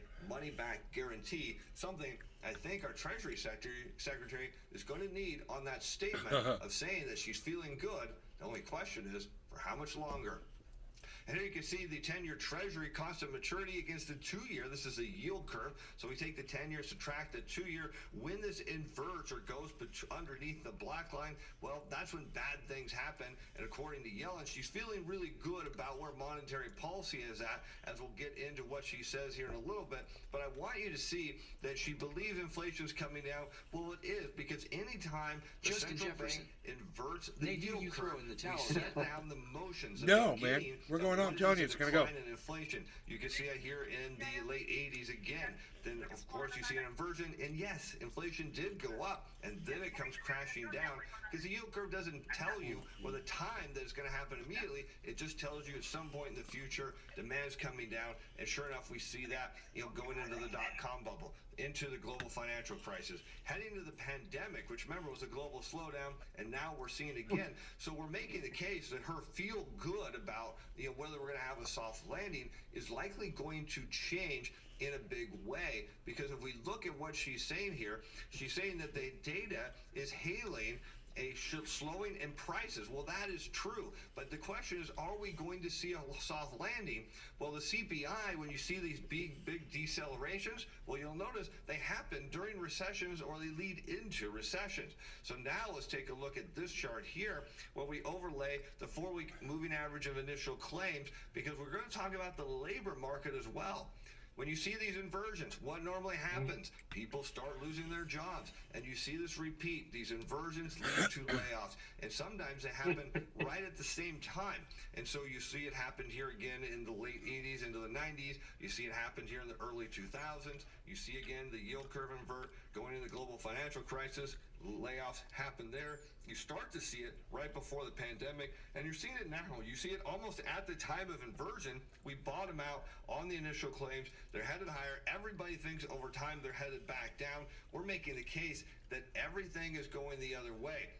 But look at this. She says, every measure of inflation is on the road down. Now, we've made that case that this is true. This is correct. She also highlighted that while the U.S. unemployment rate increased in August after reaching the lowest levels in more than half a century earlier this year, that jump wasn't caused by a large wave of layoffs. And she's right. It wasn't. It was caused by a small amount of them. But what we're making the case is that things are building here, and that we're going to see a material shift in the economy, particularly when all that pandemic money dries out. And then I think at the same time, we're going to have the effect of those student loan repayments resuming, not to mention the effects of higher interest rates on credit card minimum payments at a time we know that most people are maxed out on their cards.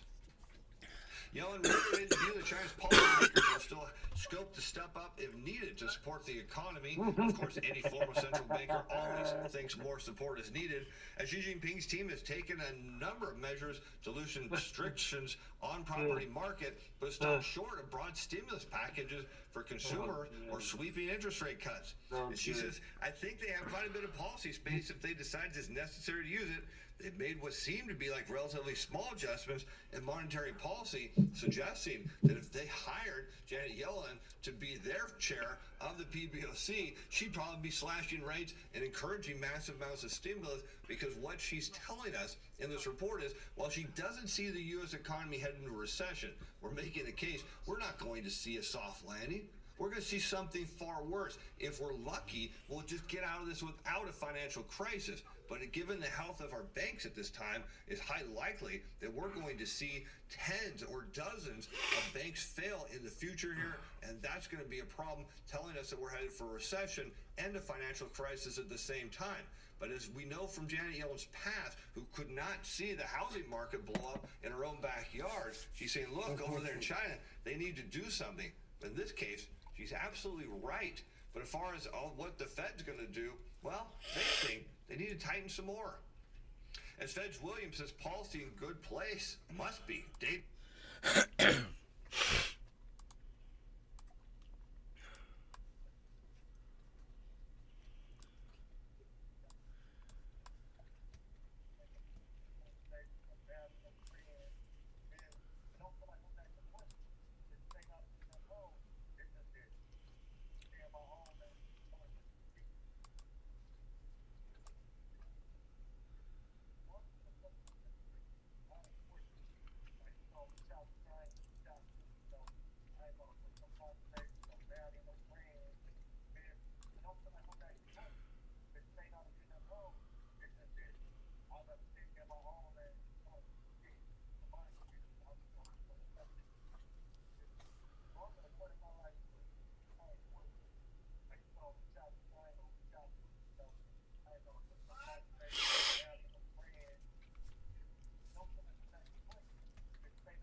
Justin Jefferson. So Nay, are you technically retired now or what? Like, do you still work or no? No, I've been retired for years, bro. Awesome. Well, that's not technically.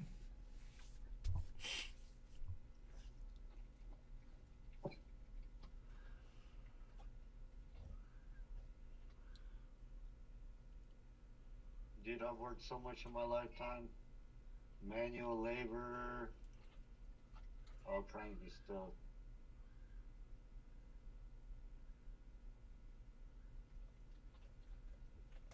Justin Jefferson. I find this much but didn't want to assume. Yeah.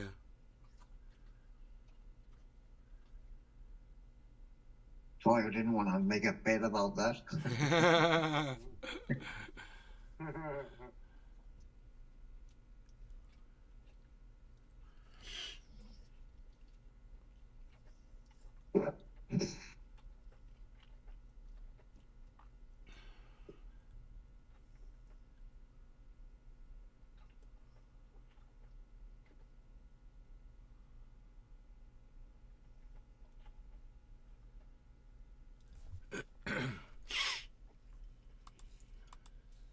Justin Jefferson. Buddy, you'll bet on anything. I know you will. We can see that. It's dangerous. Let's see what fucking Crypto Kid's bottom Hey, is. kids, and welcome back to another video. Today, Bitcoin is seeing a drop towards the downside. Now, we have been talking about this potential drop for the past couple of days, especially on this channel, and I have been warning you guys. Justin and Jefferson. we're finally seeing this drop on winning. Bitcoin. You are winning. And I was able to catch this short earlier on today, just a couple of hours ago, and currently we're at 9% profits on Bitflex, which is not too shabby. This is, of course, the low capital account. I'm waiting for the bull market to, of course, I don't like shorting Bitcoin. Shorting Bitcoin is against, it's against our overall concept and ideology. I'm personally a Bitcoin maxi, so I never enjoy shorting Bitcoin, but of course we got to trade with the markets. So this is pretty cool. 9% gains is pretty cool for the time being with low capital especially. So this was just a 5x leverage trade, and if you guys want to be trading Bitcoin as well, I'm currently trading on Bitflex.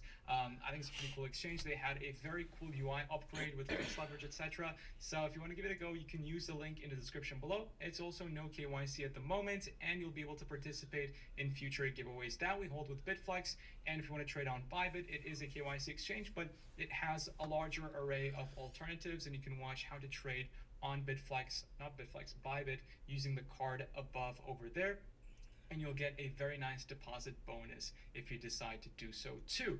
So are we gonna have a bounce back towards the upside? What's gonna happen? Why is this happening? We're gonna talk a lot more detail in today's video. For your information, I just put my stop loss to my entry point, so this will be, in the worst case scenario, a break even. I would usually take profits, but it's just an amount that really doesn't matter at all.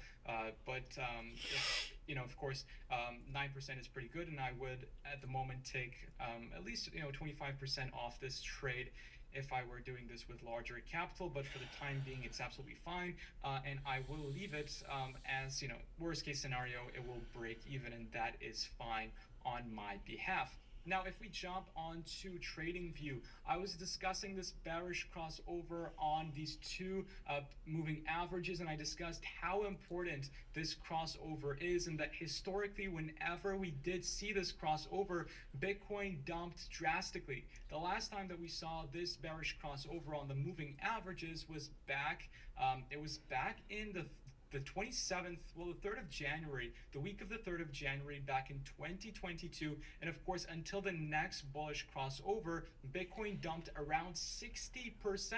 Now, I'm not saying we're going to dump 60%, Fuck no. but it's not looking good whatsoever. So this trading system is called Consensio. I discussed this trading system in more detail in these past videos, so do make sure to go back on my videos and watch them. If you haven't watched them already, that is very important. But we discussed that Bitcoin on the macro looks Start saying bad, important, and that right? It will most likely, according to technical analysis, have a drop towards the downside, which is what we're seeing at the moment. Now, let's put on our SARs. So yeah, weekly doesn't look good at all. If we have a look on the daily time frame, we're kind of seeing a break of this triangle, if you want to call it. Oh, sorry, there we go. It's kind of loaded. So we are seeing a break of this, if you want to call it, descending triangle. We're trying to see the break towards the downside here. We're still in the very early stages, so this may end up being a wick. And take notice that these moving averages are trying to cross bullish again, but if we continue falling, then this bullish crossover will not happen on the daily time frame, and we will most likely end up dumping towards the $24,000 level ranges. So I think 24.2 is a good place. Why is it a good place? Because we saw this wick on OKX. Of course, different exchanges have different wicks on this candle specifically. It was a huge price discrepancy, which is something very unusual. But on OKX in particular, 24.2 is very good. We have a wick right over here. We have a wick right over here. So in fact, I'm going to put my take profit at $24,250 over here. And the way to do that is actually just to put take profit stop loss. I think he's making a mistake there. Set. We just want to put take profit at, what is it, 24,250 USDT. So that will give us a nice he thinks it's going to drop another $1,000 bucks. 26.94%, which is absolutely fantastic. It went to 24.9, and then it bounced back up. Just to make sure it hits that. So he was wrong. And yeah, so he lost. He got liquidated. So let's press confirm, and that is going to be our take profit and stop loss set over there, which is amazing. So well, in my case, I'm hoping Bitcoin falls further towards. He got liquidated. Amazing. I got liquidated. That we've seen in the past weeks. I mean, it's just been so dull in the markets, and these wicks that you see over here are mostly done by exchanges because in a time like this, right, market makers need to make money. And for market makers to make money, there has to be volatility. So these wicks that you see over here on these candles are mostly orchestrated by market makers so that, simply they can make some money during a rough time like this where volatility is low on the markets. Now, I've been doing some deep dives into market making, how it works, etc. And honestly, it's pretty interesting, and hopefully in the coming weeks, I will share you more detail upon what I found on my research. It's really, really interesting. I mean, I would have never thought, the market worked this way. So I will be sharing some of the stuff very soon with you. I just want to perfect my knowledge and deliver it in the best way possible.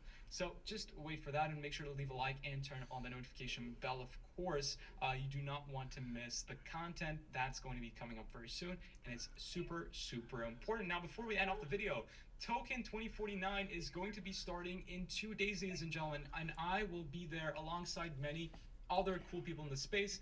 If you are in crypto and you can go to Singapore, I definitely recommend checking this event out. Why, you may ask? Because when I started, right, I built the network I did, met the people I met, and learned a lot of the information that I know now thanks to attending conferences like these, thanks to meeting a lot of cool people like the people I've met. So this is definitely a great opportunity to He go met ahead cool and people. meet some of the coolest people. He met cool people. He just keeps saying that over and over again, dude. You're an idiot. God, go shave that thing off your face, whatever the fuck that is. And shut up. Fucker. Top of the hour. God damn it. Top of the hour. Damn it. Hold on, let me get that.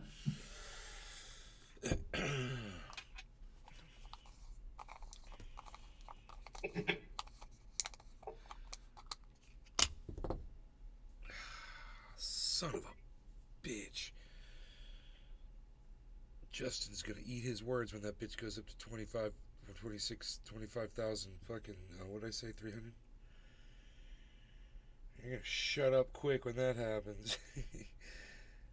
But I will say this, it did go up to 25,235, which is pretty close. 60, what is that, 60, $65 away from my prediction. I know, it was a crazy storm. I'm glad it's over. Is it past you, Dave? Is it gone? Did it knock out your power or anything? You knock out your power or anything, buddy?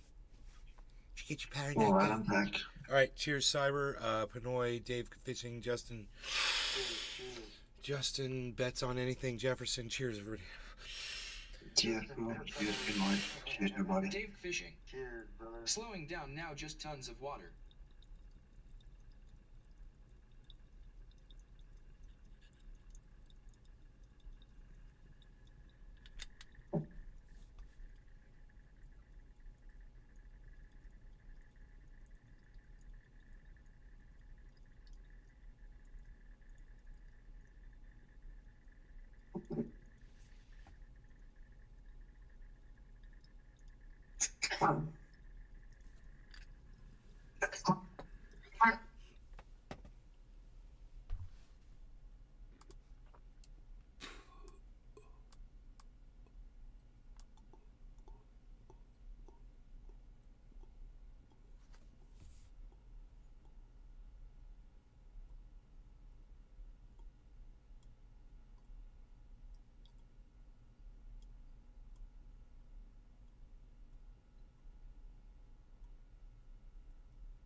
In today's video, we must address the housing market crash because we've been lied to.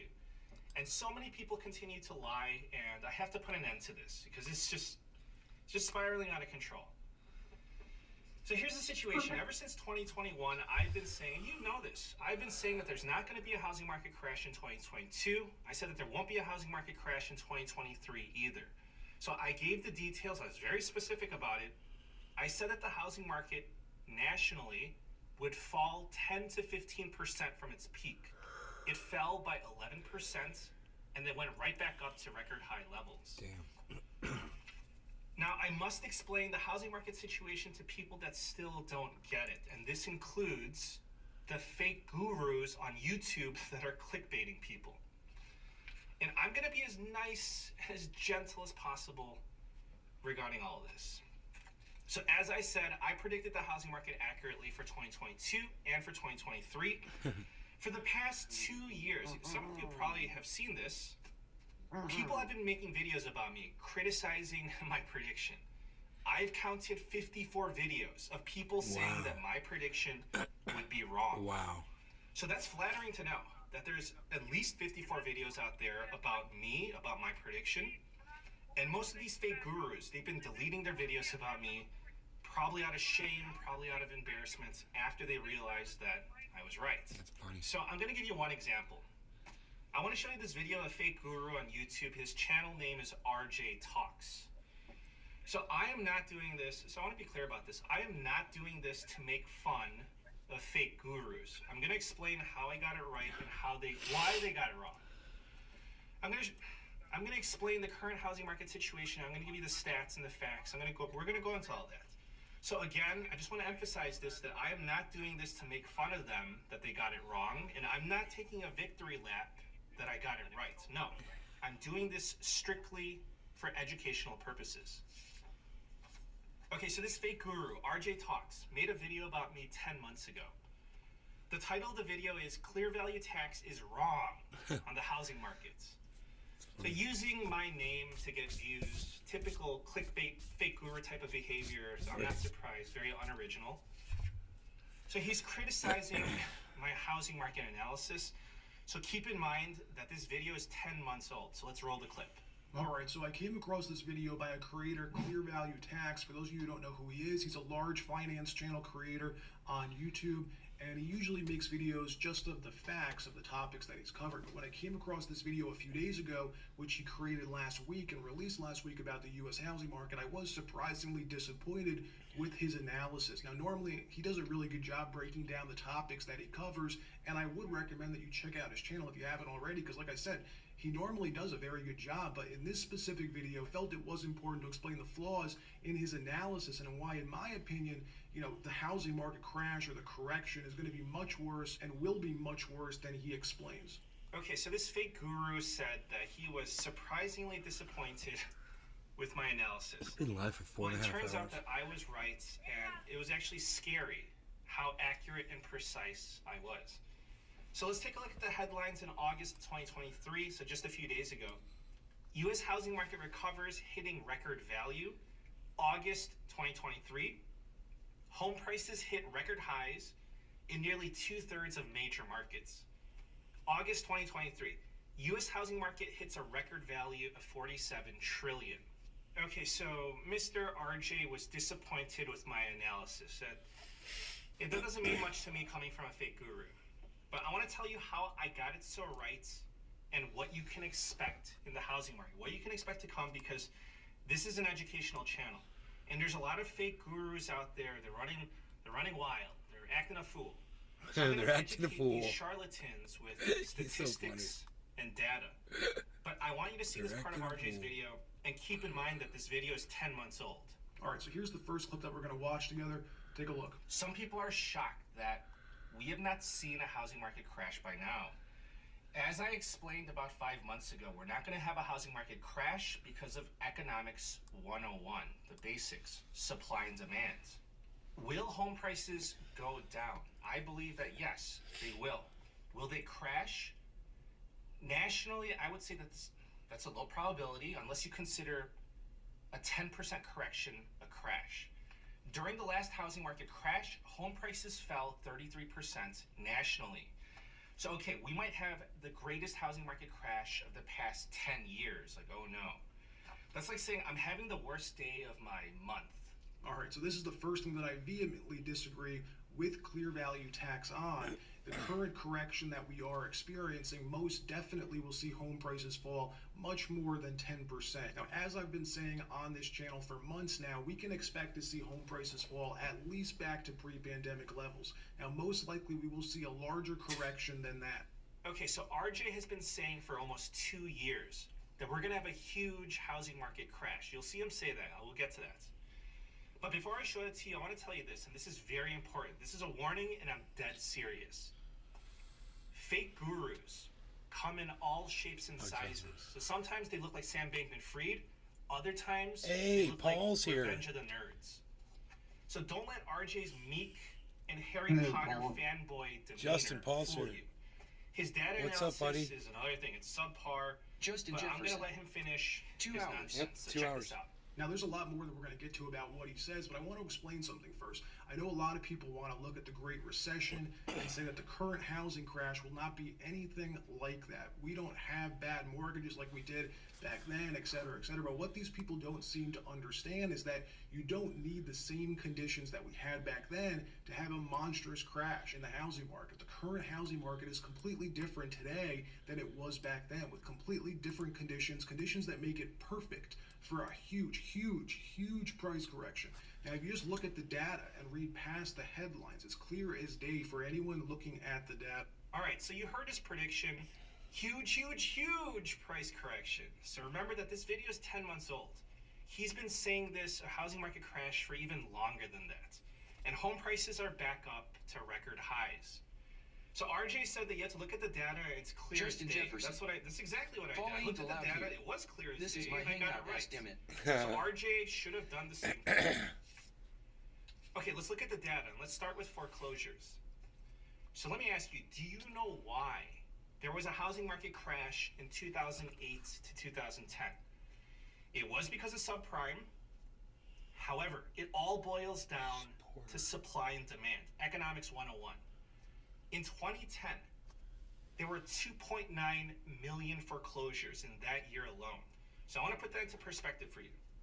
In the US, 5 million homes were sold last year. 5 million. So imagine what 2.9 million foreclosures in 1 year will do to supply and demand. If you have 2.9 million foreclosures flooding the market in 1 year, then yeah, you're going to get a housing market crash. So let's see how foreclosures are doing this year in 2023. So we only have the data for the first 6 months of this year. So this chart shows how many foreclosures there were in the first 6 months of each year. This year, 186,000 foreclosures. Compare that to 2010. 186,000 compared to 1.7 million. So the data is clear as day to me. Now, you can make the argument that foreclosures are climbing. Okay, so let's address that. Here's the foreclosure activity leading up to 2010. So the chart goes back to 2005. Right now, we are below the 2005 levels. If we're on a similar trajectory, this housing market crash, it needs more time to build up momentum. Then perhaps prepare yourself for the housing market crash of 2029. So I guess RJ Talks will have housing market crash content in the next 6 years to come. Now, great for him. Okay, so don't forget to set an alarm. on your phone, or mark it on the calendar. Housing market crash 6 years from now. But I want to explain this to the fake gurus. It's not going to get as bad as 2008, and here's why. So It's foreclosures Josh G. are going up right now, Sad right? LOL. They're going up 8% year over year. Wow. But it's even less impressive than you think. Foreclosures have been going up because there's been a backlog of foreclosures. Because if you look at 2020 and 2021, we had the forbearance program. We also had other relief options to prevent foreclosures, and they're working through the backlog. So these people, these fake gurus, probably forgot to account for that in their models. Now let's talk about adjustable rate mortgages. So less people have adjustable rate mortgages. They are a smaller percentage of the loans out there. So this chart depicts adjustable rate mortgages based on loan size. So take a look at the blue line. Those are the adjustable rate mortgages for 200K to 400K in value. 54% before the last housing market crash. Right now it's only at 10%. So take a look at the green line. Adjustable rates on mortgages, $400,000 to $1 million. Before the last housing market crash, 70%. Right now, 17%. Okay, so we covered foreclosures, we covered adjustable rate mortgages. Now let's talk about equity in homes. So currently the average mortgage holder has $200,000 in tappable equity. So essentially more people have equity in their homes. So you can make the argument that it's coming down from its peak. However, it's still above pre-pandemic levels, and it's well above pre-crash levels. All right, so what do we know? Foreclosures are near all-time lows. Fewer people have adjustable rate mortgages, and people have more equity in their homes. And the lock-in effect. 92% of current mortgage holders have an interest rate below 6%. 5% or less, that's 82% of mortgage holders. 4% or less, 62% of people. 3% or less, 23%. So this is called the lock-in effect, and it affects the supply of homes, and that affects supply and demand. So essentially, people don't want to sell their homes right now.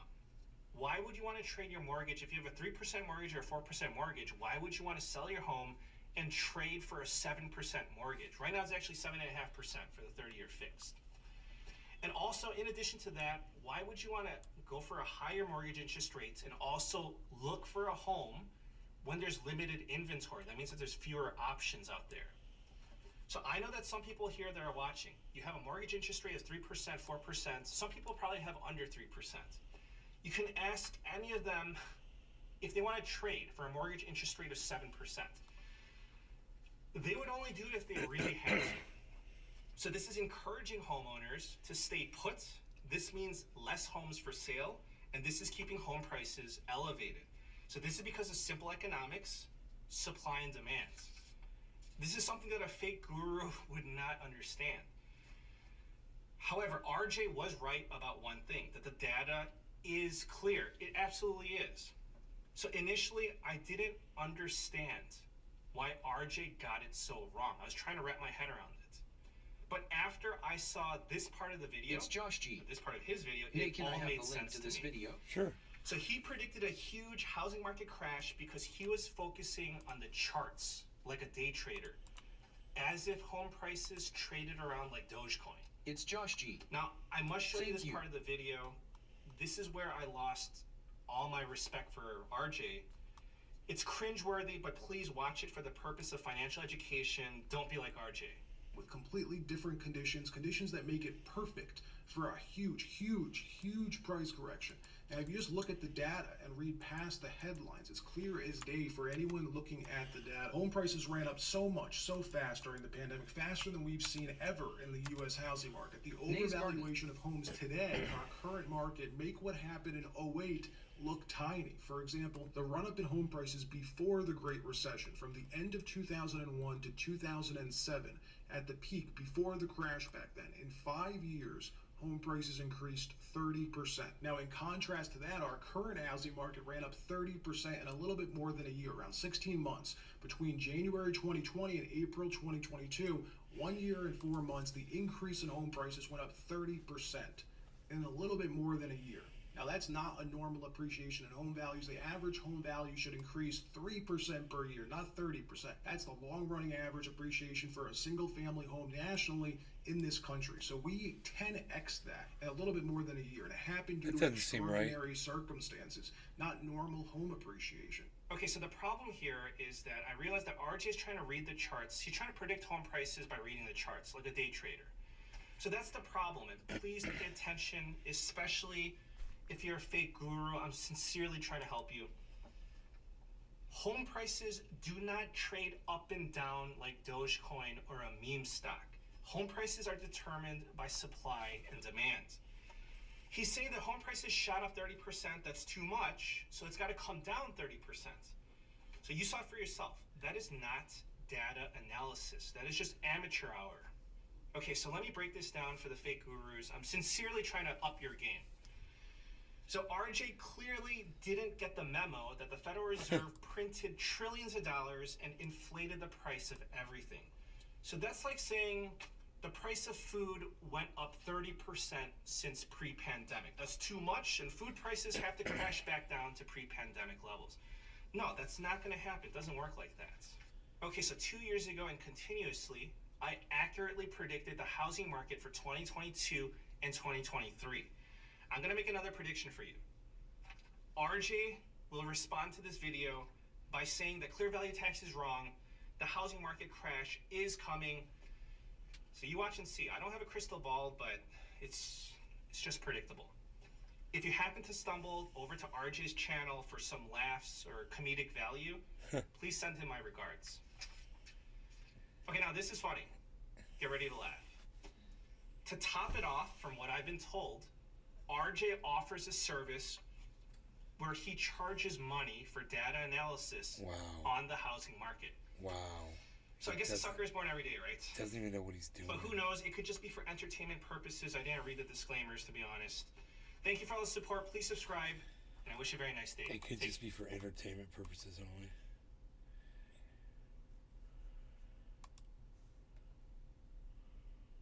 Hello, everybody. Welcome to Dangerous Ideas. Because reality, understanding reality, is dangerous these days. It's viewed as dangerous.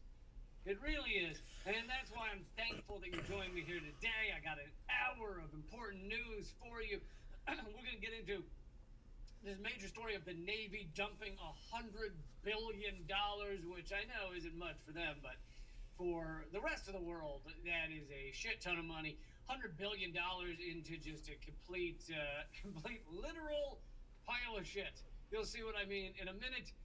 Also, we're going to get into, actually, it's broken into the mainstream. So a mainstream Vanity Fair article, again, proves my statement, and I feel like I'm one of the only ones saying it exactly in this way, that the Pentagon is largely a giant money laundering scheme. That's what it should be called. And this is in ProPublica, the inside story of how the Navy spent billions is putting it lightly, $100 billion on a little crappy ship. But this is a literal pile of shit. Why do I keep saying literal pile of shit? Seems like a weird thing to say, right? Well, it's because of a new spelling of literal that I was not familiar with until I started reading this article. This, literally the name of the ship is the Littoral Combat Ship, and it's spelled L-I-T-T-O-R-A-L. Yes, it is spelled different than literal that we normally use to not mean literal, because now when we say, that literally happened, we don't mean literal. We usually mean it kind of happened, or, you know, dude, you're literally acting like a bear right now. Not literally, dude, he literally shat in my face. I don't mean literally. Then why'd you say literally? Well, it's just a thing we say now. Dude, this is literally so amazing that my head exploded. I don't think that's true. You wouldn't be speaking right now. You get the point. But there's another literal, which means able to operate on the shoreline. So that's what these ships are. They are coastal area, shallower water ships, which is literal. And so The Navy has spent the past 20 years making these literal combat ships, which are literally not combat ships. They are literally piles of garbage for $100 billion. The literal combat ships were supposed to launch the Navy into the future. Instead, they broke down across the globe, and many of their weapons never worked. Now the Navy is getting rid of them. Some of them are less than 5 years old. And like, the Pentagon, which I just said yesterday or whatever, last Friday, that really we should call the Pentagon the largest machine of organized mass human murder. But the Pentagon is a giant money laundering scheme where they take billions upon billions of taxpayer dollars, and I know it's not really taxpayer dollars, they just print all the money they want, but still, of taxpayer dollars, and they just shove it into the pockets of weapons contractors, etc. The richest of the rich get richer, and that's what they do. So when they have something like this, a 20-year effort to make this literal pile of shit boat, the 20-year effort, $100 billion, you may look at it and go, wow, what a failure. And I bet if you saw this on the mainstream media, who knows, maybe CNN actually did a segment on this. Sometimes they do segments on stuff going awry in our Pentagon. It's pretty rare, but sometimes. But let's say CNN did do a segment on this. Probably their takeaway would be, this is a waste of money. But the truth is, they're basically getting what they want. Sure, maybe they would prefer to have a very active, wonderful new combat ship for our Navy. But dumping $100 billion into ships that don't even get used, where does that money go? It ends up in the pockets of weapons contractors, the rich, those who are invested in weapons contractors, those who are invested in various contractors connected to our military. That's where that money goes, and they still got it. So when it says, oh, this is a failure of our government, it's a failure of our Pentagon, it's a failure of our military-industrial complex, sure, on one hand, kinda, but for the rich, for the ruling elite, this is still the game. They still won. They still got hundreds of billions of dollars funneled into their pockets. And, of course, even this article doesn't say that, but that's why you turn to me.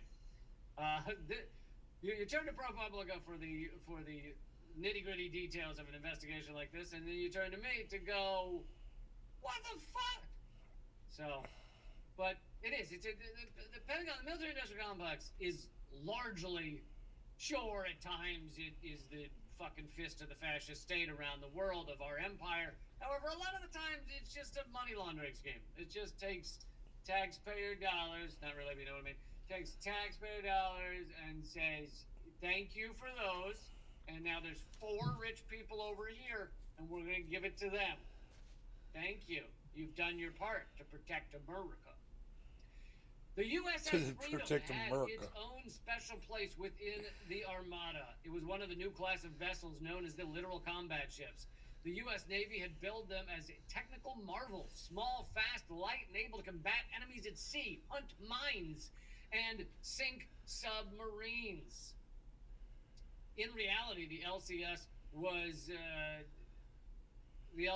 well on its way to becoming one of the worst boondoggles in the military's long history of boondoggles, of buying overpriced and underperforming weapons systems. And it's not just the overpriced and underperforming, it's even the fact that things will be made that are never used. The Pentagon said in their last audit, which they also failed, that they don't know where 55% of their assets are. They can't find 55% of their assets. They don't know their assets from their elbows. They have no idea exactly where this, because they don't need to. They don't care, because it's a money laundering scheme. That's how you end up with hundreds of Abrams tanks sitting in the desert in California being unused. Because guess what? How much tank warfare is the U.S. doing right now? I'll give you a second to think about that. Fucking zero.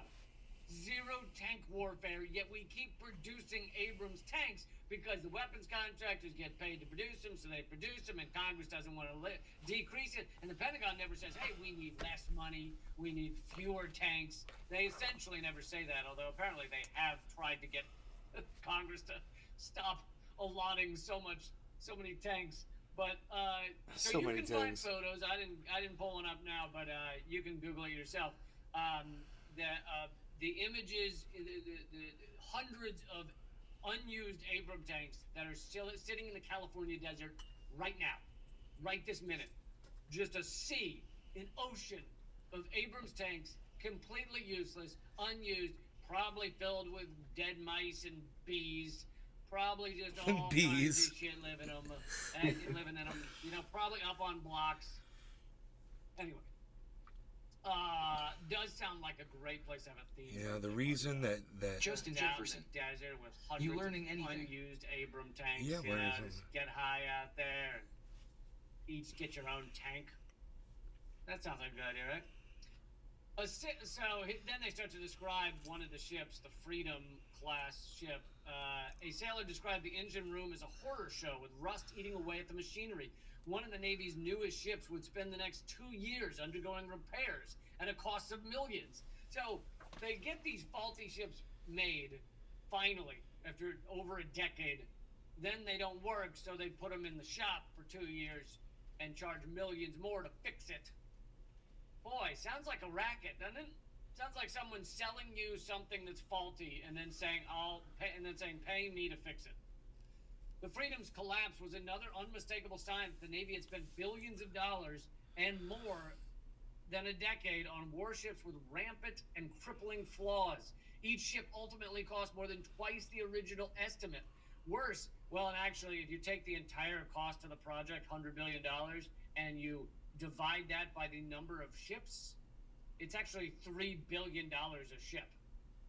So even though they now say that each one takes $500 million to make, that may be true.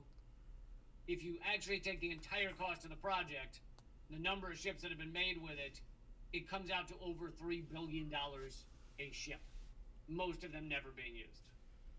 Not a single one of them has ever seen combat or anything significant. Each ship ultimately, top Navy leaders repeatedly dismissed or ignored warnings about the ship's flaws. One Navy secretary and his allies in Congress fought to build more of the ships even as they broke down at sea and their weapon systems failed. Staunch advocates in the Navy circumvented checks meant to ensure that the ships that cost millions can do what they're supposed to do. Contractors who stood to profit spent millions lobbying Congress. Oh, doesn't that sound familiar? Where you lobby Congress to get them to approve something that you're going to make that's going to make you rich, and it doesn't really matter whether it works or not, but what does matter is that it takes years and years and years so that they keep paying you.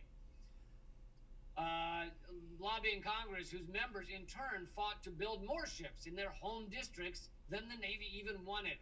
So this is another tactic that's done with the whole lobbying Congress to dump hundreds of billions across the country, is that each congressperson tries to get the stuff to their home state, and the contractors realize if they put a bunch of states in the formulation of each ship, then all of those congresspeople are part of the project. They want it to succeed because it creates jobs and gets them money and probably gets them quiet kickbacks on the side, but of course gets them campaign contributions, all those things. So, for example, the F-35, which was the biggest, it was close to $1 trillion boondoggle for the military. That was the biggest one. The F-35 had parts made in, I believe the number was 48 states. All except 2 states were invested in keeping the F-35 project going even as they're catching fire on the runway. So you see how this works. It's all a fucking scam. It's all money laundering, and they're all in on it. Literally every state is in on it. And yes, I see someone in the chat has noticed that a literal combat ship, also very close to the word clitoral ship, which is, that's actually the name of one of my favorite performers, honestly, at the local strip club here in Baltimore. She goes by Clitoral Combat Ship. The saga of the LCS is a vivid illustration of how Congress, the Pentagon, and defense contractors can work in concert. Isn't it nice to see them getting along? And often against the good of taxpayers and America's security to spawn what President Dwight D. Eisenhower described in his farewell address as the military-industrial complex. This year, the Defense Department asked Congress to approve a staggering $842 billion, nearly half of the federal government's discretionary spending.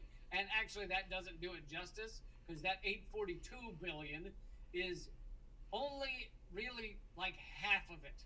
Because when you include the black budget and everything else that is part of our military and our military budget and the CIA and the intelligence networks and all of it, you get closer to double that. At minimum, you are well over $1 trillion a year for our military intelligence complex. The F-35, by the way, folks, please share this. I am incredibly suppressed, so please keep doing that. Let friends know about it. The fight fucking never ends, and it's driving me, it drives me nuts, but it's meant to drive me nuts. Isn't that the point of suppressing us and making sure you can't hear what I'm saying? But here's a key point. The F-35 fighter jet deployed by the Navy, Marines, and Air Force is more than a decade late, $183 billion over budget. Oh, and I should also give you a little bit of perspective on these numbers. I can't give you much of one because the numbers are fucking insane. But I will say this. A few years ago, they did a study on how much it would cost to end world hunger per year. If the rich countries donated an amount of money to end world hunger per year, they came up with the estimate $30 billion. $30 billion a year to end world hunger. Zero world hunger. And these ships for the Navy cost $100 billion.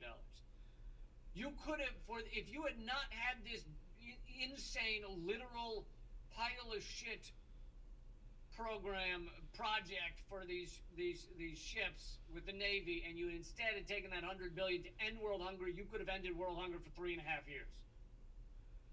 And not to mention, when you end world hunger, I feel like you get a lot of people to a place where they no longer are in a terrible situation. So ending world hunger for a few years would probably greatly decrease world hunger following those few years.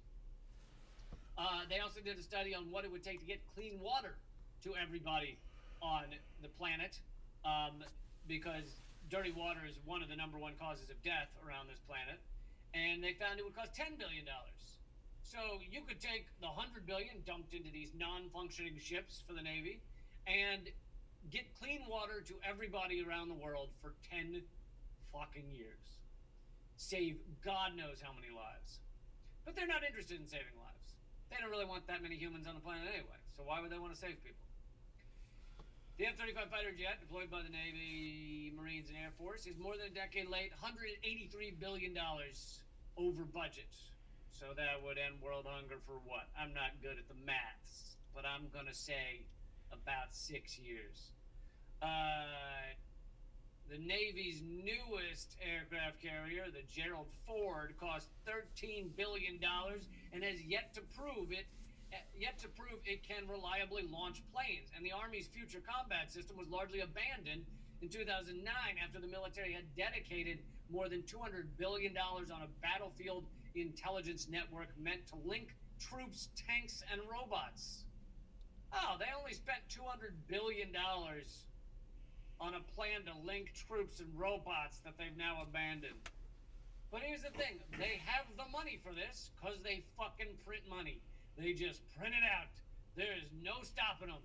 They don't care. There's $21 trillion of unaccounted for financial adjustments at the Pentagon in a 15-year span. So they don't care about money. And in fact, having these projects, whether they collapse or not, is great because it fills the pockets of the rich.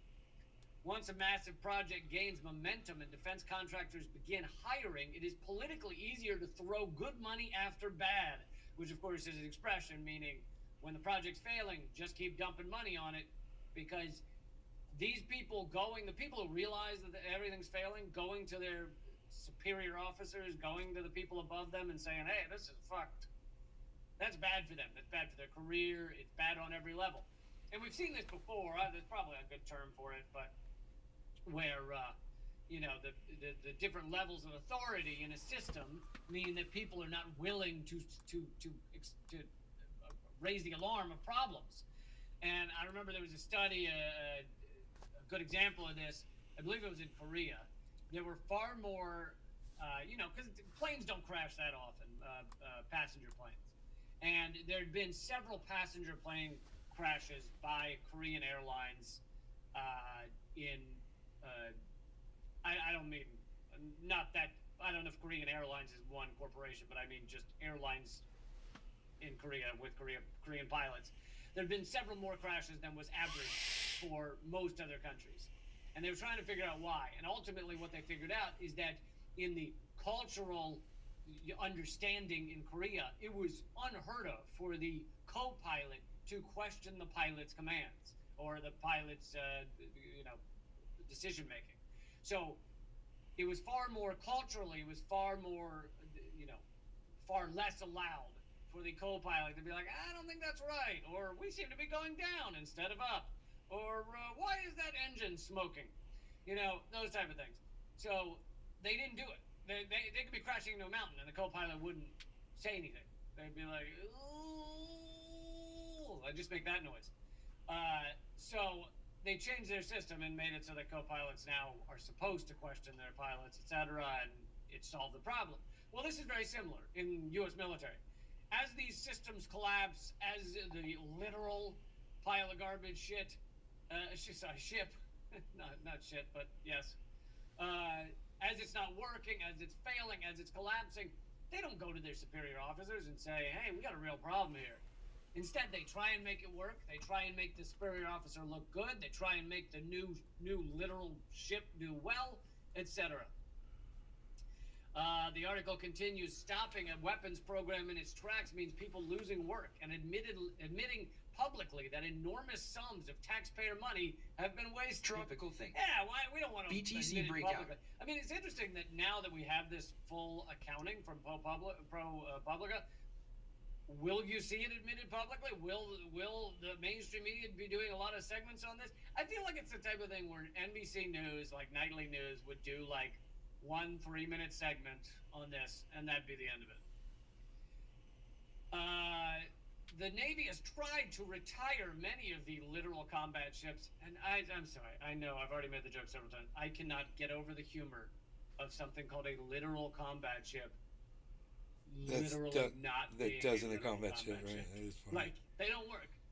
They can't. They're not combat ships. It's they're so not even barely humorous. ships. That in itself is so funny. Like, its name is the literal combat ship, and literally not. You should put literally not a combat ship on the ship. It does give credence to the idea that we live in a simulation.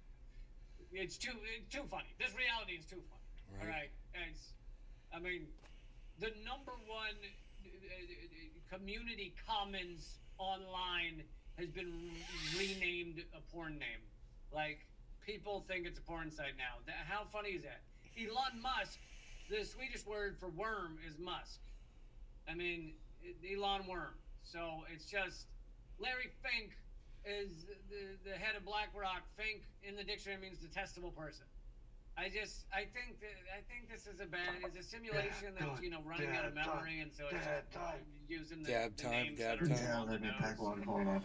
Anyway, ships designed to last 25 years are being mothballed after seeing less than a decade of service. The cost of the program has gnawed at John. I'm just waiting for my Bitcoin set. Top military analyst in the Government Accountability Office. 539296 Nays Garden Rick Dabbs. Emote 539390 Nays Garden New York Bomber. It's almost my initials. I'm LSC. LCS as closely as anyone in Washington.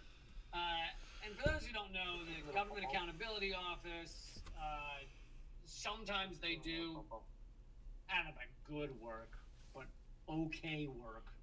Their job is to obviously keep the government accountable. They are mostly captured, like, they're still propping up the empire. Their job is not to go, hey, we just found out you guys are like imperial nation, like killing millions of people around the globe. Like, that's not cool, right? Like, they're not. That's not their job. That's Their not job cool, is instead right? they will That's not write cool, reports where they're right? like, so we think you wasted a couple of billion on these literal combat ships. We think that wasn't a good thing. That's their job. So it's not that they're lying. They're just only digging so deep, you know. The lifetime cost of the for example, the Government Accountability Office. I'm trying to remember the exact numbers. It was nearly 100 over a 15-year period. It was nearly 100,000 military and military contractor whistleblowers had tried to, had complained about one thing or another. Now, it could have been sexual harassment in the workplace, in the military. It could have been waste of money, but 100,000. I think it was a 5-year period. I don't think it was 15. 5-year period. And the Government Accountability Office had thrown out, without even investigating, had thrown out all but 1%. So, of those 100,000 complaints, 99% are thrown out without being investigated. Then of that 1% that are investigated, they found that like 99% of those were without cause. Because, you know, they go and investigate. Probably people no longer want to say anything because they don't want to risk their job. So none of it actually gets. So that's the Government Accountability Office. We'll hold the military accountable and investigate 1% of anything that goes wrong. The lifetime of the literal combat ships class may reach $100 billion. The taxpayer will get fewer than 30 limited survivability single mission ships. That's what they're calling them now, limited survivability. Because apparently these things can't take a direct hit from essentially any modern weapon. I mean, like a gun, yes, but I mean like an actual bomb or anything. Cheers. Cheers. So, because the idea behind these things, let me find Cheers. this passage. And they're now, because several of them are calling it a zombie program now. Here's some. Well, all right, I'll get to the reason they have such limited survivability in a minute. But mine hunting failures. The literal combat ships were supposed to help find and destroy underwater mines, but the remote mine hunting system often returned false alarms during testing, was unreliable, frequently broke down, and One love, guys. was difficult for sailors to control. Mine hunting, not to be confused with miner hunting. That's Carl Malone. For those who don't know, he got like a 12-year-old pregnant. Because of the emphasis on speed, the ships were originally... Oh, wasn't he also in the military at some point? That would work out. Because of the emphasis on speed, the ships were originally built in part on designs used for commercial ferries. The designs did not contain protections that could prevent the flooding of critical systems when under attack. Literal combat ships were supposed to be equipped to hunt and destroy submarines with an interlinked package of sonar devices, but the systems didn't effectively communicate with one another. The towed sonar couldn't function in the vehicle's wake. I love that. Like, how do you... Some of these flaws with this ship are so dumb. Like, if you're gonna put a sonar on a ship, don't you immediately think, I wonder if the sonar can work when the ship is going forwards? Like, how long would you work on that system before you ask that question? Unbelievable. Someone in the chat is asking who got a 12-year-old pregnant. Carl Malone, the basketball player, when he was like 19 or 20 or something. Combining gear. The Navy traced many high-profile breakdowns of the Freedom-class literal combat ships to a design flaw in what's known as the combining gear, a complex mechanism. Yeah, that's how they write it off. It's complex. We know what we're doing. Complex mechanism that connects gas turbines and diesel engines to the propulsion shafts. Limited endurance. The Freedom is considered a gas hog. And isn't this great for climate crisis right now? This thing is considered, of our military, which is the single worst organization if you're talking actual organization, the single worst organization on the world, on the planet, on the pale blue dot, the number one use of fossil fuels is our military. Now, not if you consider corporations. Obviously, Exxon Mobil is worse than our military. But if you consider just organizations, our military is the worst in the world in terms of fossil fuel use. And yet these ships, which they've been trying to make for the past 20 years, are considered gas hogs among Navy officers, meaning it can't go very fast for very long without running out of fuel. This creates a logistical problem for the Navy because the ship can't stray too far from its gas supply. So a lot of this happened because Admiral Vernon Clark went and saw a Danish ship. On the orders of he was looking at a Danish ship, and the Danish Navy official gave the orders. A crane hoisted the gun deck off the pier and installed it on the ship within 40 minutes. Sailors were rotating the weapon to prepare it for operation. So it took about an hour to completely shift the weapons system on this ship. No American ship could swap weapons on and off deck like that, but the Danes made reconfiguring a vessel to carry out a different mission look easy. Clark, the head of the U.S. Navy at the time. You hear that, Cyber? You guys are fucking awesome. Cheers, guys. Cyber? Smoking again? Did you hear what he said? You know what? He said that the Danish showed the Americans how to fucking swap weapons off their boats fucking in less than an hour, and really impressed this American general. Time marveled at the technology. Nice.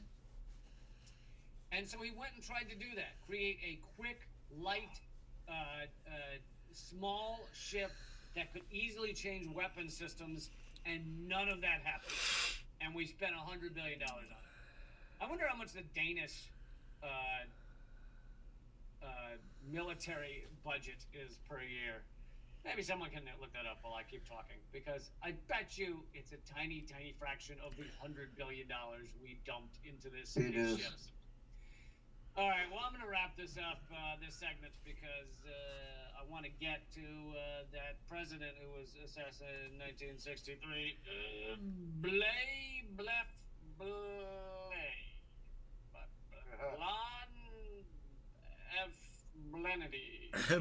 Blef Blemleby. Can't say his name, but the algorithm will immediately. Blonde Blef Blemleby. That's funny. The Blef and the Southflation. Kind of, on his assassination. So, going forward, I'm going to refer to him as Macho Man Randy Savage. Macho Man Randy Savage. This is yet again proof of what I've said over and over The again. Macho Man Randy Savage assassination. Our military is, yes, it obviously has achieved dude, as that's the so largest fucking military in the funny. world, 800 Macho Man military Randy bases around the world, designed to It's like, really could you be find a tentacles fucking of an a empire. name that's any shorter than that, Lee? It's gotta be Macho Man Randy Savage every time you talk about the president. Money laundering scheme to dump money into the pockets of the richest of the rich, while people go hungry in our country right now, while our infrastructure is collapsing. Over 50,000 structurally deficient bridges across the United States, water tainted in so many cities, so much housing problems where, yes, you could spend this money to build housing for everyone. Of course, you don't need to do that because there's 17 million empty living spaces. Actually, it's empty houses. Across our landscape, across America. No, I said where is Nick Brown at? Oh, like, okay. a million or a couple of million homeless. So you could give all of them 17 homes. They could each have 17 homes. And then if you count living spaces, well, it gets even higher. But all this struggling, all this harm, all this fucking destitution, and we're dumping $100 million into boats that don't even work because it's a money laundering scheme. All right, maybe I've made that point too many times. Okay, so that story about new information about the assassination of Macho Man Randy Savage, who was president in 1963. I don't know if you guys knew that. I'm going to cover that at rumble.com/Lee Camp What'd and he my say? locals page. Those are the two streams that are going to continue. I'm also going to Macho bring Man to you Randy Savage the was latest president in presidential 1963, candidate. Yeah, what he he's said? because he's using that as a code word instead of saying John F. Kennedy. He's using Macho Man Randy Savage to say his name instead. It's his code. It's his code. Like, what the fuck? Yeah, it's hilarious. I'm gonna go back and hear that again.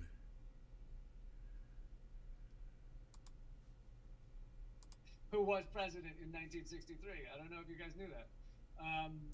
So that story about new information about the assassination of Macho Man Randy Savage, who was president in 1963. I don't know if you guys knew that. I'm going to cover that at rumble.com/Lee Camp and my locals page. Those are the two streams that are going to continue. I'm also going to bring to you the latest presidential candidate to enter the race, who is far better than most of the others. So join me over there. It's free to watch. Rumble.com/Lee Camp. And of course, everybody at locals, I will keep going there as well. Hell yeah.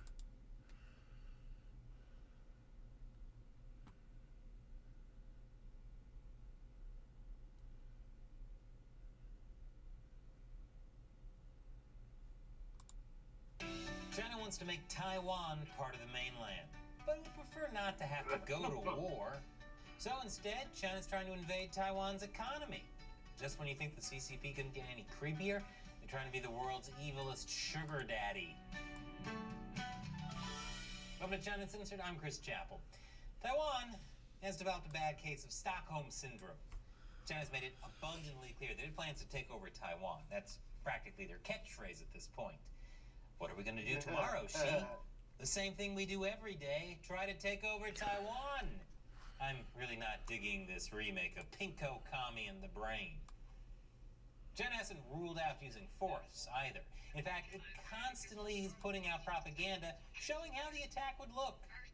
Taiwan is already being attacked by 5 million cyber attacks a day, and Chinese warplanes keep intruding on Taiwan's air defense identification zone. The message China is trying to send is that resistance is futile and that Taiwan should just submit. Now, the message they're actually sending is the same as a short guy who buys a fancy car. It's super obvious you're compensating for something. And despite all that, Taiwan has been running directly into China's arms. No, not those arms, thankfully. You see, Taiwan has let itself become completely economically dependent on China.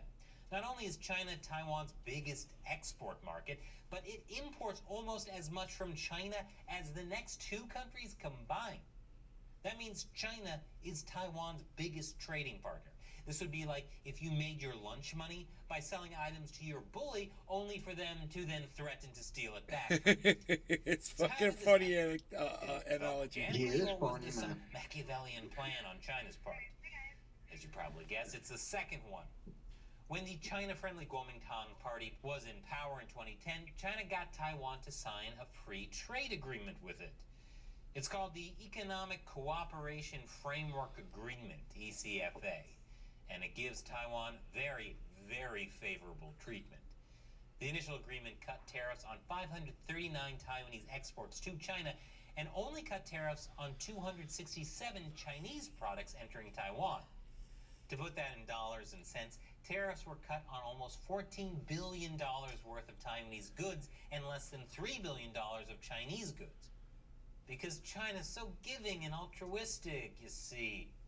Here's an actual picture of them offering the deal to Taiwan. In fact, the deal was so favorable, it's been compared to the way China treats Hong Kong and Macau. And if you know your geography, you'll know those are both part of China. Like I said, Machiavellian planning. When Taiwan and China were negotiating the deal, it was initially called the Comprehensive Economic Cooperation Agreement, or CECA.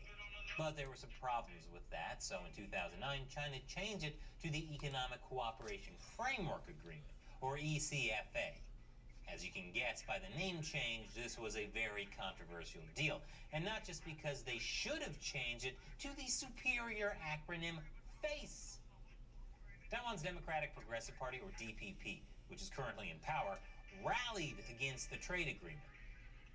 They were worried that the deal was just part of Beijing's unification agenda, and that it would erode Taiwan's sovereignty. And boy, were they ever right. The DPP didn't have the votes to stop it, though, and the deal passed in the legislature. Now, despite the obvious issues with making a deal with the devil, there were some really strong incentives for Taiwan to make the deal. I'll tell you what those were right after the break. Welcome back. If you saw a black screen just now, it's because, unlike Taiwan, we're not interested in making a deal with the devil. Advertisers don't want their ads shown on our videos because it could hurt their chances of doing business in China. So that's why we rely on support from viewers like you directly on the crowdfunding website Patreon. That's patreon.com/China Uncensored. You can contribute as little as $1 an episode, and as a perk, I'll answer your questions at the end of the show. I'll tell you more at the end. So why on earth would Taiwan want to sign a trade deal with a China that clearly wanted to extend its influence over Taiwan? Well, there were some compelling reasons. One was that Taiwan's economy was stagnating, while China's was growing. When the deal was signed in 2010, Taiwan's GDP growth was in the negative. China's growth was not only positive, but it was growing faster than most other countries in the world at the time. That is, if you believe the economic data China was putting out, but you probably shouldn't. China has been known to, shall we say, embellish its GDP data, which should have been a pretty big red flag for Taiwan. That, in addition to this big red flag. Man, why do so many people have trouble seeing this? The other reason Taiwan wanted the deal was because China was shutting it out of other free trade agreements with other countries. If Taiwan had its own free trade agreements, people might start to think Taiwan was an independent country. Taiwan went into the deal hoping to negotiate a spot at the table for free trade agreements. But China wouldn't have it. When asked about free trade agreements for Taiwan after the deal was signed, a Chinese official told reporters, "We'll have to properly handle this issue, and that Taiwan shouldn't worry because the two sides of the Taiwan Strait are family." If you're not versed in CCP speak, allow me to translate. That means no, never. And Taiwan should definitely worry because there's a reason we didn't put that in black and white. Such a beautiful language. Fast forward to now, and things are pretty much as Taiwan's DPP feared. Taiwan's trade with China has increased dramatically, and China is still blocking Taiwan from making free trade agreements. Also, Taiwan's economic dependence on it gives China a huge political and military advantage. For example, after U.S. House Speaker Nancy Pelosi traveled to Taiwan last August, China banned a number of Taiwanese agricultural goods. This was supposedly because they had pests and excessive chemicals, but as my favorite state-run media, the Global Times, admitted, it was really a punishment and a warning to the secessionists in Taiwan. Secessionists? How can you secede from something that you're obviously not a part of? That'd be like Jesse Smollett announcing he was leaving Mensa. Taiwanese citizens who are worried about China's influence over Taiwan would like to see the ECFA abolished. And not just because it's the wrong acronym. They could have said, you can shove that deal in your face. But it's not just about influence peddling. Another reason they don't like it is that it didn't turn out the way Ma Ying-jeou sold it. For example, China blocked Taiwan from signing a free trade agreement with Australia in 2018 by telling Canberra that it would hurt relations with Beijing. This is like telling an acquaintance not to ask out your girlfriend when you've not only never been on a date with her, but she filed a restraining order against you. Taiwan does have 9 free trade agreements, or 8 if you don't count the ECFA, but those were mostly negotiated despite Beijing's pressure campaigns and not with its blessing. Beijing makes countries choose between having diplomatic relations with China or Taiwan, and some nations do choose Taiwan. So naturally, of the 9 countries Taiwan has free trade agreements with, 5 of them have current diplomatic relations with Taiwan. And 2 of them had diplomatic relations with Taiwan when the agreements were signed. The last 2, New Zealand and Singapore, were both signed during a honeymoon period in China-Taiwan relations. Oh, Taiwan, I love you so much right now that I might just let you sign some free trade agreements. According to David Brown, an adjunct professor at Johns Hopkins School of Advanced International Studies, Beijing likely allowed those 2 agreements to happen as a favor to the China-friendly Ma Ying-jeou government, but Taiwan still had to tread carefully. When Taiwan signed its free trade deal with Singapore in 2013, it tiptoed around Beijing by calling itself a separate customs territory of Taiwan, Penghu, Jinmen, and Matsu. Buckfied, what's up, brother? Nation. It was also careful not to call the deal a free Cheers, trade Tony. agreement either. Instead, it called it an economic partnership. Taiwan negotiated a free trade agreement with New Zealand the same year, and just like with Singapore, it worked hard to avoid the perception that this was an agreement between two countries. Ma Ying-jeou hoped that signing these two trade agreements would pave the way for Taiwan to join blocs like the Trans-Pacific Partnership and make a deal with the Association of Southeast Asian Nations. Spoiler alert, that didn't happen. I'll tell you what did happen after this final commercial break. Welcome back. Taiwan's dreams of joining larger economic blocs in the Pacific fell through. What did happen, though, was that Taiwan became increasingly dependent on China. Who could have guessed? That's despite the Democratic Progressive Party, or DPP, which is not at all a China-friendly party in Taiwan, and it came in power in 2016. As I mentioned earlier, the DPP protested the ECFA, and current President Tsai Ing-wen even challenged Ma Ying-jeou in a public debate on the issue before it was signed. But when the DPP came into power, it didn't cancel the agreement, as you might expect. As recently as this year, Taiwan's trade minister even recommended keeping it. It's because they've become completely dependent on it. Pulling out would be like throwing away your cell phone.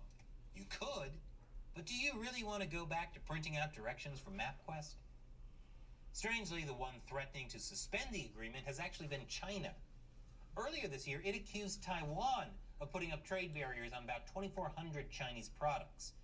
Taiwan said those barriers were put in place to protect national security and certain Taiwan industries, and that it didn't plan to back down. And I assume China responded, you don't let us invade your borders? Emote 37230 police. So I told you guys we're going to hit 25,300. We just hit 25,40,243. So we are within striking distance. There's 269. We hit, let's see, 288. Bumche. And we've hit 374. Boom. Done. Did it. Okay, Justin. Where you at, Justin? There it is, 25,300 before midnight. So, I guess you're dressing up as a woman tomorrow. And I'm Nostradamus, and I am all powerful. And we need to see screenshots and videos on TikTok and YouTube of it. And I am all powerful, and you should never question my crypto. Where's that 25K at? Where's that 25K at, baby? No, I don't bet because I just know I knew I was going to be right, and I really enjoyed sitting here watching it. I was just waiting and waiting and waiting, and I don't know if Justin's still here or not. But for shame on him, man, for not believing in for not believing in Nostradamus. I mean, look at this, you guys. This is what I do, man. I tell you what the market's going to do, and then it does it. And it's, what more do you want? You know, I made some purchases. I put my money where my mouth was. I got Bitcoin at 25,000. Hashtag keep it to it. I got Bitcoin at 25,100. I got Harmony at 9.2, I believe. But that's gonna, looks like it's gonna go right through there at 9.16 right now. I hope it goes right through the roof for you, buddy. Thank you. We had really good market movement, and it should keep going. But I just, we hit the high. Actually, it got all the way, which is crazy. I said 300, 400. It hit 374. It just hit 25,374. So $74 over where I said it was going to go. And where is Justin? Justin? Where are you? Fucking trying on your mom's He bra? suddenly went AFK, huh? He's probably trying on his mom's bra right now. Making sure they're getting some Kleenex together. Dude, we fucking just bad. What is that? I wonder what that's like for a troll. Not Justin, but like a troll that came in here and is like, yeah, Nay's gonna get shown. Da da da. Yeah, and they're just sitting there just waiting, for me to fail. There it is, 25,300. Take a screenshot of that. Bo plow. Blow plow. We make it a money. So what are we gonna do? Is that we gonna make it a money?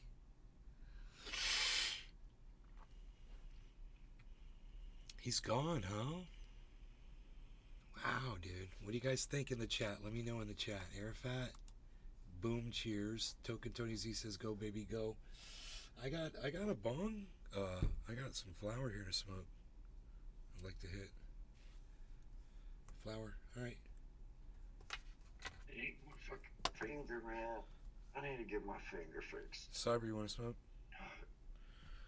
Yeah, can you give me a little bit of... Yeah, I've just got to celebrate this moment of freaking my Nay prediction fucking coming true, bro. I'm so proud of it. Celebrate the greatness. It's so easy to read these charts, man. I try to teach people. I'm like, it's this simple. I need to pay attention too, man. Nothing to it, man. You can just look at the 24-hour charts, and it's really sad they might take this service down.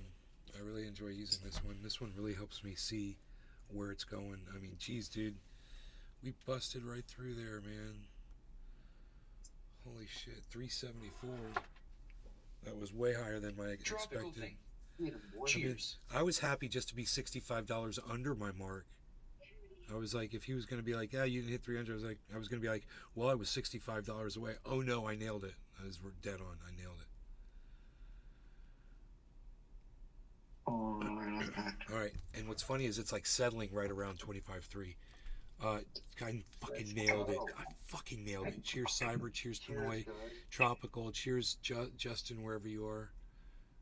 Or Jeremy. Is it Justin or Jeremy? I forgot. And Arafat and Token. Cheers, bro. Cheers, everybody. And congrats.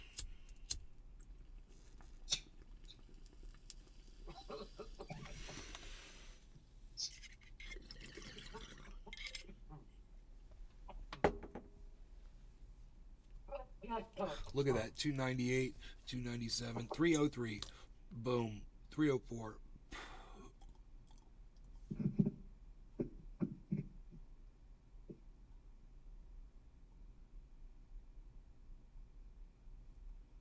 I should call him on Messenger, but I don't know where my phone is. Oh, here it is. What am I?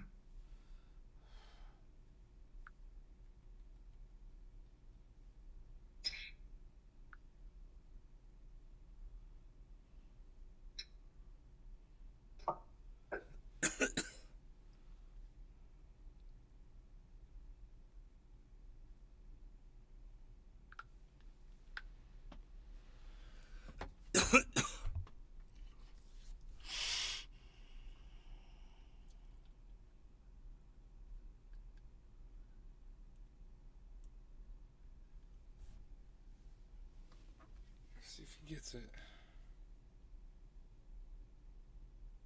Justin.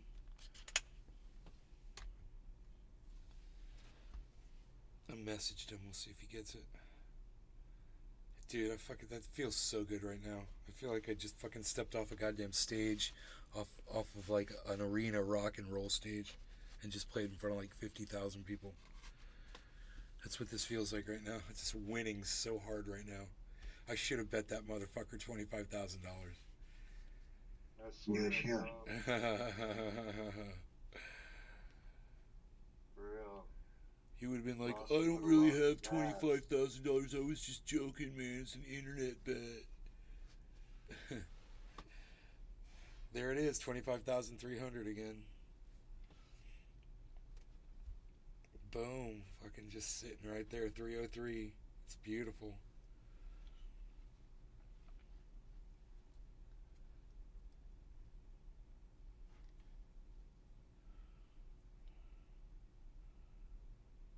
Okay, man. That was the harsh reality of a 5.5 hour live stream too, bro. Fucking point made. Fucking point made, baby.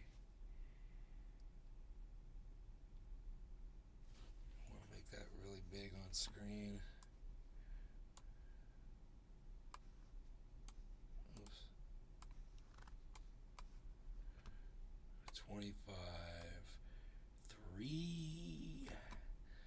What?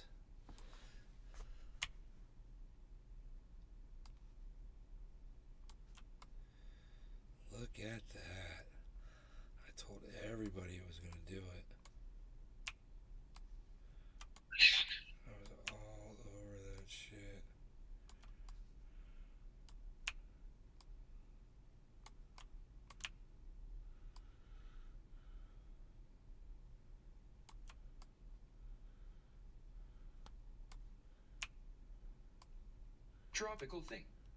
Still going.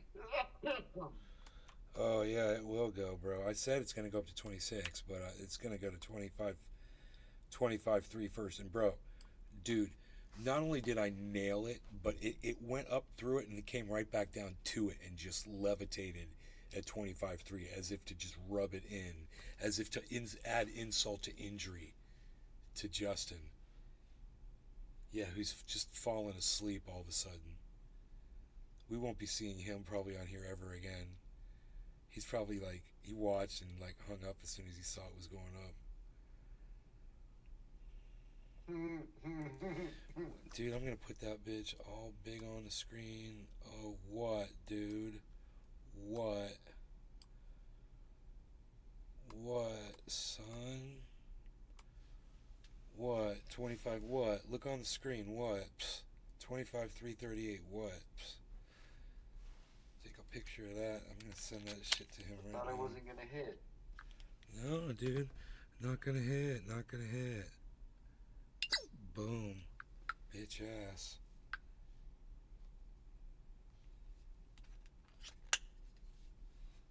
He's told. I guarantee you, he's gonna do it too. He's gonna watch. He's gonna put a bra on and everything. He'll totally take pictures.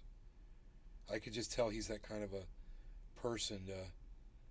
Even though we didn't really bet, he's gonna feel like he needs to do it because he talks some mad shit, and he's gonna be really impressed that I nailed that. He's just gonna be like, dude, I thought these red pillar dudes could call numbers and shit. But Nay can predict shit. I mean, he doesn't just like see the meaning, future. Find hidden meaning and shit that ain't there. He fucking said shit was gonna happen, and somebody could have made some serious money off of that prediction.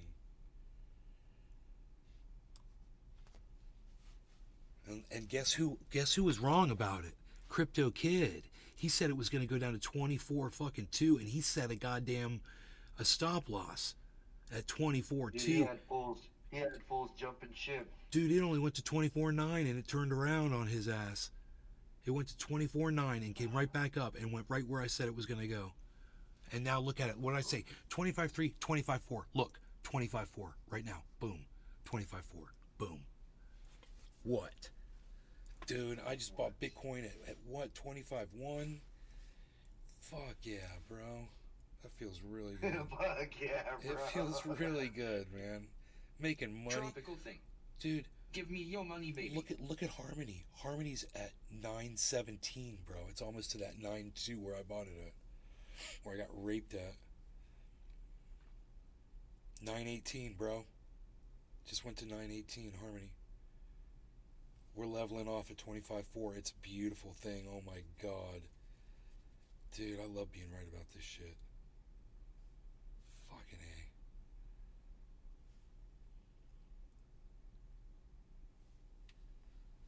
$25.4. Wow. Dude, I mean, when you look at it on the 24-hour,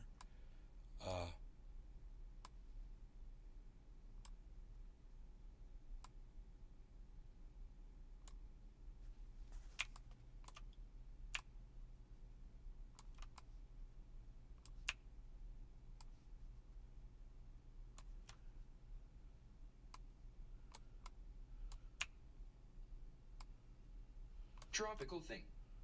I crossed 1.2 BTC today. Probably won't buy any more for the rest of the year.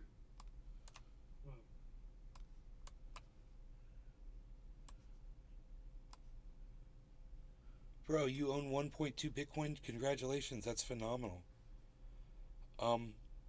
So if you just take a look at this, you'll see Bitcoin's now at 25,500, Pinoy. Damn. I'm telling you, it's going all the way up, man. Bro, just like I said, but look at that 24-hour chart. It looks like a bucket that's holding a bucket of Justin's blood spilled from my prediction, just fucking blowing his ball sack off. He doesn't have in multisig. Laughing face. Justin doesn't BTC. have balls in his ball sack anymore, bro. I completely blew his ball sack out. Dude, he's totally masturbating in his tears right now. Dude, look at those green. Look at those green, dude. Look at those green fucking swipes going upwards, bro. I can't even keep the fucking goddamns on. Look at this one. Oh my god. Look at this. Look at these, bro. Look at this. Tropical Oh thing. my god. It's flying. This market was predicted by me about 2 hours ago. We all sat here and we watched it happen. A dude came in. Thing. A dude came in. MO37230 A dude came in, police. challenged me, and said, "Dude, it's not gonna do it." And he goes, "I'll bet you $25,000." I go, "I'm not gonna bet you $25,000, dude, but I will tell you this: I'm fucking Nostradamus, bro, and you don't fuck with Nostradamus." That's exactly what I told him, and I was so confident, bro. It's so funny. Dude, we're about to hit 600, Pinoy. Dude, we hit 680. We already hit 688. Oh my god, dude, I am making some fucking money right now. Oh, and Harmony's over the 9.2 mark, everybody. Oh my god, Harmony's at 9.24. I'm making money on both of my buys. Hell yeah. Dude. I'm gonna go take a look at that buy. That Harmony buy. Oh, that's the wrong platform.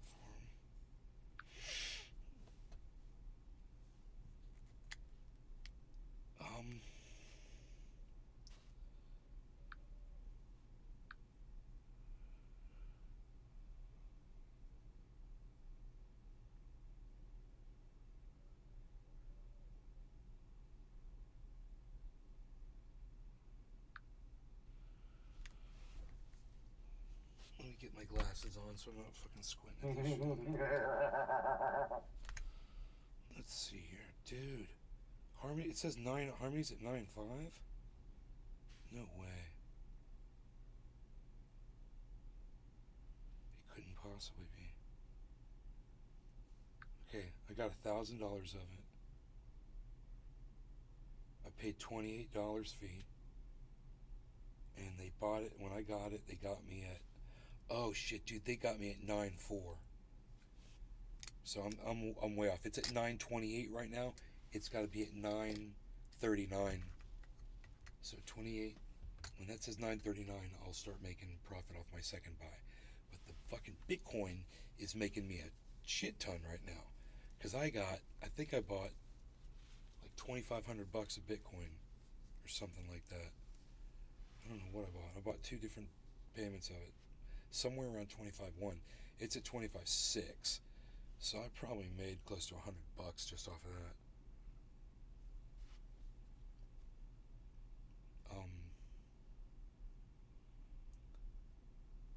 Those were, dude, I said, guys, remember earlier today when I said I'm going to buy the dip? I said I'm going to get it. It got down to 24.9. And it never looked back. It said, fuck 24.9. Now look at it. Dude, it's just skyrocketing up. Look at this fucking chart. Dude, look at the 24. This is where I want you to look. This line right here. This is us, man. This is riding the fucking tiger, baby. Tropical thing. Yup, I bought with you. Only $300 worth, though. For you did really good, Tropical. You do a little bit at a time, man. Whatever you're comfortable with. But you did it with me, bro. You made money because of me, bro. Were you taking my advice, or you were doing it on your own? That's fucking awesome. Hell yeah, this is financial advice. You would have made money if you'd taken my financial advice. You know, Justin would have made money if he'd listened to me instead of not believed in me. Tropical thing. You know? Post. Yeah, but now we need to wear a dress instead. Emote 39268 hyperclap. Bomb, Flan. Bon, Flan. It's a Flan. It's a Flan Houlihan. It's a Flan Houlihan. It's a Flan Houlihan. Flan Houlihan. Flan Houlihan. It's a Flan Houlihan. I gotta take my shirt off. Emote 17890. It's a Flan Houlihan raid. It's a Flan Houlihan raid. Emote 39268 hyperclap. It's a Flan Houlihan raid. Emote Where's my marker? Flan O'Houlihan. Dude. Raid. Dude, we love Tropical you, Flan. thing. I can't believe you're doing On this. my own, but I like watching with you. Tropical thing. Justin. Kick raid.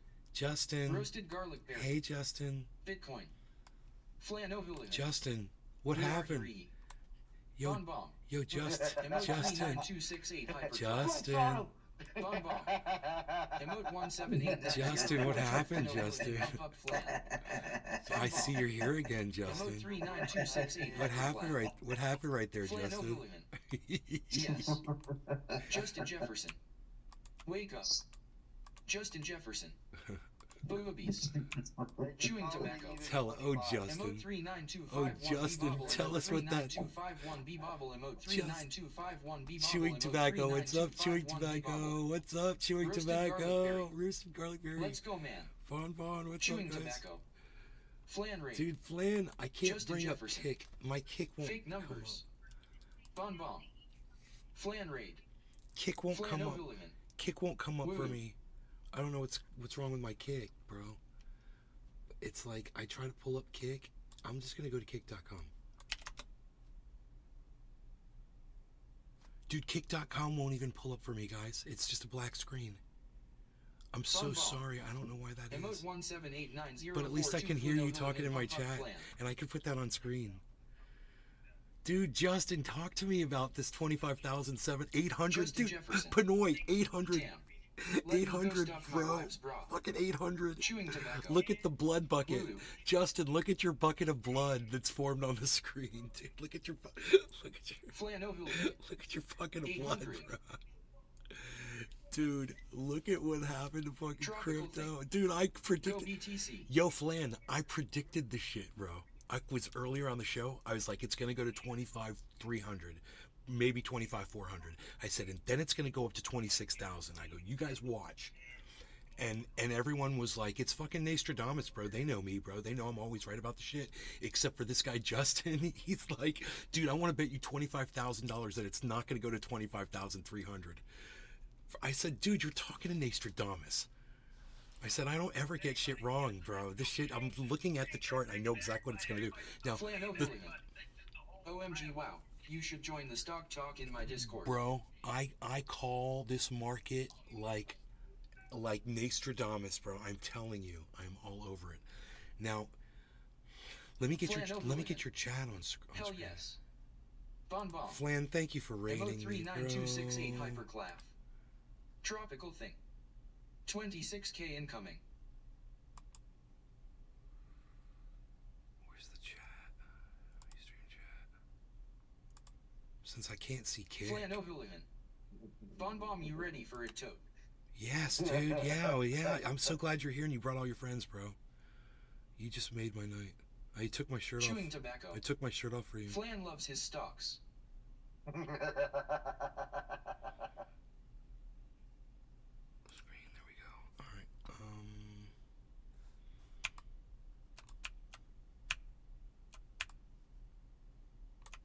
I mean, Flan broad podcasts with no shirt, bro. Bon. Yeah, it's the least I Emote can do. 1789042 Flan O'Houlihan pump up Flan.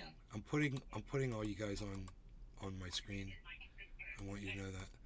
And I want you to just watch and everybody say to Justin that he needs to bow before Nostradamus and admit defeat, which he hasn't done yet. You guys, he hasn't done it yet. He's like totally ignoring the fact that we have completely just brought the pain of truth.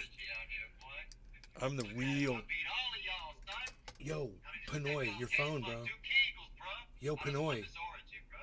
You can't hear me. Panoy is just in that. He got that thing going. He's got that swipe. He's got the swipe going.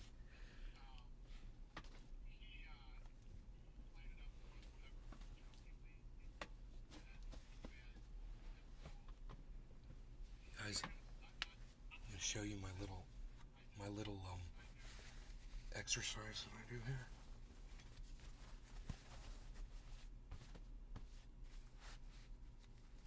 Here, watch this.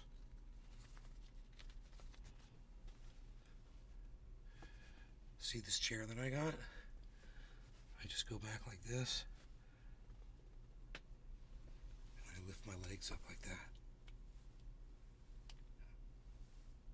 That's my exercise right there. See that? That's how I'm starting to get that six-pack. working on that. I've been working on that shit for years. I'm like, I'm gonna have one. I'm gonna have one, dude, and that's how I'm doing it. I'm doing it with that exercise right there. So if you guys have a chair like that, you can do it too. So where are we going, guys? 812? What do we get up to? 820? Holy moly. We hit 895, dude. We just hit 895, everybody. Talk about a bucket of blood. Oh my God, look at that. It is a beautiful bucket of blood right there.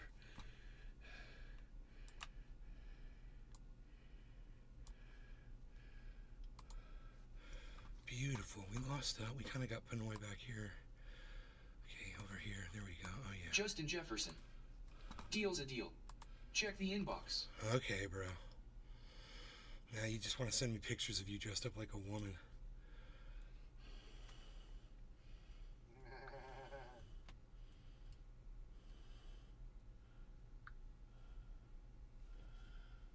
Inbox where, bro? Where? Inbox where? You're gonna have to tell me which service.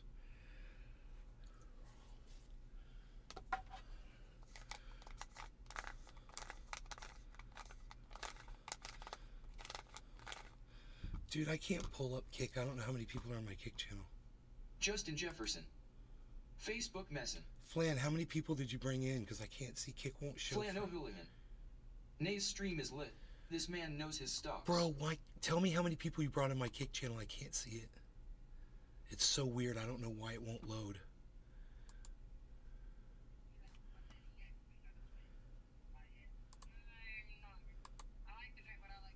Here, I got it. I Full got market it. money. We send.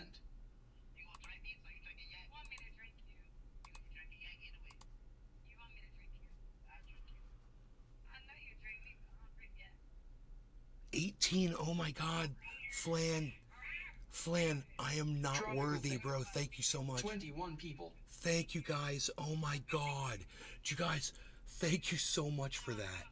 Holy shit, man. Thank you, Flan. Thank you, thank you, thank you. You are Flan. Flan is the man. Don't question it. Flan, thank you. I've got 21 watching on Flan Rumble. O'Hooligan. Yes, sir. Dude, I gotta do maths. I have to do the maths. Here. 21 plus 18 plus Chewing tobacco. 9. I love this stream. There's 48. You guys got 48 people watching, man. You guys, thank you so much. Thank you, thank you, thank you. All of you. Amazing. Dab times bottom of the hour. It's time to dab. Chewing tobacco. He is worthy.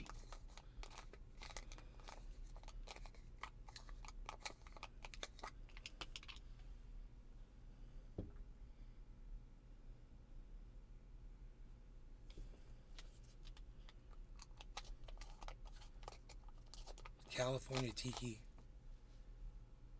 He will report you. You'll thank me later. What are you talking about, Justin Tiki? Jefferson. You're weird. Can you believe this? IDA dab. I choose Can you more believe raw. one of Grandpa's people came in here and just said that? That's so funny. I'm sitting here doing a great show, have a bunch of people watching. You know, Flan O'Houlihan just brought in 18 viewers on Kick, and you come in with your nasty ass like that? Really, Tiki?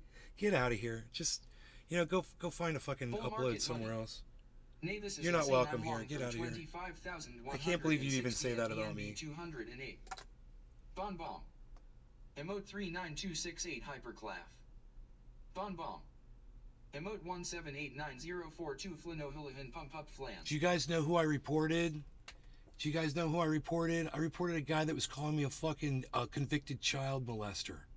That's who I fucking reported. All right, so fuck you, Tiki. Go suck up my fucking dick and get the fuck off my live stream before I fucking block your cunt ass.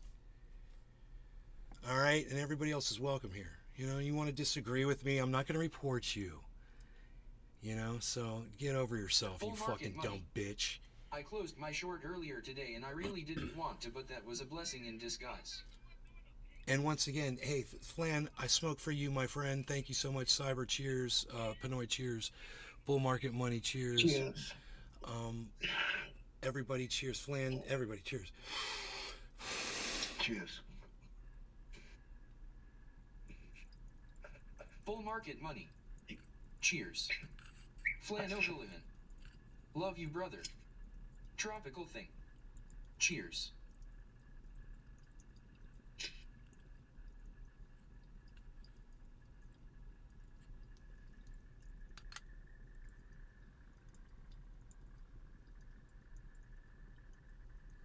Chewing tobacco. Cheers. I didn't report you for anything. You fucking idiot. What are you even talking about? Unless you're the one that was calling me a child molester on YouTube and Twitter, I didn't report you. What the fuck would I have reported you for?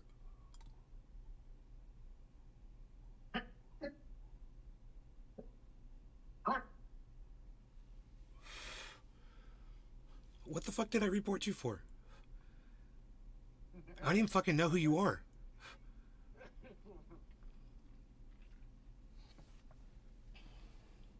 And beside that, if you get reported, you don't know who reported you.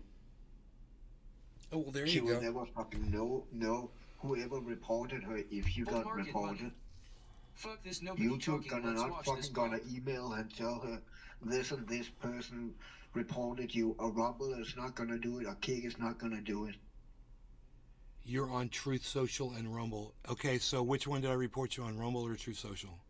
Well, you think I've never even filled out a report on Truth Social. I don't even know how.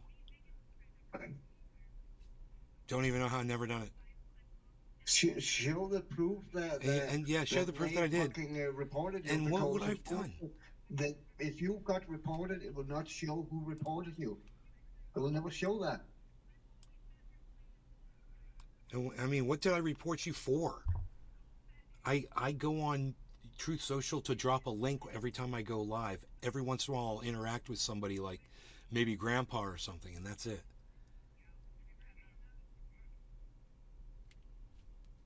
Yeah, I blocked some fucking cunt on the Messenger that was saying, calling me fucking names and shit, and I was like, you can fucking learn to call me fucking, you want to engage me without calling me fucking names, then we can have a conversation. If that was you, you just got blocked. I didn't report shit. I don't think that was you, though. I don't know who that fucking was. So.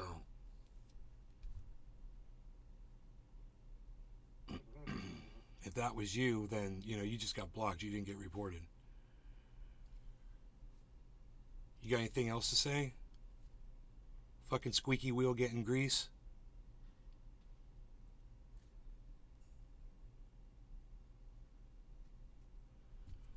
Let me know.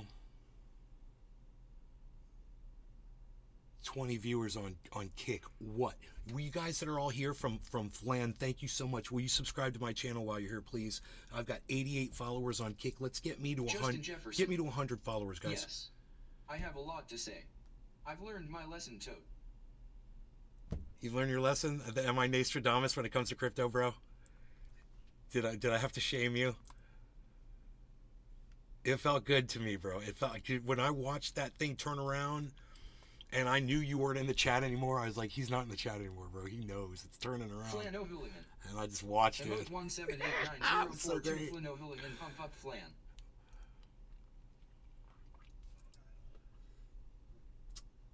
Yeah, you guys get me to 100 followers on Kick. Let me see here. Justin Jefferson. I paid up. I'm shocked you haven't thrown it on screen yet. What do you mean you paid up? No, dude, I'm not. I don't want to see. Tula Tetro. Bro, I didn't. You don't even have kids around, Epa. Listen to me, Justin. Listen to me and listen good. I didn't buy into this. I didn't bet you, okay? And I don't want to see you dressed up as a woman, okay? I don't want to see that. If you did that, good. Good for you. You did that to yourself because you have a gambling addiction.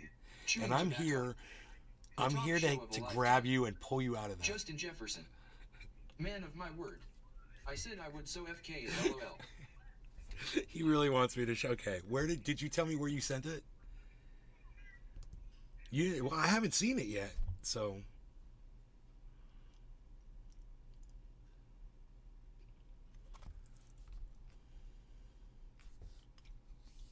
Look at my Justin vaccination Jefferson. shot. Messin. Messenger? No, I didn't see it there, bro. I got Messenger up. Okay.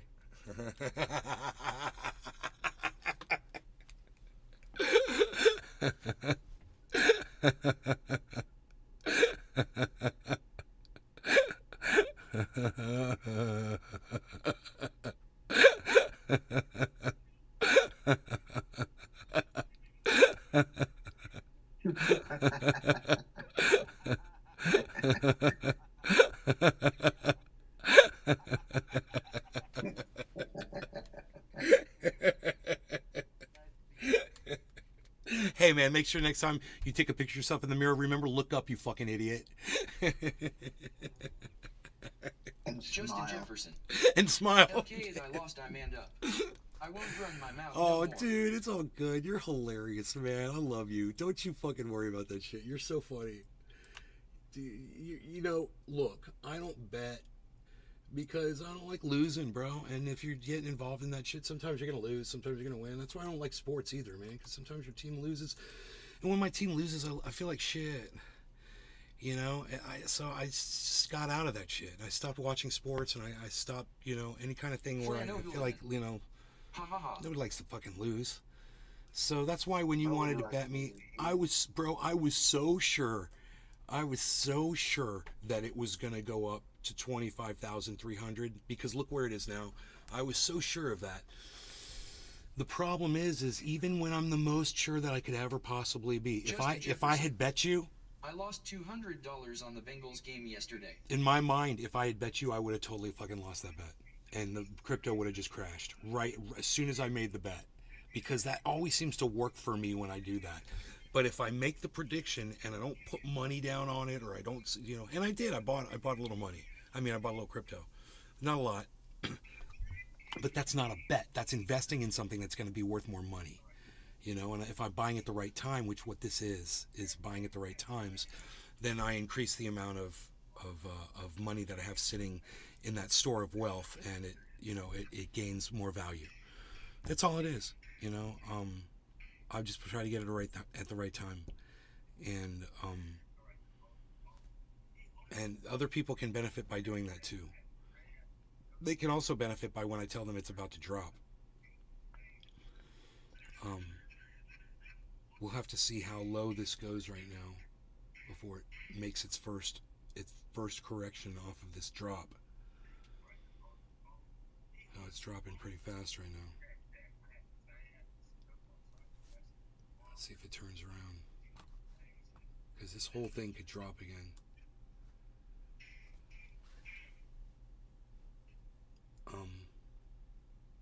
But I've you know, otherwise, man, I've got so much experience at watching this market closely because I've got like a weird fucking knack for it.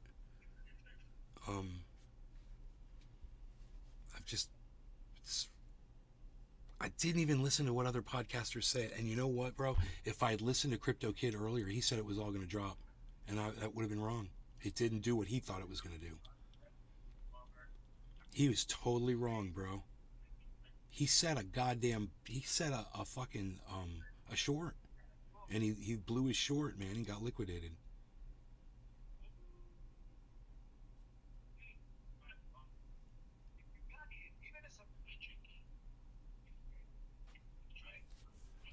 So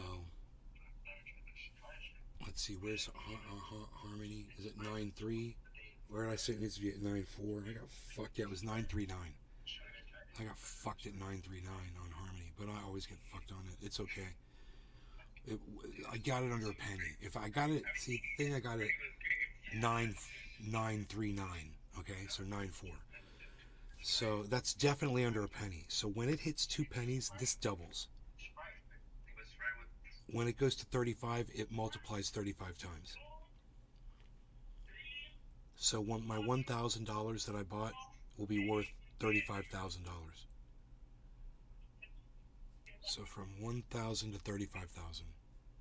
If you put down 100, you'd have 3,500 if it went to 35 cents. This is supposed to happen April of next year.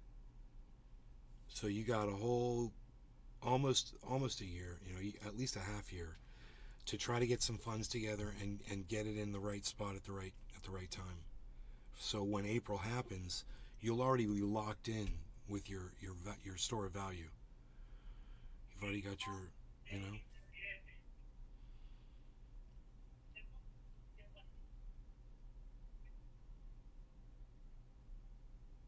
It's reversing right now, guys. That drop is reversing. See that? 789, 790. Look at that.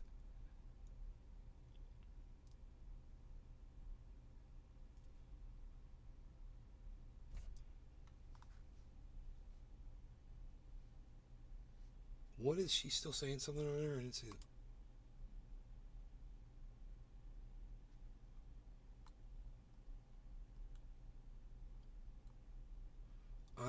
Okay, cheers to I hate Facebook so bad I don't even open Messenger.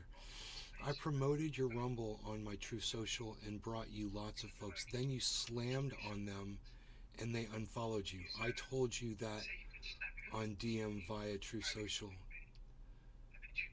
Well, I'm doing just fine on my numbers, Whatever the fuck you think you're taking away from me, I'm gaining. Like Flan O'Houlihan's got 26 people watching on Kick. I'm doing just fine, so whatever you fucking think, whatever. True Social Trumpville, she's crying the blues, she wants her $2. Then you slammed on me in this chat a few weeks ago. You mocked me for believing in God, then you lost more followers. Oh, okay, whatever. Who fucking cares? Who's she and does she know Jelly Roll? Is he special? There is no God. I thought I were cool, but you showed your true colors, nay. You like Cyndi Lauper, huh? Yes, like last night. You got a knack for everything, brother. Yes, compound boom. No, you showed your true colors, California Tiki. Token Tony Z. Thank you, Token Tony Z. I love it when my audience stands up for me, especially when I'm not paying attention to the chat for a couple minutes. Thanks for having my back, bro. She's butthurt and she wants attention. If she didn't like the show and she didn't like me or whatever, she didn't have to fucking come in here. Stay the fuck out. Don't come in here. If I lose, another fucking 300, 400 followers on Rumble, it's okay, because I'm going to be gaining new people every day now. So, do whatever the fuck you think you need to do.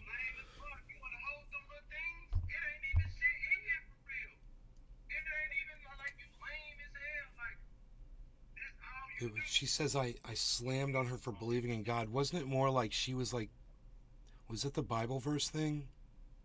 Yeah, it's more like she was preaching and we didn't want to hear it. That's not funny. I can't remember. If I remember right. I can't remember it at all.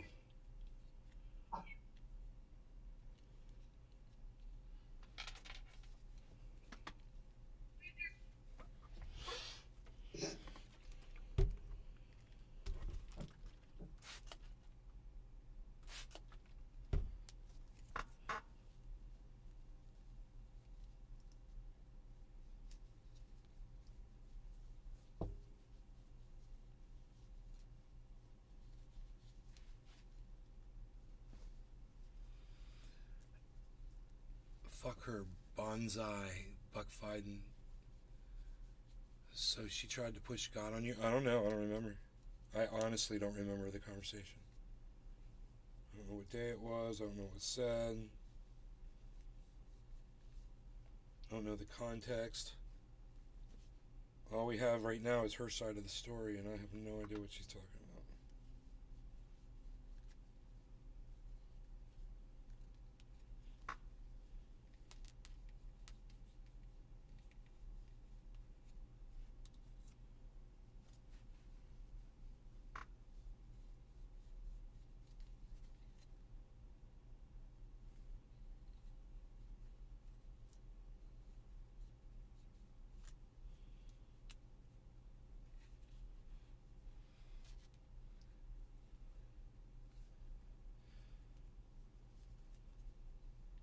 I can't imagine anybody actually trying to push God on me, but I mean, I'm just so unreachable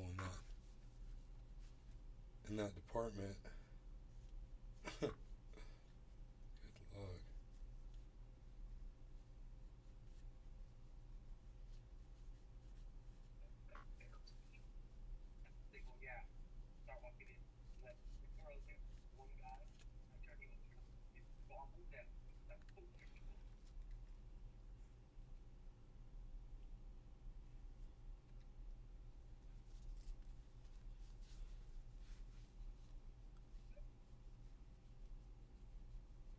lost 200 in the Bengals game yesterday. Hell yeah, we're zoning. We're zoning. Justin, you've got $25,000 to bet me on a thing you knew nothing about. And now you're saying you only bet $200 on a football game? Justin Jefferson. Huh.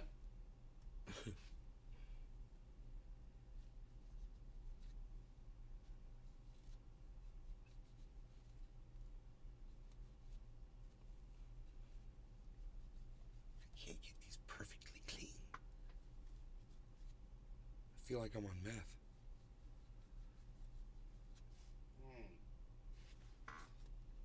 Not satisfied with these. I'm gonna have to resort to paper towels. That'll do it.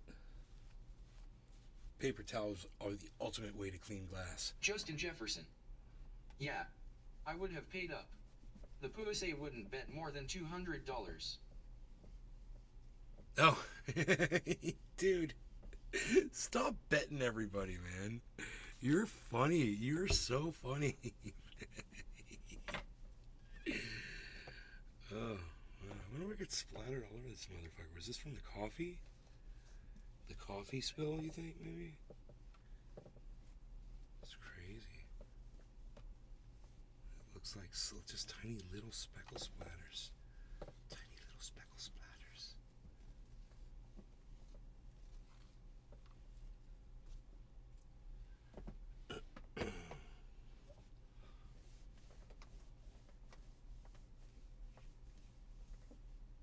Oh, that's way nicer now. That's been bothering me for a few days. I don't know what caused that. What's your side? Yeah, my side is I don't remember the conversation. I yell at a lot of people on here every day, bro. I have no idea what she's talking about.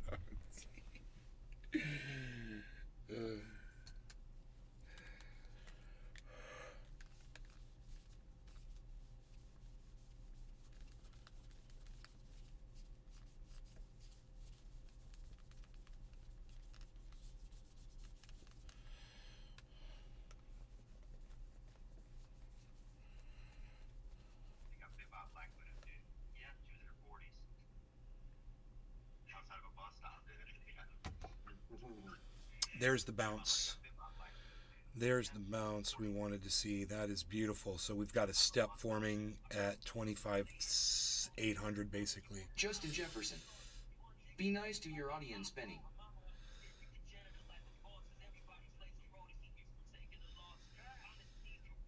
Oh, shut the fuck up, loser. Call me Nay. Fucking loser.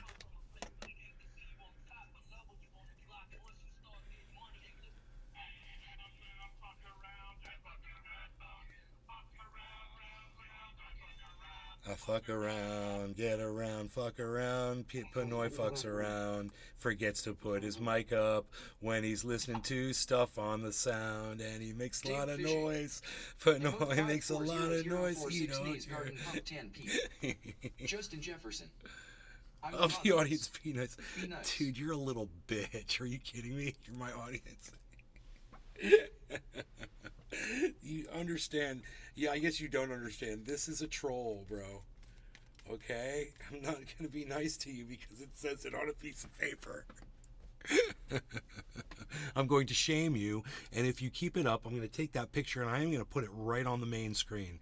And me and Pinoy and the Bitcoin, we're going to get really small. And the picture of you wearing your mom's bra, that's going to be really big. And under it, I'm going to put Justin Jefferson wearing his mother's bra because he lost a bet because he didn't have faith in the Nostradamus, in the ultimate crypto whisperer.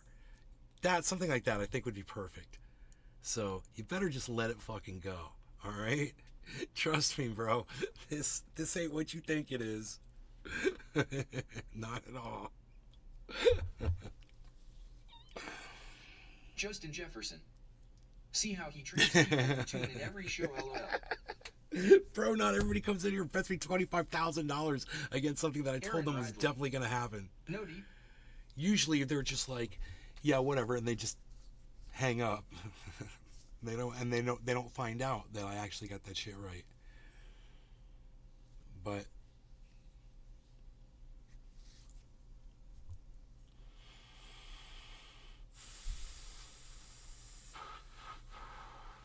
Justin Jefferson. Most people don't have balls. right. Well,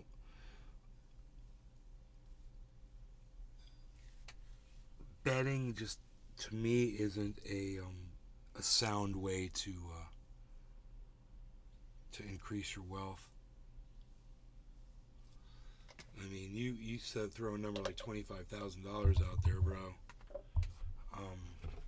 I don't know what kind of money you're sitting on, but even if I lost 25 grand over something stupid like that, Now, THA especially over me being a dumb ass who thought I knew what the fuck I was talking about on something that it's 50-50 you told me. It wasn't fucking 50-50. You know, but you're literally that, you convinced yourself of that. I mean,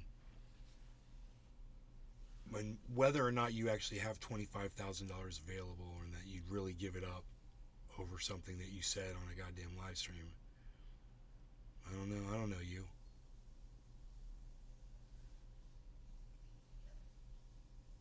Well, you got access to 25K cash?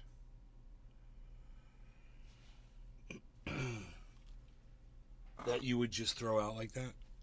You must have a lot of money, right? You're a millionaire? And if you're a millionaire, how much money do you have liquid? Justin Jefferson. I was winning for a while, and yes, I did pay up. I own 3 businesses. Dude, you were never winning. You lost as soon as you fucking as soon as you doubted my fucking prediction, that's when you fucking lost, dude. I sat, and for me, it's just a matter of time. You're the one that put the goddamn midnight thing on it, which we didn't need, because I wasn't saying it was going to be at midnight. I'm just saying that's where it's going to go next, which is what all my predictions are never on a time scale, because you never know how long the shit's going to take, but it does do it. For the most part. So you were never fucking winning, and you own 3 businesses, yeah, but what do you have liquid? And you just, what's your net worth? You know, I'm just kind of curious. You know what your net worth is? Total of all your assets, your income combined for a year. Your vehicles, you got tractors for your farm, you got livestock. Those are all your assets, your property, acreage, anything you got sitting in crypto, bank accounts, add it all up. What's your net worth? You got houses and shit. You said you own 3 businesses, so what are the 3 businesses worth when they're totaled up? Justin Jefferson. Well, from now on I'll listen to your predictions. Net worth around 2 million. Liquid about 175K. Well, you're in no position to be betting 25,000 at 175, bro. If you had liquid 2 million, fuck yeah, you know, I'd say fuck it. But you're making really poor, stupid decisions, and you're gonna lose your money really fast, bro. You're making really poor decisions, and you've got a gambling addiction, and you need to fucking stop. Somebody needs to call you out on your bullshit. And that 2 million is gonna be, because that's my net worth. So I mean, we'll see where you're at in a year, or like around April next year, and we'll see where I'm at around. We'll see where our net worths are at. We'll compare them again. But you really should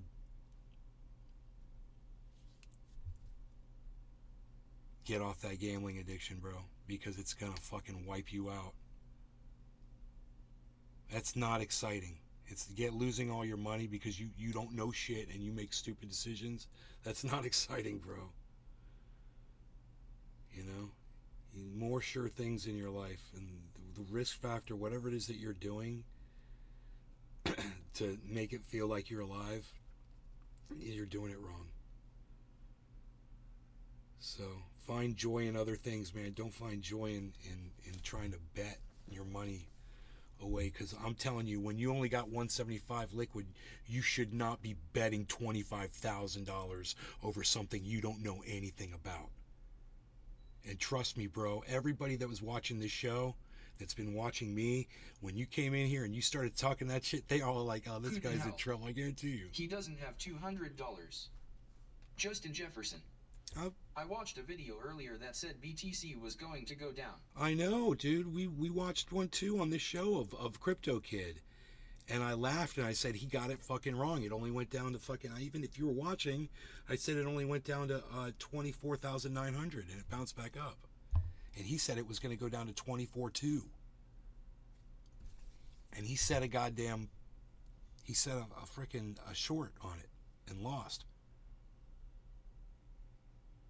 And I said, it's funny, Crypto Kid's wrong. It's not going to go down. It's going to go Justin up. Jefferson. Who don't have $200. Bro, it's not about that, man. You don't need to bet people shit. Take your money and invest it in shit, man. What are you betting? Buy gold. Buy crypto. Buy something that's going to go up in value. You've got money like that. You should be investing it so it increases, and you're throwing it away by betting shit. And if you're telling me you're worth $2 Justin million, Jefferson. I own properties. yeah, man, but the properties are only so good if you're doing something with them, or properties aren't going up that quick in value. It's not like there's someone on the property fucking with a money machine throwing money at you from it, right? I got property that pays me. My net worth is just going to keep going up and up and up.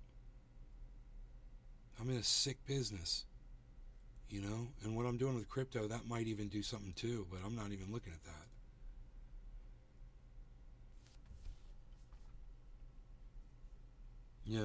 If I'm getting a 6-7% return on my money sitting in an account somewhere, I'm fucking happy. It's going to be a lot of money for me. Crypto offers, to promise a lot more than that. I should say promises to offer a lot more than that.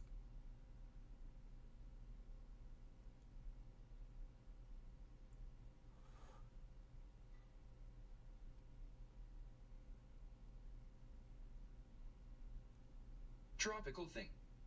BTC to the moon.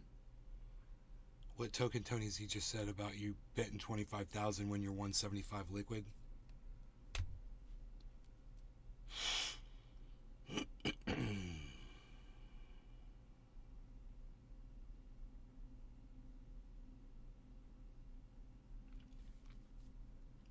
I mean, I've got access to way more cash than you've got, bro. Liquid wise. I would never bet someone 25,000 even on a shirt thing. I'm trying to develop my I'm trying to put self-storage on one property that 4 acres. On the 2-acre property, I'm building a few carports with sides for boat storage. That's good, bro. That's good. That's what you need to do. But it's just, it costs a lot of money to develop, it costs a lot of money to build. You're so much better off just finding a business that's already built, and just buying that. But warehouses aren't that bad. Where storage, carports aren't that expensive to build. You got a way to do it cheap. You're gonna want to have security. And see, all of our facilities have a manager that lives on the premises, so we've got 24-hour security. So that's something you need to think about, because you're going to need insurance, or your tenants are going to need insurance, right? And you can do this through a subbed out company. It's no problem. You just put the forms in your office, and they come and fill out the forms and do business with the other company. But you'll get a team of people. They'll come through your warehouse, and they will rip off every fucking warehouse in one night, and they'll clean your shit out. Depending on the security measures, so we're talking video cameras, 24-hour surveillance monitoring system that goes to a company that alerts people and there's people on the premises. Security gate is very expensive, man, with the keypad entry and all that shit. You can do totally low tech everything, you know, but it's not going to be very attractive for people that can just go down the street to a storage facility like what we offer and pay way less for something that's way more secure. So that's something you're going to want to go compare prices to your competitors, you know, see what and see what kind of square footage you're offering inside your warehouse, what they're offering, what maybe you can offer that these other places don't offer. You know, there's a lot of things to consider. It's why it's really easy to just buy a standalone business already going. Just find a mini storage in the area that's already for sale, you know.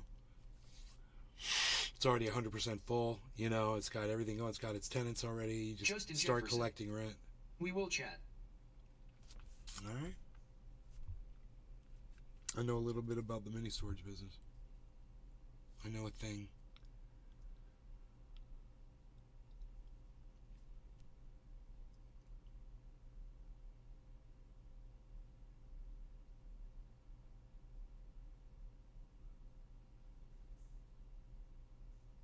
Dave Fishing. Kangaroo mini storage. Kangaroo mini storage, yeah, exactly. Dave Fishing. Kangaroo.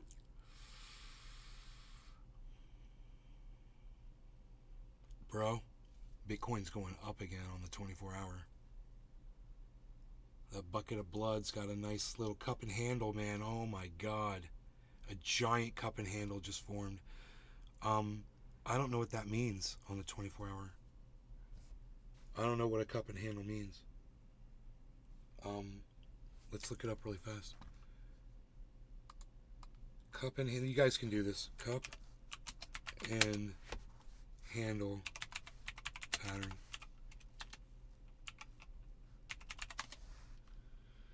Okay, there's the cup and handle. We got it. That's it. Oh god, it's gonna go up, guys.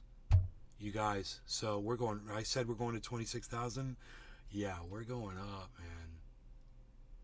We're going up. Almost as deep as the fucking cup, bro. Tropical thing.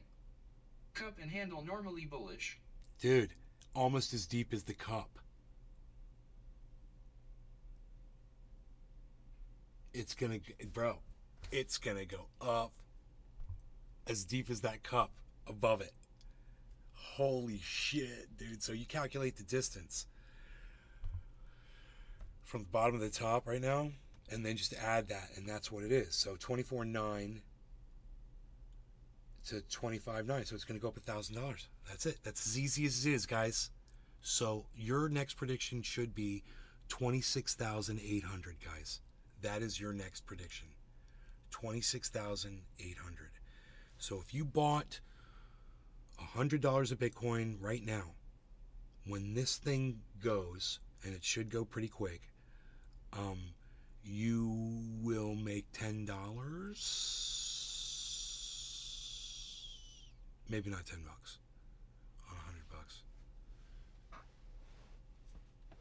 You'd definitely make some dollars. You probably wouldn't even be enough to pay for the fee though of purchasing the Bitcoin.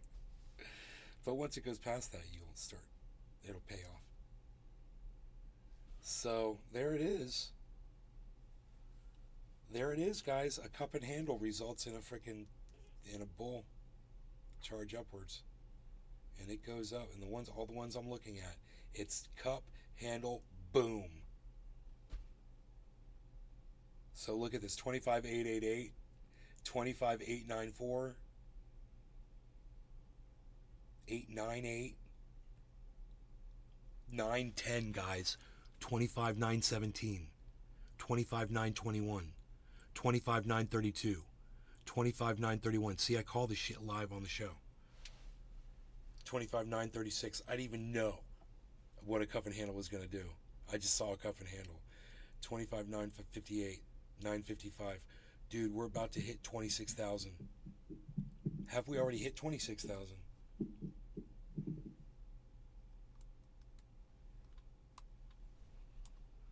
We hit 25,990, guys.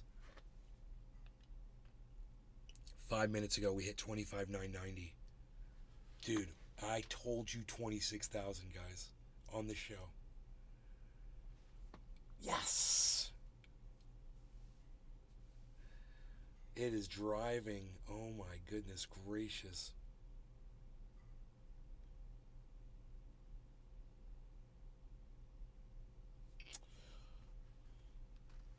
Cup and handle hasn't formed on anyone else. It's just Bitcoin finished it first. And now Ethereum is going to finish it. Oh my goodness gracious, guys. 9:30.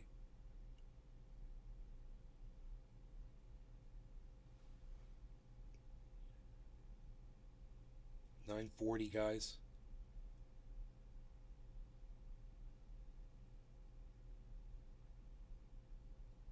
$9.43. Holy shit.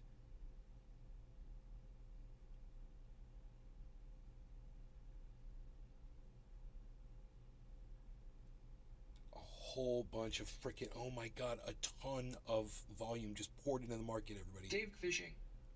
McDonald's may be in my future. Dude, that sounds so good right now. Holy shit. I already had dinner.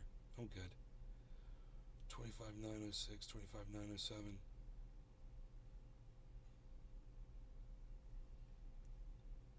905, 903, 900, unreal.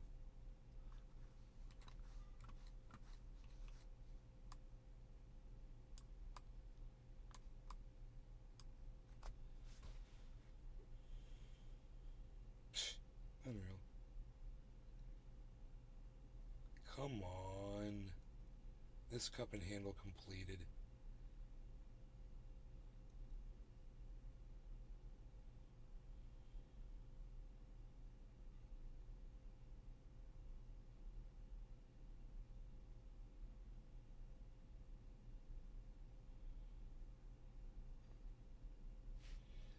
Dude, why does it say it hit 25,990 and yet it says the 24-hour high is only 25,978? That's fucking weird.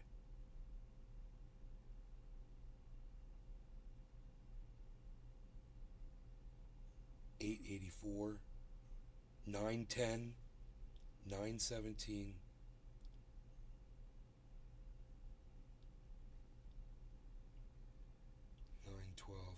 $9.15, $9.21, $9.36, $9.33,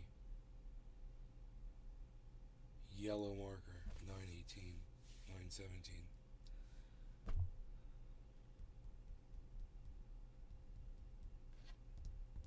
Tropical thing. Shows 978 for me too. Yeah, 978. But it says, I've got another thing, it says 990. That it went up, it touched 990 and came back down. Which is really weird. Because that should show on the 24 hour.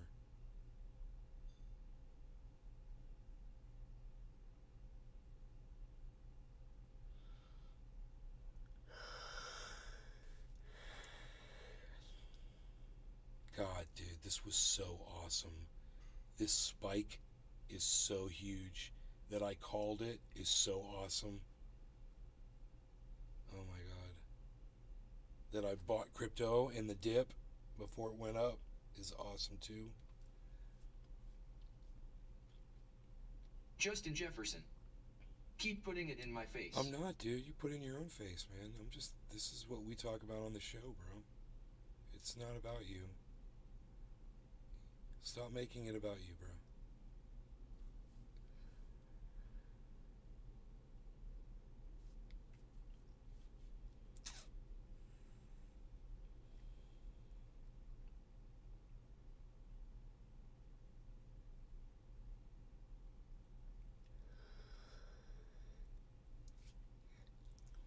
$8.84.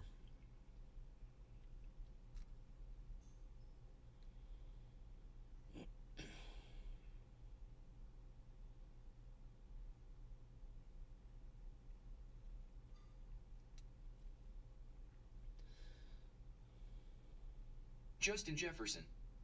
It was almost 226. I know, dude. It's very close. It's my prediction now is going to go all the way up to 26.8.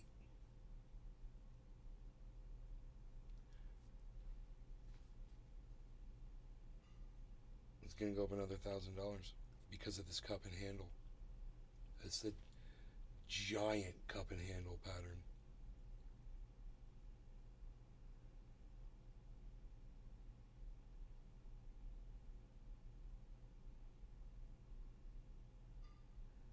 Justin Jefferson.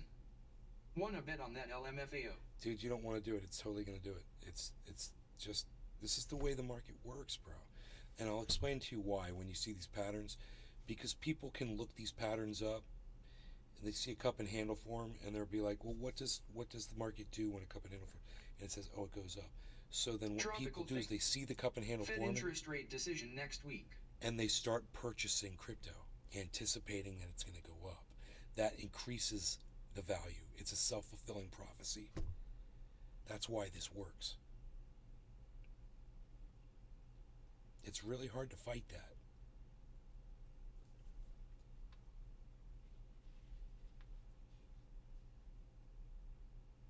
A lot of this has to do with the participation of the buyers and the sellers. You know?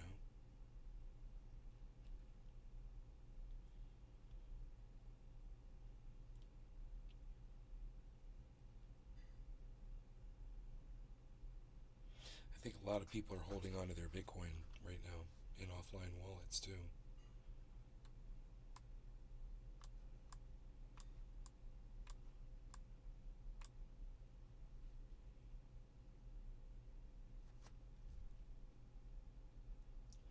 We've been live Justin for Jefferson. 6.5 hours. So should I buy now? Should you buy now? What you want to get some Bitcoin? Like Harmony would be great to buy now. I would get Harmony 1 while it's under a penny. It's at 9.31. They got me at 9. Justin Jefferson. 9.39. Yes. Yeah, it's going to go up, and it's going to have in April. So this should be double by then. It should be up to 50,000 when it goes into the halving. So if you were to buy like $100 of it now, then next year that would be worth $200, hopefully. Be a really good investment, you know. 500 goes to 1,000. You know, 1,000 goes to 2,000. If everything holds up, it's not for sure. Everything can crash. The government could ban crypto. You know, it's not regulated yet.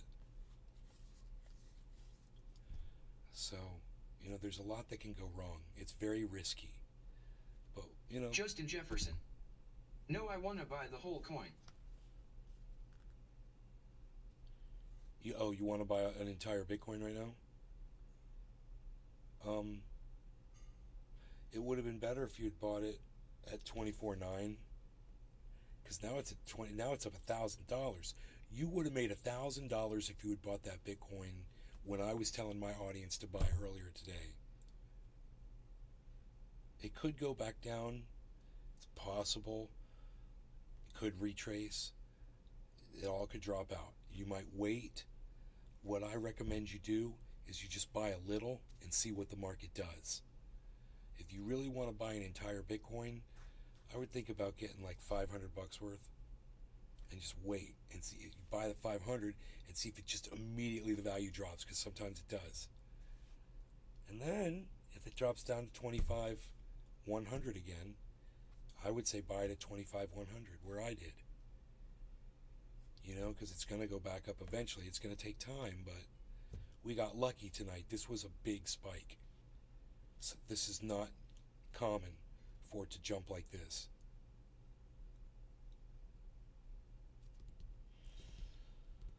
But, you know, if you're thinking long-term investment, if you're thinking I'm going to hold it until April of next year, then I would think that it would, by the halving, we should be up around 50,000, you know?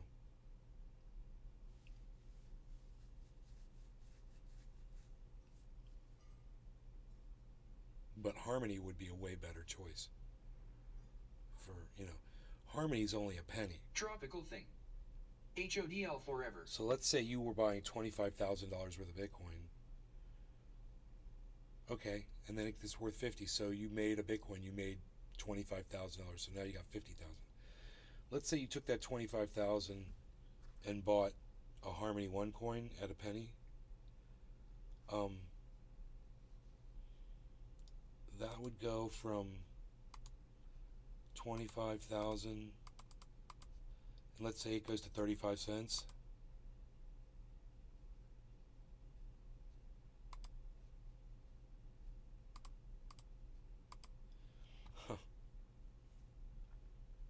Justin Jefferson. In 2015 I traded a Mustang for 3 Bitcoin. They were worth 1,000 each then. I sold them. If I had held into them, man. $875,000. Your 25,000 would be worth almost $1 million if you bought $25,000 worth of Harmony and it went to 35 cents, which it did before already when Bitcoin went to 69,000. In 2015, I traded a Mustang for 3 Bitcoin. They were worth $1,000 each then. I sold them. Yep.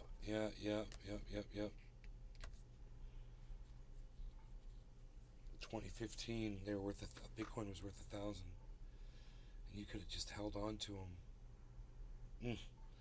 So your $3,000 would now be worth $77,000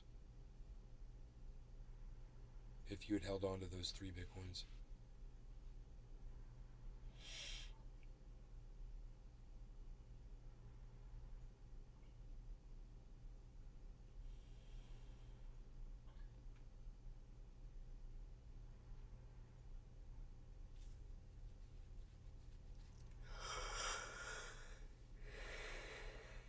Justin Jefferson. I was young, dumb, and had 2 babies in diapers working in a factory. Oh, no shit. That's crazy.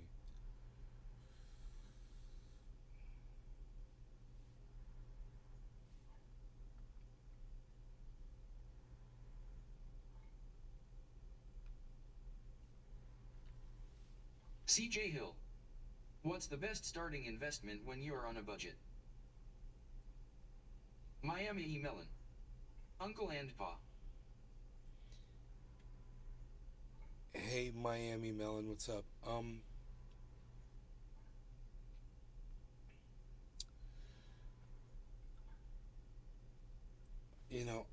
gonna recommend Harmony for everybody because of the potential. There's just way too much potential there, man.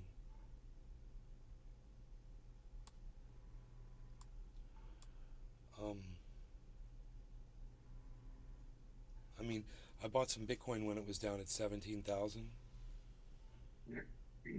It's worth a lot. It's made me a lot of money.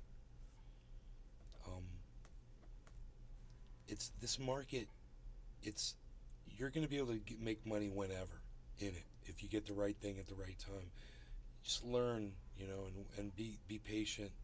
Don't jump in. I've seen people jump into it, put money in it, and expect everything and start losing value, and then they pull their money out and they lose money, and then they hate crypto. You can't be like that. It's not going to work for you if you're like that. It's not a get-rich-quick thing, unless you want to learn how to trade. Justin Jefferson. I'm out though, guys. Nay Pinoy, Cyber, good fellas. Night, brother. It's fun. Yeah, we've been live for 6 hours and 40 minutes.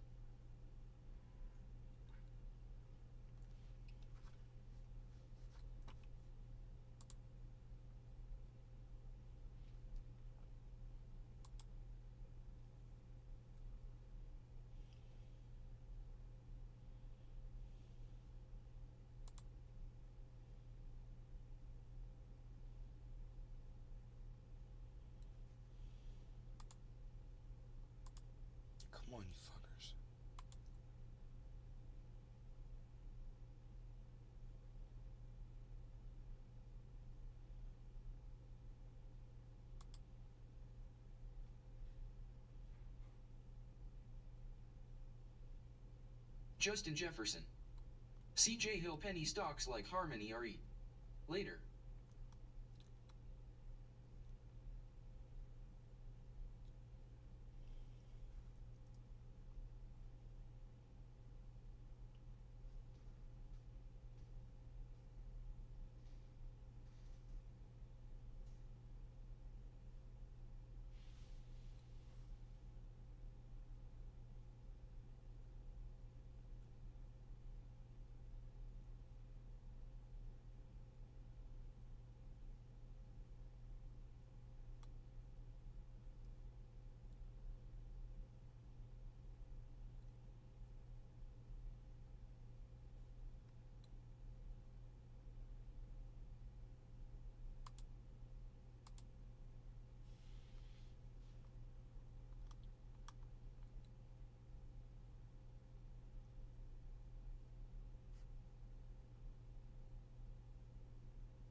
Huh?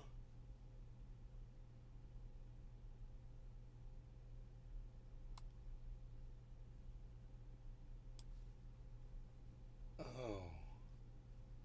Duh. I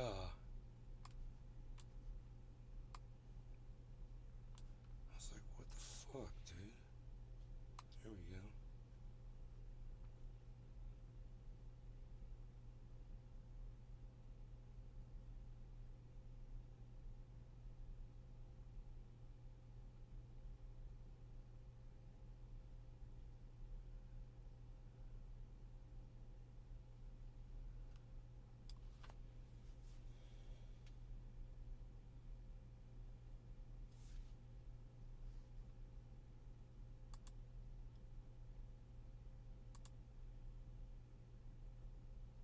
CJ Hill. I'm a newbie when it comes to crypto. So forgive my ignorance, but what's the best platform to use to purchase crypto from?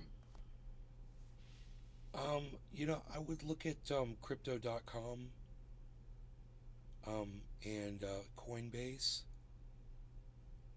and Uphold.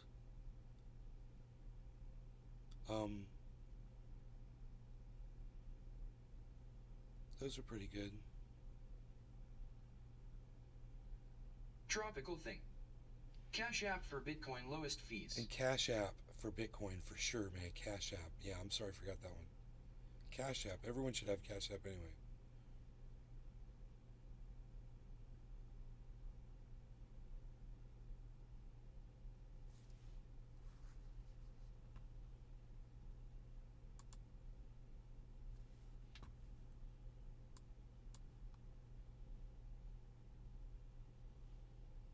Tropical thing. Is it still raining there? No, I don't think so.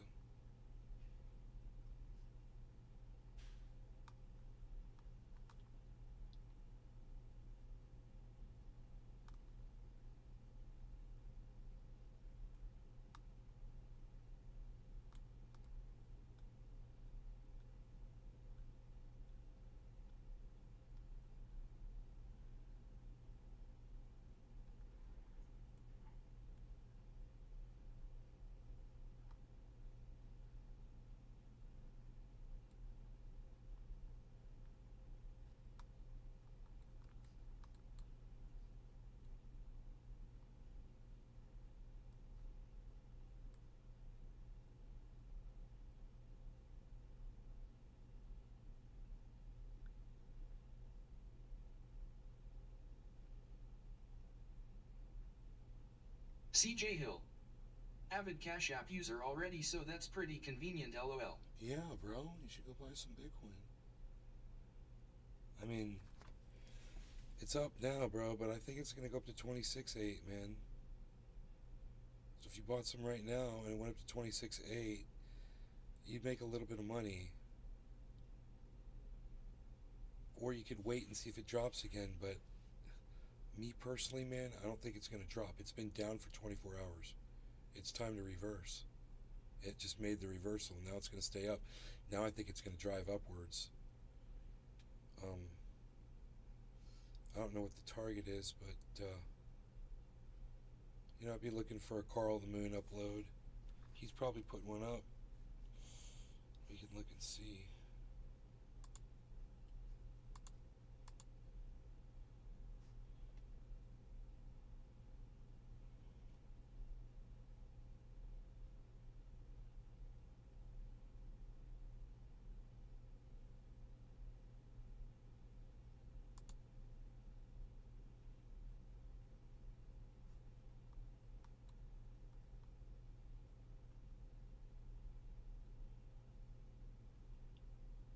Hours ago. In this video, the price is now falling as I am recording this video. Let me show you here. Look at that. We are seeing Bitcoin break down below $25,000, currently slightly above, but right now we are seeing that scenario play out that I talked about earlier this morning in the Moon Show live with you guys. Look at this. We have this head and shoulders, we have this neckline, and I told you this morning that it looks like Bitcoin is probably going to break down here. And people were telling me in the comments, Carl, why are you so bearish? Stop being so bearish. But in the live stream, I gave you so many reasons why Bitcoin is looking like it's going to break down right now, which is why I opened up a short also over on Bitflix. I'll show you that in just a minute. And I'll give you a quick update also on Bybit. But look at this. So we have this this support and resistance line or band, let's call it that. When we're above it, we usually see support like this. When we're below it, we usually see resistance. This is what I talked about also in my live stream with Mr. M earlier this morning. And right now, it's looking bearish. That's why I said, looks like we might go down. Now, if you guys want to trade this Bitcoin price, you can do that. I have a link down below to Bybit and Bitflix, as you guys know already since quite some time. Let me just do this. This is my Bybit account, and here you can see the chart. It's looking quite, you know, we're looking bearish, obviously. As you can see, we have this head and shoulders pattern. I do have still my long position open since $16.4 thousand. I'm gonna keep this open because, of course, it's I mean, only if Bitcoin breaks down to like 15.6 do I get I will keep this I am open. about Big shout out to you advertising guys for cheap opening this kick up. That's a followers. big profit. I've gone ahead and sent you a few and here followers is for my free in order short to prove I position. am legit. Check your stream notifications if you missed it. Snake Heaven. I'm sending 200 followers for $10. If you are not a Kick affiliate already, this would allow you to get a sub button. If you are already an affiliate, it could be a nice boost for your stream. Snake Heaven. If you're interested in my offer, please send $10 to $Virif2 on Cash App with your Kick username on the message. If you have questions or want to use a diff payment method like PayPal, please DM me on Discord at Viri007 or join our community Discord where I host giveaways using the invite code K7XCJ. Kick won't let me send a link.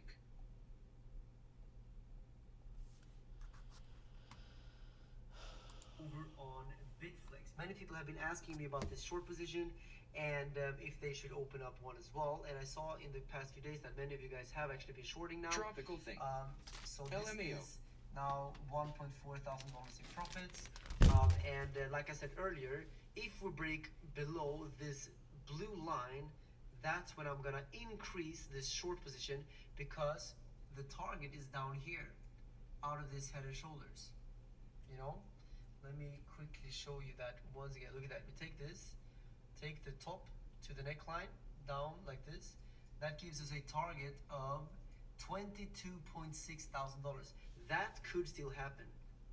If you want to put in a short position on 22.6, link down below. If you deposit $100, then you get $10 free into your account, and there is also some giveaways going on, dude, over on Bitflix, where you. He totally got that wrong, and I totally got it right. I'm better than Carl the Moon, and I'm better than the Crypto Kid.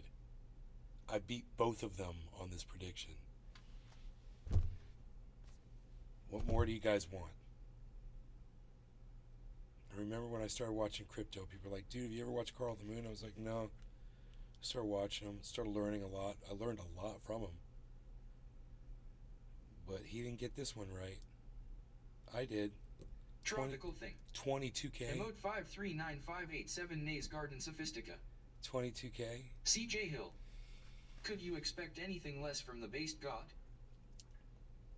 Dude, it says there's 26 people watching on Kick. Come on.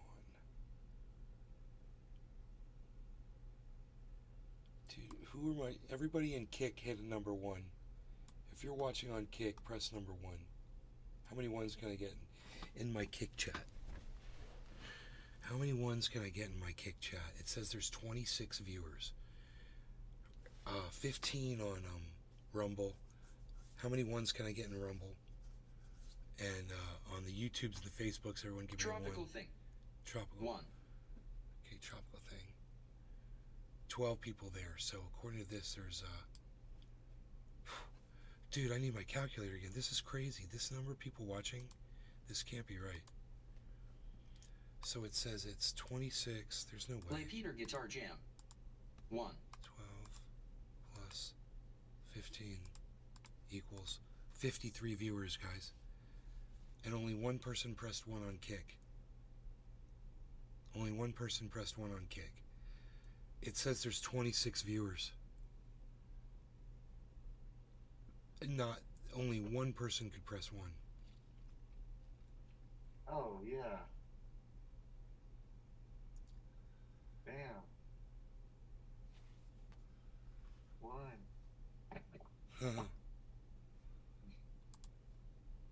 Gotcha, brother.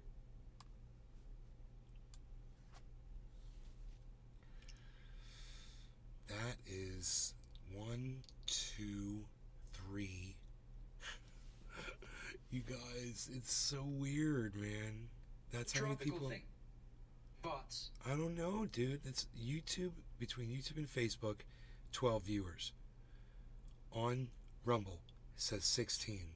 On Kick, it says 26. I refreshed the page. It still says 26.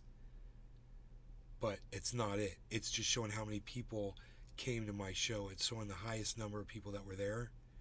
That was when Flan came in, and they all left. Flan and all those people are gone. Flan O'Houlihan, are you there? See, he's gone, man. They're all gone.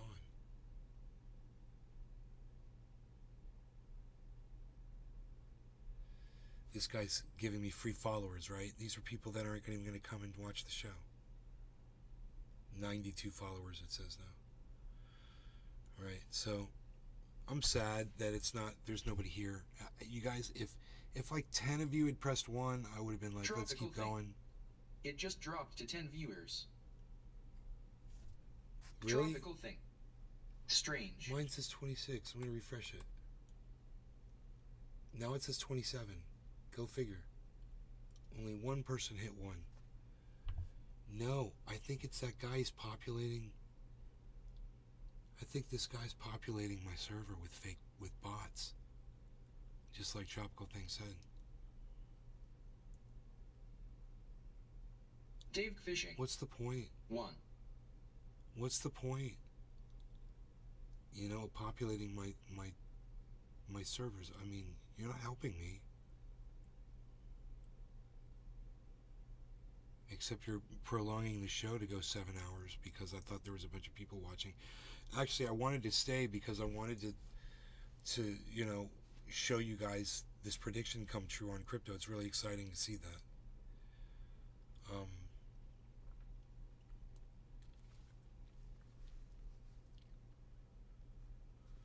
It's really exciting to see that. It's exciting to be able to predict that. I remember starting this 2-3 years ago, and I didn't know the first thing about crypto.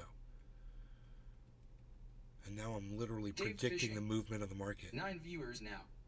9? CJ Hill. Oh, it says 9. Kate coming in late to the show. #sadface. It says 9 now. You're right, and it's still only 2 people were able to press 1. And on Rumble, you know, it says 13, and only I got Pinoy, Arafat, Token Tony Z. I got Tropical Thing on Kick, Dave Fishing on Kick. That's it. All right. If we had hit 10, I probably would have stayed, guys. All right, you guys, enjoy your nights. I will see you tomorrow morning. Y'all take care. Pinoy, thank you. Well, Cyber, guys. thank you. I will see you guys tomorrow. Bye, everybody. ¿Por qué?